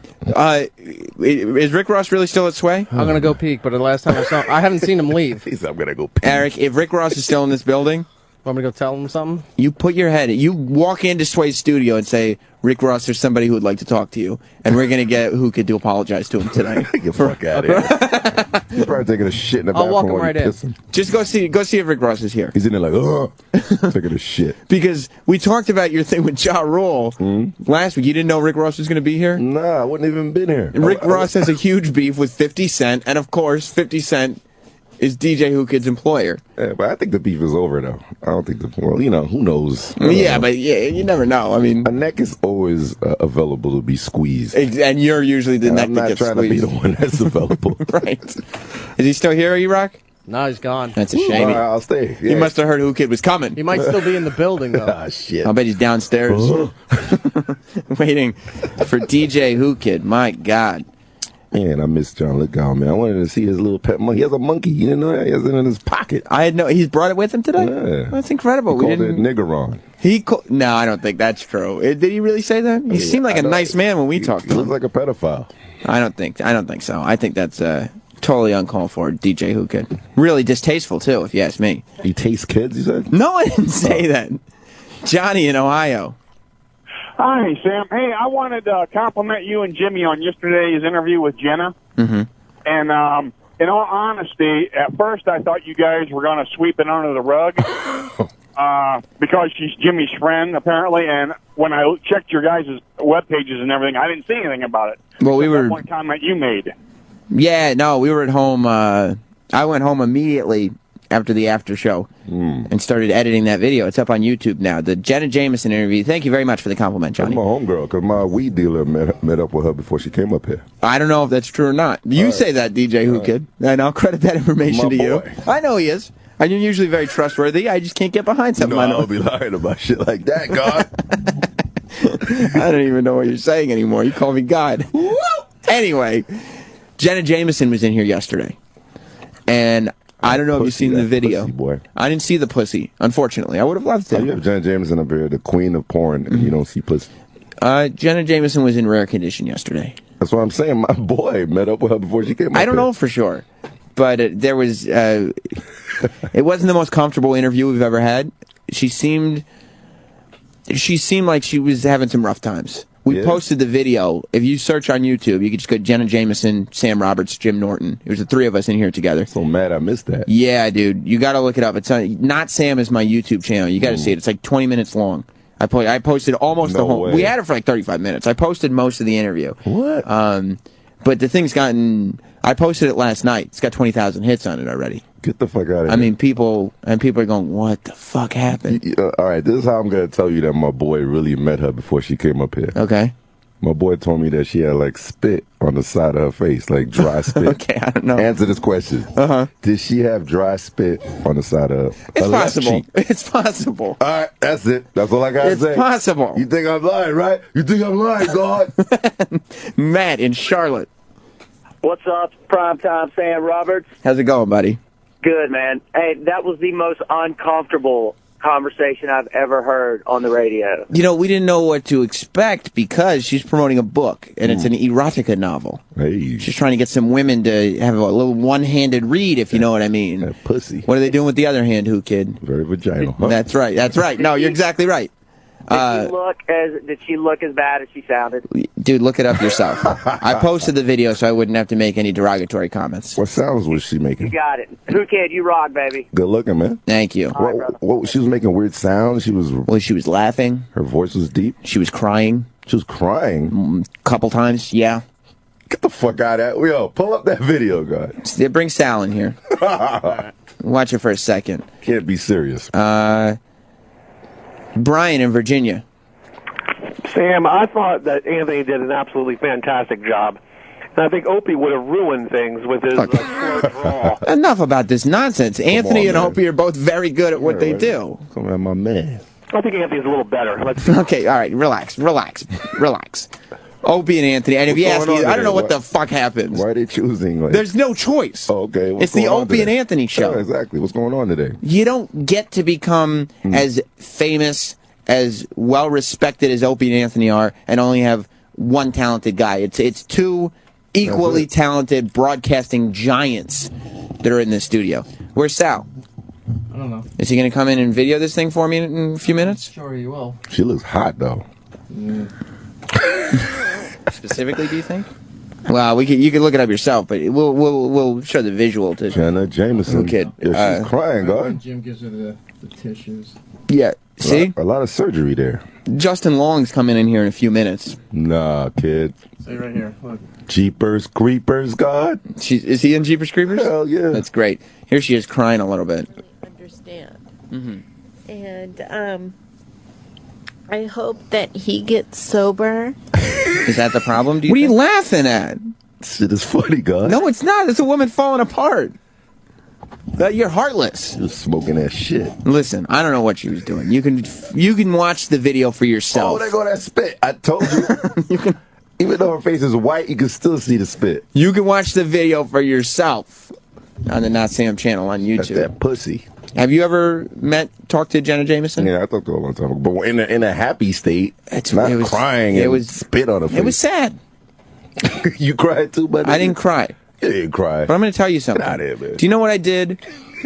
I prepped, of course, for the Jenna Jameson interview. Oh, did you? Looking up interviews. What prep? All you gotta do is look at the pussy. No, you don't just look at you look up interviews, you see what she's going on, you look at her Twitter feed, that's when I knew stuff was going wrong. But okay. I did masturbate to Jenna Jameson the night before. See, that's where the respect comes in for you. You like brother. that? You're a brother. Because I sat there and I was looking at all this Jenna Jameson stuff, and I was like, I remember how hot this chick was. Real research. And so, so I went, and you know what I did? And this is a little humiliating, but my wife was sleeping. She caught you, no? No. Okay. But I snuck out of the bedroom. Oh, okay. Yeah, that's normal. Got my phone, went into the bathroom, shut the door, found some Jenna Jameson porn on, one of the mobile free sites. It's getting there. Jerked off. Yeah. And I propped up the phone on the tiles. No way. Yeah, so I could look straight. Yeah. And I jerked off. You had to stick it? In the toilet. No, I didn't have a stick it. I jerked off, put it in the toilet. Yeah. Cleaned up, washed up. Oh, yeah. Came back in the bedroom. My wife had woken up by that point. Hey. Realized I was in the bathroom for so long. And she goes, babe, are you okay? Yeah. Like she thought I was having some tummy problems. She thought I was taking a massive shit while I was in the bathroom. And I was like, yeah, no, I'm fine. But that's what happens. Yeah. I'm sitting there thinking as I'm going to sleep, okay, what am I going to talk to Jenna about tomorrow? And the more you think about Jenna, the more you think about the titties and the ass and the pussy. And so then you go and you jerk off. Then she came in. She came in with the spit and the crying. And I thought about the woman that I had jerked off to the night before. It's not the same. Made me sad. That's what made me sad. Was Sal crying too? Sal, did you cry a little bit? I did jerk off too. Oh, you jerked off? You did last night? Yeah, last night, yeah. I did the night before last when I was prepping for the interview. So the whole O&A cast did research. But Sal's is a little more psychopathic because he saw this woman break down. A mess, yeah. And then he started laughing. And then he was like, "Oh, I got to jerk off to this." So Sal was actually jerking off to me interviewing her. Wow. Which is like, I don't know if I like that. Well, no, it was just. I don't mind it because I got an ego. It gave me like some sort of what's the word I'm looking for? Like excitement. No, it was like, okay, I feel better. Like, she had her heyday. She is now. Let me celebrate her heyday. Yes. Yeah. So did you pinch it a little bit while you were watching the interview and then go to the porn? No, I didn't watch the interview until this morning, Sam. And then this morning were you like, oh, yeah, that's, yeah. I got a little chode at this moment, You pinching it a little bit? As long as he didn't eat his cum. I think that's what white people do. Did you eat your cum? No, I don't even like to look at it. Good. Okay. Yeah. Good for you. That's what white people do, I think. Great shit. In the beginning stages of masturbation, you pinch it. You pinch it a little bit. You pinch it? A little bit, right? What's that? You take the whole shaft and you just start pinching. That's the Louis C.K. bit. Oh, is it? Yeah. Does he pinch? Start off with the two. Well, he said, when you're young, you start off with the 2 fingers. No. I meant with the full hand. No. 2 fingers. I meant it like today. You start with pinching, like not like when you're a kid. You pinch. I mean, like you're flaccid, right? And you start pinching, and you're like, you start getting some feeling down there. Yeah. And then you start growing, and you're like, okay, going. right. Yeah. So you start with the pinching. What's that from? Like not getting circumcised? I'm circumcised too, kid. Okay. I got this weird thing. I don't give a shit. I'll say it. When I first put on porn, like when I start getting horny, I sneeze. I don't know what the fuck it is. It's a real because you're allergic to vagina. Yeah, just follow what God intended you to follow. You're fucking tight. He's giving you every signal that vagina's not for you. I did research to it, and it has to do with hormones and stuff rushing to the brain. You did you go to your allergist? No, it's not. It's not. Did you go to your allergist and say, "Look, I don't know if I'm allergic to pre-cum. I don't know if it's vaginas I'm allergic to. I don't know." Yeah, and every time I get worked up, I think I'm allergic to nipples. No, it's like it's an evolutionary thing, and I don't know. Then apparently I'm not evolved. Yeah, because I don't sneeze. I'm like technically less evolved. I could have told you that. Yeah, you're like Cro-Magnon. Yeah. So there was a lot of sneezing in the studio while Jenna was up here. No, next time, I'll tell you this though.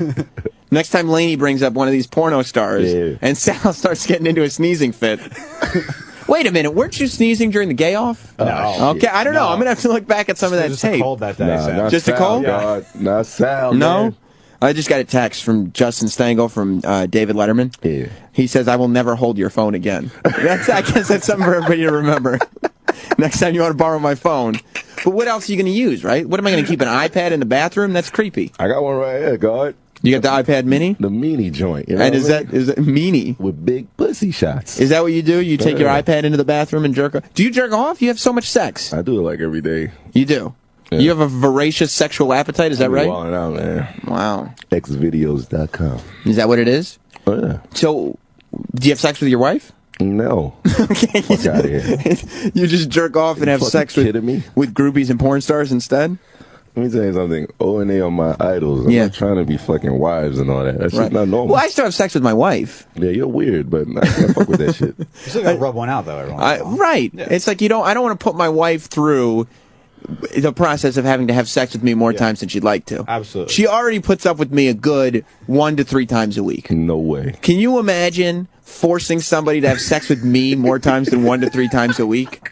I can't imagine having to make somebody sit through that. So yeah, I'm gonna go. If she's sitting there resting Sunday night, she's got a long day of work on Monday. I don't want to have to wake her up. What am I gonna start poking her? Hey, you already made her sit through like wrestling probably at that point too, right? Huh? You made her. Isn't there wrestling on Sunday night? Yeah, I probably and if there's not, at that point. if there's not, I probably had some tapes on or something. Hey, you want to watch Royal Rumble 2005? I'd rather watch Jenna. Jenna got like what 3,000 movies. I'd rather watch her. I don't know how many. You'd rather watch Jenna Jameson than have sex with your wife. Old Jenna. The old Jenna. A young pussy. What are the chances of you jerking off to my interview with Jenna Jameson? Not much, because you're in it. I don't know if I can do it with you in it. The shots keep going to my shitty afro and headphones. Maybe if I look at the spit in the corner of her mouth, I might get a little aroused. You like that? Yeah. My God. Well, smoking that shit. Let me go to Kevin in Houston. What's up, Kevin? Hey, buddy. How you doing? What's up, Who Kid? What up, Doug? I have a question, Sam. Do you think that maybe Roland could use our host will jerk off to you as a selling point to get more guests on the show? Well, I talked to Jenna Jameson about that a little bit. I asked her, I was going to tell her I jerked off to her the night before, but then I asked her when she's doing signings, is this something that you find creepy or is it a compliment? And she kind of made it seem like she was a little creeped out by it. So I was like, all right, maybe we'll cease the information train right there. Maybe I'll go throw on the e-brake before I go further with my big, fat, stupid mouth. But yeah, I mean... Did Roland get turned on with Jenna in here? I'm sure he was pinching a little bit. Everybody come on his chest? I don't know if anybody came on Roland's chest. He looked like he would like that. Yeah? I don't know. I've never talked to him about specifically if he'd like having his chest come upon. Honestly, she was pretty, but some things were a little rough around the surgery. edges. Like in the video, she looks good. Like the way they do the makeup and stuff. She knows what she's doing. Really She knows how to pose for photos. But it's also her body looked better than it has. She showed her booty off a little bit. She did. She gained some weight. Yeah. But there's also a thing like she came in and she appeared to be in a state, and it was almost like I felt she shouldn't have been doing interviews. Get out of here. When I was looking at her, so I don't want to have sex with a woman who's in that state. Because it's so close to date rape. Oh, yeah. You know what I mean? Like, this is not a woman making good decisions. Just watching her sit down, she was all like that slow motion. Yeah. High, like I could fall out of this chair at any moment. So it's like you took advantage of that. You took the pussy. I didn't have sex with Jenna Jameson yesterday. But you took it subliminally on air. You just snatched the pussy. Like, you took it. Like, you think I subliminally date raped somebody in an interview? On air. You could have just been like, yo, you look fucked up right now. You got spit on your cheek. You're crying. Come back another time. Dress. Yeah, I don't know. I mean, she asked to come in here. Yeah, but you could have been like, come back next time. You're crying. She didn't start crying until halfway through the interview. I wanted to. Why don't we talk about what's going on? Like, why don't you? Sounds on the side like, do it. Yeah. They just said Justin Long will be here in a minute. Do you want to do the live read now? Get it out of the way? No, because we don't have Justin Long till the end of the show. Justin Long loves porno. I thought that was a porno star coming up. I didn't know it was the actor. Well, he's got a porno name. It's Zach and Mary make a porno. I pulled my dick out like, name like Justin Long, man. Why would you pull your dick out? His name was Long. I was like, it was a porn star, but you were actually the actor. So are you saying like you were going to get competitive? Yeah, but like let's see who's really Justin Long. Nigga. I get you. I'm with you, DJ Hookit. I'm with you. The Chipmunks, nigga. I mean, you might as well mention it. Orange is the New Black, House of Cards, Arrested Development. You know all these shows. I love that show. I love all. There's actually 3 different shows, but I love all of them. The Orange is the Black one is crazy. It is. It is. That's true. Are you ready for the next big thing from Netflix? Prepare yourself. For Notorious, Netflix's newest comedy special starring international stand-up sensation Russell Peters. Russell started doing stand-up as a kid in his native Toronto. That's my nigga. And now he's one of the biggest comedians in the world. Hell yeah. With over 75 million views on YouTube, nearly 1 million Facebook fans, and one of the most diverse audiences on the planet, he's sold out arenas like Madison Square Garden and Sydney's Royal Opera House. That's in Australia, DJ Hookit. C'est pas vrai. I don't know what that means. Also, launching with Russell's new special, Notorious, is Russell Peters versus the World, an exclusive 4-part series that takes you behind the scenes on Russell's tour and has tons of great outtakes and interviews with his family and friends. Qu'est-ce que ça veut dire? Don't miss Notorious and Russell Peters versus the World, now streaming on Netflix. Je veux yogurt. Okay, you said something about yogurt. I hope you're not cursing at me in French. Mike in Pennsylvania. Sam? What's up, buddy? Hey, I was wondering if who could have any more of the old name mixtapes, and if both you and him could sign them. Yeah, we got one in the office. We'll send to you. Stay on hold. We still got some of those mixtapes. Yeah. Yep. The Opie and Anthony mixtape. TJ in Oklahoma. Good morning, Samuel. What's up, buddy? Hey, what up, DJ Cool Kid? What up, dog? Hey, not much, brother. Man, I'll tell you what. I listened to the replay of that interview yesterday with Janet, and it was depressing. Man, it sounded like she was either drunk as hell or on some kind of drug. I don't know what's going on in her life. Yo, man, she's smoking that shit. I don't know what's going on in her life, but it was nice of her to stop by. Matt in New Jersey. Samson, I missed this morning's show, unfortunately, so if you guys talked about this, I apologize, but did you guys check out page 6 of the New York Post today? Yeah, well, Jenna Jameson did Good Day New York before she did After Opie and Anthony Live yesterday. Oh, okay. And they cut her segments. What? That's why she came in to do our show early yesterday, because she got on TV, and they thought she was fucked up, or whatever. That's what it says on TMZ. So they cut her segment and ended it early. So you're not allowed to get high and get on TV anymore? I guess they probably didn't feel like she was the guest they thought she would be. Well, Snoop be on TV all the time. That's true. And Jim brought it up. He said they should have just talked to her. But The problem is, like, I don't think anybody wants to sip their coffee and watch Good Day New York while Jenna Jameson's crying about trying to get custody of her children. I would. You would. That's because you're a sociopathic individual, DJ. What up, Sal? Sal's over here sneezing. What's going on with Justin Long, Eric? We're still waiting on him. It's been a minute. Spencer came in and said he'll be here in a minute, and then I haven't seen Spencer. That's my boy, though. He's cool as fuck, though. Justin Long? Mm-hmm. Well, you know Justin Long. He was in Zack and Miri Make a Porno while we're talking about pornos. Chipmunks, nigga. Dodgeball. Mm-hmm. He was in the Chipmunks. Die Hard. Die Hard, or Live Free or Die Hard. Mm-hmm. Now he's in a new movie. It's called Best Man. Well, he's got a couple new movies coming out. Oh, okay. One is called Best Man Down. The other, which is, I think it's like somebody getting killed at a wedding? It's, I haven't seen it. He's the best man down. I don't know, whatever. I haven't seen it, but apparently his character, he gets married, and right after his wedding, his best man dies, so he has to cancel his honeymoon and go to his funeral. Oh, okay. It's not like Black Hawk Down, like in Africa. It's not a war movie. No, it's niggas killing white people. Yeah, no, I don't think it is that. I don't think Justin Long would have anything to do with that, quite frankly. The other one is A Case of You. Justin Long actually wrote that movie. Oh, that's his little experiment right there. It's not an experiment. Okay. Wait till you hear this cast: Peter Dinklage, Vince Vaughn, Brendan Fraser, Sam Rockwell. Okay. Oh, he's serious then. He's not fucking around, Kid. You know what I mean? So he'll be in here.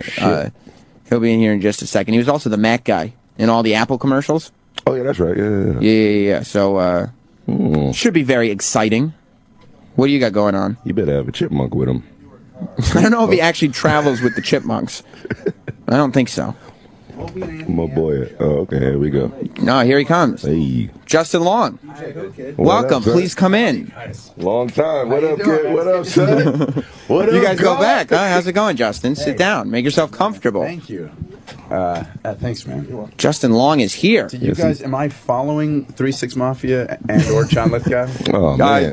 Well, because that wasn't just a random. That's happening. John Lithgow was in here a little earlier. Let me tell you what you're following, and this is a lot of pressure for you, unfortunately. Yeah. Jenna Jameson was in here yesterday. No shit. In rare form. Oh, well, please tell me. Well, we were thinking unless like you come in here completely fucked up. Yeah. I don't know if we're going to be able to get the same attention for you that we got for Jenna yesterday. I should have had my dick out. I knew it. Yeah. I told you. My man, yo. Damn it. Always trust your instincts. Don't listen to the publicists. They're always going to steer you wrong, Justin. Justin. That I tuck. I'm just for the listeners. I am naked from the waist down. Oh, I didn't mention that. Yeah, you should have led with that. I just realized that. Yeah, he came in, tucked in. And I tried to research what pills I thought Jenna might be on and be on the same shit, but it's hard to find that information. She told me in the interview yesterday that she's been sober for 7 years. Oh, wow. Okay, I should have made that joke. No, but, however... Poorly timed. However, the conversation we were having did not lead me to believe that was a fact. So, so maybe what you said was okay. And the insistence that she's sober might have been... It's spit on her left cheek like an item of drug usage. Wait, a spit? Like dry spit. Like, like a baby spittle? Yeah, she was drooling. Who kid wasn't From even... her eye? Yeah. How did it get on her cheek? It's on her cheek. Oh, like right in the corner. From her mouth. Was it that kind of frothy, like... That's my man right here. Well, who kid wasn't even here yesterday, but he keeps insisting there was some kind of dry spittle. My drug dealer guy met up with her and sold her some drugs, like some weed or whatever. And then he caught the dry thing, you know what I'm saying? I'm so curious about it. Was how far away from her mouth was it? It was like I guess like half an inch. I don't know if any of it's true. I think you might be making the whole thing up. What a weird lie! What a weird thing to make up. But that's a very DJ Hookah thing to do. Observation, man. He'll come in. He's got like a child's brain. Like nuance. There's a nuance to his line. Yeah, it's like a subtlety that's an art. I think it's smart too because people assume he's not a liar because the things that he's saying. Why would you ever? Yeah, and how can you confirm or deny that? Right. And you could, even if Jenna Jameson were here now, she probably wouldn't even remember having spit on that. Like, and there's so much for Jenna Jameson to deny. Right. Spittle is probably way down so on the far list. down on the list. Yeah. And to top it off, y'all didn't even talk about her big pussy. Like, what's the purpose of that? Well, I don't know if it's specifically big is the only thing, is it? Gotta be big. 3,000 movies? Come on. Is that this is probably a dumb question, but is that an old wives' tale? Speaking of big pussies, an old wives' tale. Like, is that if you're a porn star, you would have a larger stretched out? Is that true? I mean, I feel like the women can have babies, so there's got to be some kind of elasticity. Yeah. How could you not have asked her that? I mean, we had a lot of ground to cover. You spent half hour on the spittle, on the phantom spittle. Right. It was all about trying to confirm the spittle. No pussy talk at all. There was some pussy talk. She said she hadn't had sex in 7 months. Damn. Is she married? Is she married? Look, it's a whole thing. No, that's why. She was married to Tito, and I don't want to talk about Jenna Jameson. She was married to Tito Ortiz. Right. He now has her children. She doesn't have custody. She was crying over it. It was. We should just not say anything about it. It was. I mean, it's been said. Yeah. So I wouldn't worry about it too much. I'm angry today because John Lithgow was here. He didn't have no monkeys with him, and you didn't even bring a chipmunk, man. I'm like, fuck yeah. Who could? I know. By the way, that is the quickest transition from Jenna Jameson to John Lithgow. Congratulations. And right back to you, by the way. And right back to Chipmunks. You know? Yeah. Hey. Jameson, Lithgow, Chipmunks. Is there who could? When I told him you were coming in today, said he better have a chipmunk with him, which I said I was going crazy. Almost me definitely and my won't. watch that shit. My son got hard watching that shit. How do you know? I know, it's my kid. And Justin, you have to be rethinking some choices you've made in your career at this point. I'm trying to figure out the number of wrong things there were in that sentence. My son is going hard right now. Just horrible. Literally. What figuratively hard? I mean, how old is your son, by the way? I don't know, like 13. But I wanted to ask you about your son. You posted a thing on Instagram. Yeah. What's a trap lord? It's a drug guy. Okay, that's what I thought. DJ Who Kid this morning. Yeah. He posted a picture on Instagram of his son on his way to school. Yeah. And he's got his son wearing a big yellow hoodie that says Trap Lord on it. Yeah. And I assumed that meant Lord of Drug Dealers. It's a big artist called A$AP Ferg. He knows 3 6 Mafia, so but he's a trap lord. And what is like a poncho? They make ponchos? It's like a big hoodie, like, you know. And what does Trap Lord exactly mean? Like he sells crack. Okay, that's what I thought. He's going to school. You said that so matter of factly. Oh, he sells crack. But he's going to a white school. Like, but he's, you know what I'm saying? How old did you say he was? I do know what you're saying. 13. Okay, he's old enough to sell crack. School. It's not like he's going to the hood. He's in a white spot. Oh, so no one's going to spot it. No. Unless they listen to the Opie and Anthony show. White teachers don't know shit about that. You don't think so? No. And if they do, there's something wrong with them. They're going to out themselves. And they're probably so afraid of being accused of racism that they can't even bring up the crack references. I'd love to hear it though, reenacted in a black comedian's white person voice. Like, Trap Lord, I know what that is. That is a crack. You shouldn't really be wearing a reference. sweatshirt that says Trap Lord on it. Trap Lord, more like Crack Lord. I know your game. Oh wow. I'm looking at a picture of what does the sweatshirt say? He's half Asian, by the way. You know, he's a little mix. You know, he's a great looking kid. Yeah, Bruce Leroy. He's into Alvin and the Chipmunks. Yeah, very much. And also apparently crack. Dropping my wild sons off at school, bumping. #Shabba Ranks. I don't know what that means. What is Shabba Ranks? That's the #1 song by A$AP Ferg, The Trap Lord. The Trap Lord. God, I feel white. And of course, Bobby Darin. Are the kids listening to Bobby Darin anymore? And of course, he got on his A$AP Ferg. Okay, there you go. I almost said A$AP Ferg hoodie on. What does that mean? SMH. Shake my head. Is that what it is? That's what the kids are all saying. I knew that one. No shit. Come on, John. Shake my head. Shake my head. Why would they shake their head? Because he's going like this. Oh, my kid wearing a drug dealer's sweatshirt. Really? Oh, this is silly kid. Thanks for translating into white. Yeah. That's what it is? Yeah. Shake You my never knew that? You never knew that? No, shake my head. I just found out about LOL. Kind of like white people would put their hand on their hip and kind of point their finger going, oh, you, shaking my head. Yeah. We did take that hands on hips. Yeah. HOH. Did you say you just learned about LOL? No, I'm kidding. But my dad, he's 74, he's a philosophy professor, and he is super gangster. Oh, wow. And old school, like Thomas Aquinas shit. Oh, shit. like Augustine ballin'. But he Trap Lord. Sorry, that's really funny. I'll show you another Trap Lord. Please, I like the hashtags too. Well, you know what I don't like? I don't like that there's two of us here, and DJ Hookit is sucking us into his world. I feel like, okay, you show it to Justin. Yeah, we should tell you about Jersey Boys. Yeah. What the hell is that? Which is two women. We call it the pancake where I come from. What is it? Okay, explain to me the picture you just showed us. Bitches right now. Stacking bitches. There's two vaginas in the photo you just showed Well, by the way, they're not disembodied vaginas. They are connected to other connected to bodies. It's not Ed Gein's basement. The human centipede, we stack the bitches. Oh my God! By the way, this is not a photo that Who Kid found on the internet. This is a personal photo that he took. Is that true? Yeah, that's me. That's me on the side right there. You're taking. I didn't want you to see my cock, so I cut it out. That's nice of you. Yeah. Respect. Thank you. Thank you. So they're okay. So you just took the picture, and what do you say? Do you have to say like heads up? I'm taking it. Do you have to give them? No, I said let's do the pancake, and I'm going to take a photo. And they knew what that meant right away. Yeah, and then I go inside both of them. Depends on the caliber of women that you're hanging out with. By the way, you don't have to change the condom because they both love each other. So. Save it for the marriage vows. Yeah, I'm already married. Don't get all romantic on us. Married like for years. You're getting a little sentimental on us. What? Who Kid came in saying he better have a chipmunk with him. What is the project that you're most often associated with? Are you the Mac guy? Are you the dodgeball guy? It depends, and I can never. I've had a lot of there's Jeepers Creepers. There, a lot of people still. Didn't I bring that up? Yes, you did. It tends to be a thing that non-white people reference, be it Asian. PC. Oh, okay. Yeah. No, I mean I thought that was just your way of saying black. Yeah, Bangladeshi. No. It is. It's a movie that like whites have not. Jeepers Creepers. Yeah, but many. And in fact, when I saw it for the first time, they didn't have a premiere for it, and they just kind of dumped it out. They didn't think it was people were gonna see it, and I saw it in my hometown in Bridgeport. Next to my hometown, at Bridgeport, Connecticut.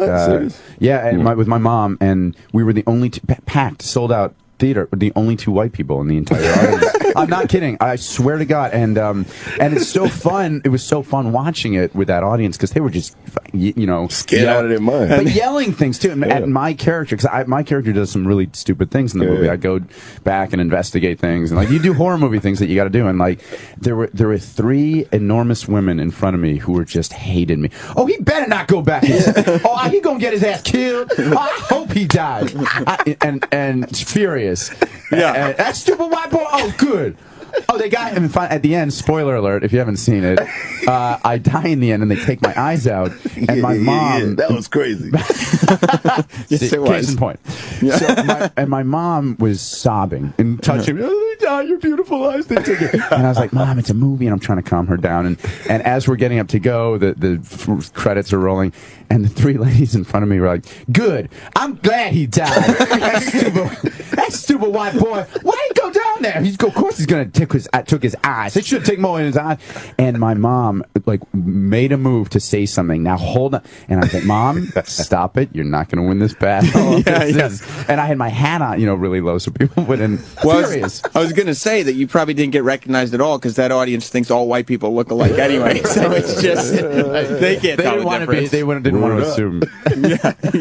Why do black people always scream at white people not to go in the bushes, not to go in the back, not to go in the darkness? It's their maternal instinct. Why is it? But it's a great way to watch a horror movie because it is not for everybody else around you. Right? No, but it's very participant. Like you feel like a participant. That's like the only time a white person gets called the N-word. Like, look at this stupid nigga going in the back. Get out of there, yo. Right? That's true. You know what? I went to see. Can't say it even in a horror movie. I went to see Day After Tomorrow. Yeah, the Jake Gyllenhaal movie, and there was like the vice president or the president. I don't know. He was supposed to look just like Dick Cheney. Yeah, and I guess he was making all the wrong calls because the world was coming. Richard Dreyfuss? I don't.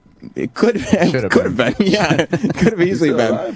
But yeah, he is. Yes, he's still alive. Who kid just found out last week Johnny Carson died. So he's been having a rough one. I'm sorry. But let's move it along. But I was sitting there in the theater watching this movie, and it's dramatic, and it's snowing and raining and all this stuff, and the vice president comes on TV again, and he tells everybody to stay put.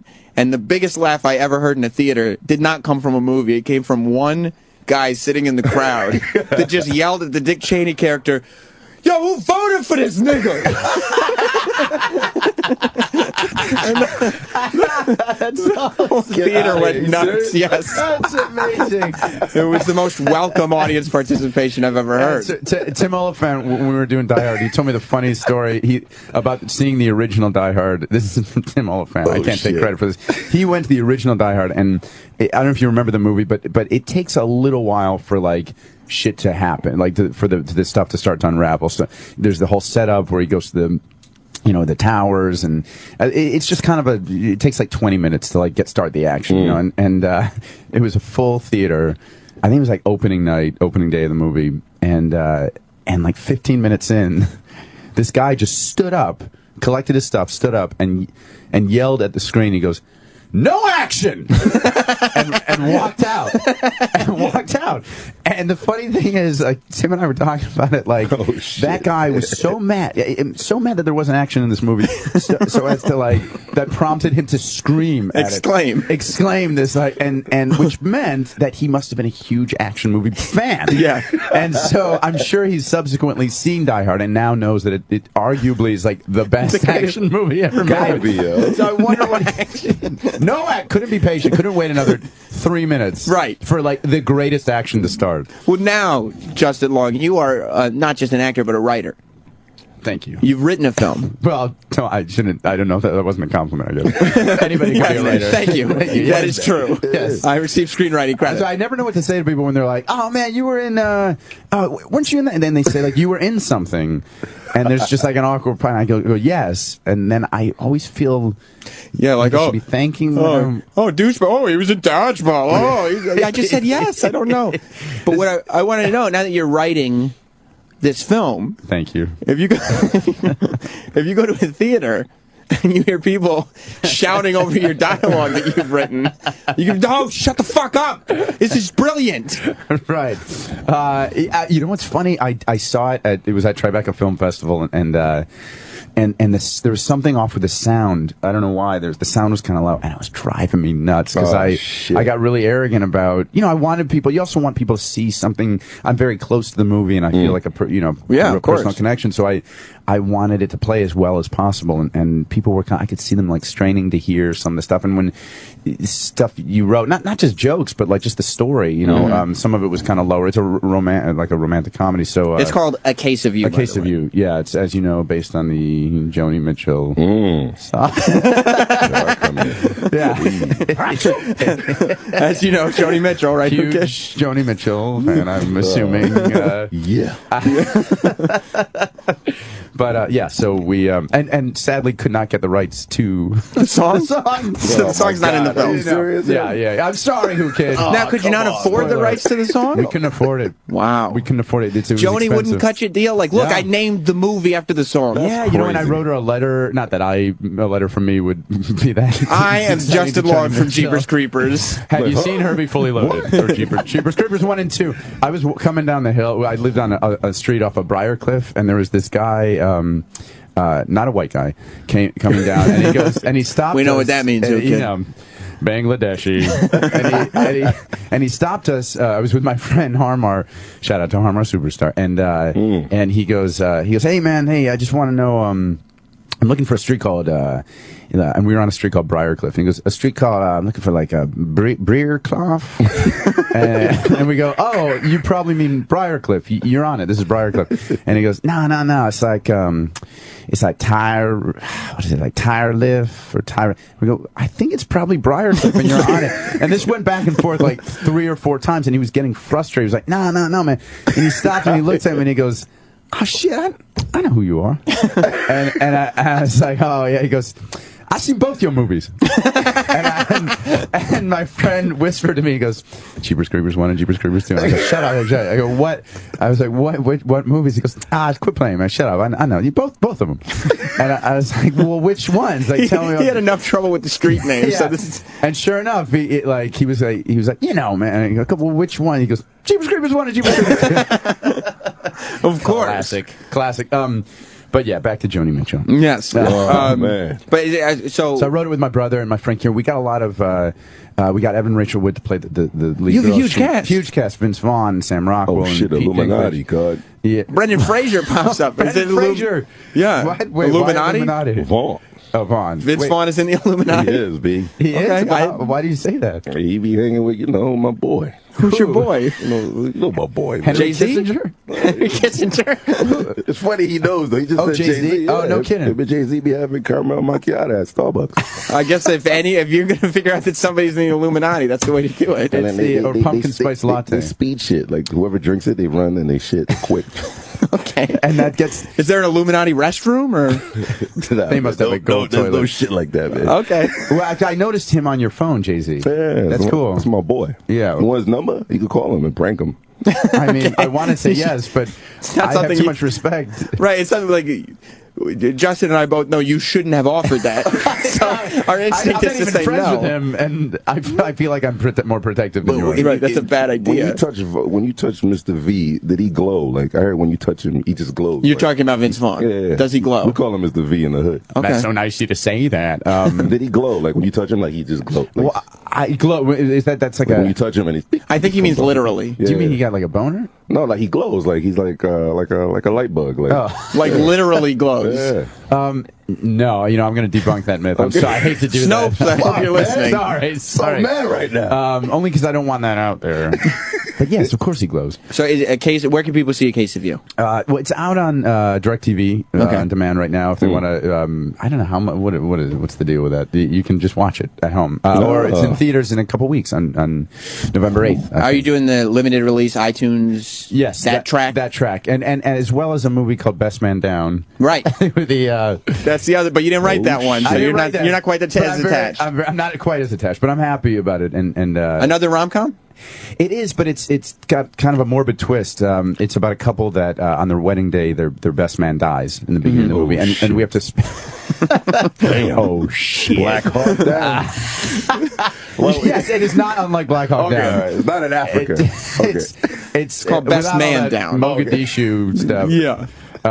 Josh Hartnett is not in it. That's a shame. Sadly, yes. Very handsome. Fucked up, God. But he's very handsome. He is. I'm glad you were the one to say that. Yes. Hey, I've noticed people saying that. Yeah. Kid, I'm glad you brought that up. No homo, they say. Yeah. Which I think is kind of homophobic. It's quite homophobic. Yeah. I mean, no, but it's supposed to be like the balance, like the neutrality of like if you see like a gay guy, no homo. Well, you know what I like doing? Because it's cool. It's still cool. We like gay guys, but no homo. But you don't want to insert yourself in. We just want to make sure our booties look about touch. Well, because I've noticed guys saying that a few like I've noticed like a couple weeks ago at a gas station I stopped and this kind of fratty guy was like, "Hey man, can I get a picture with you?" And I was like, "Yeah." We took a picture and he goes, "I'm just like a big fan. I want a picture." He goes, "No homo." And I said, what was the last thing you said? And he explained it to me, and since then I've been hearing it more. And I said, when he said no homo, and I went, "Oh, no homo."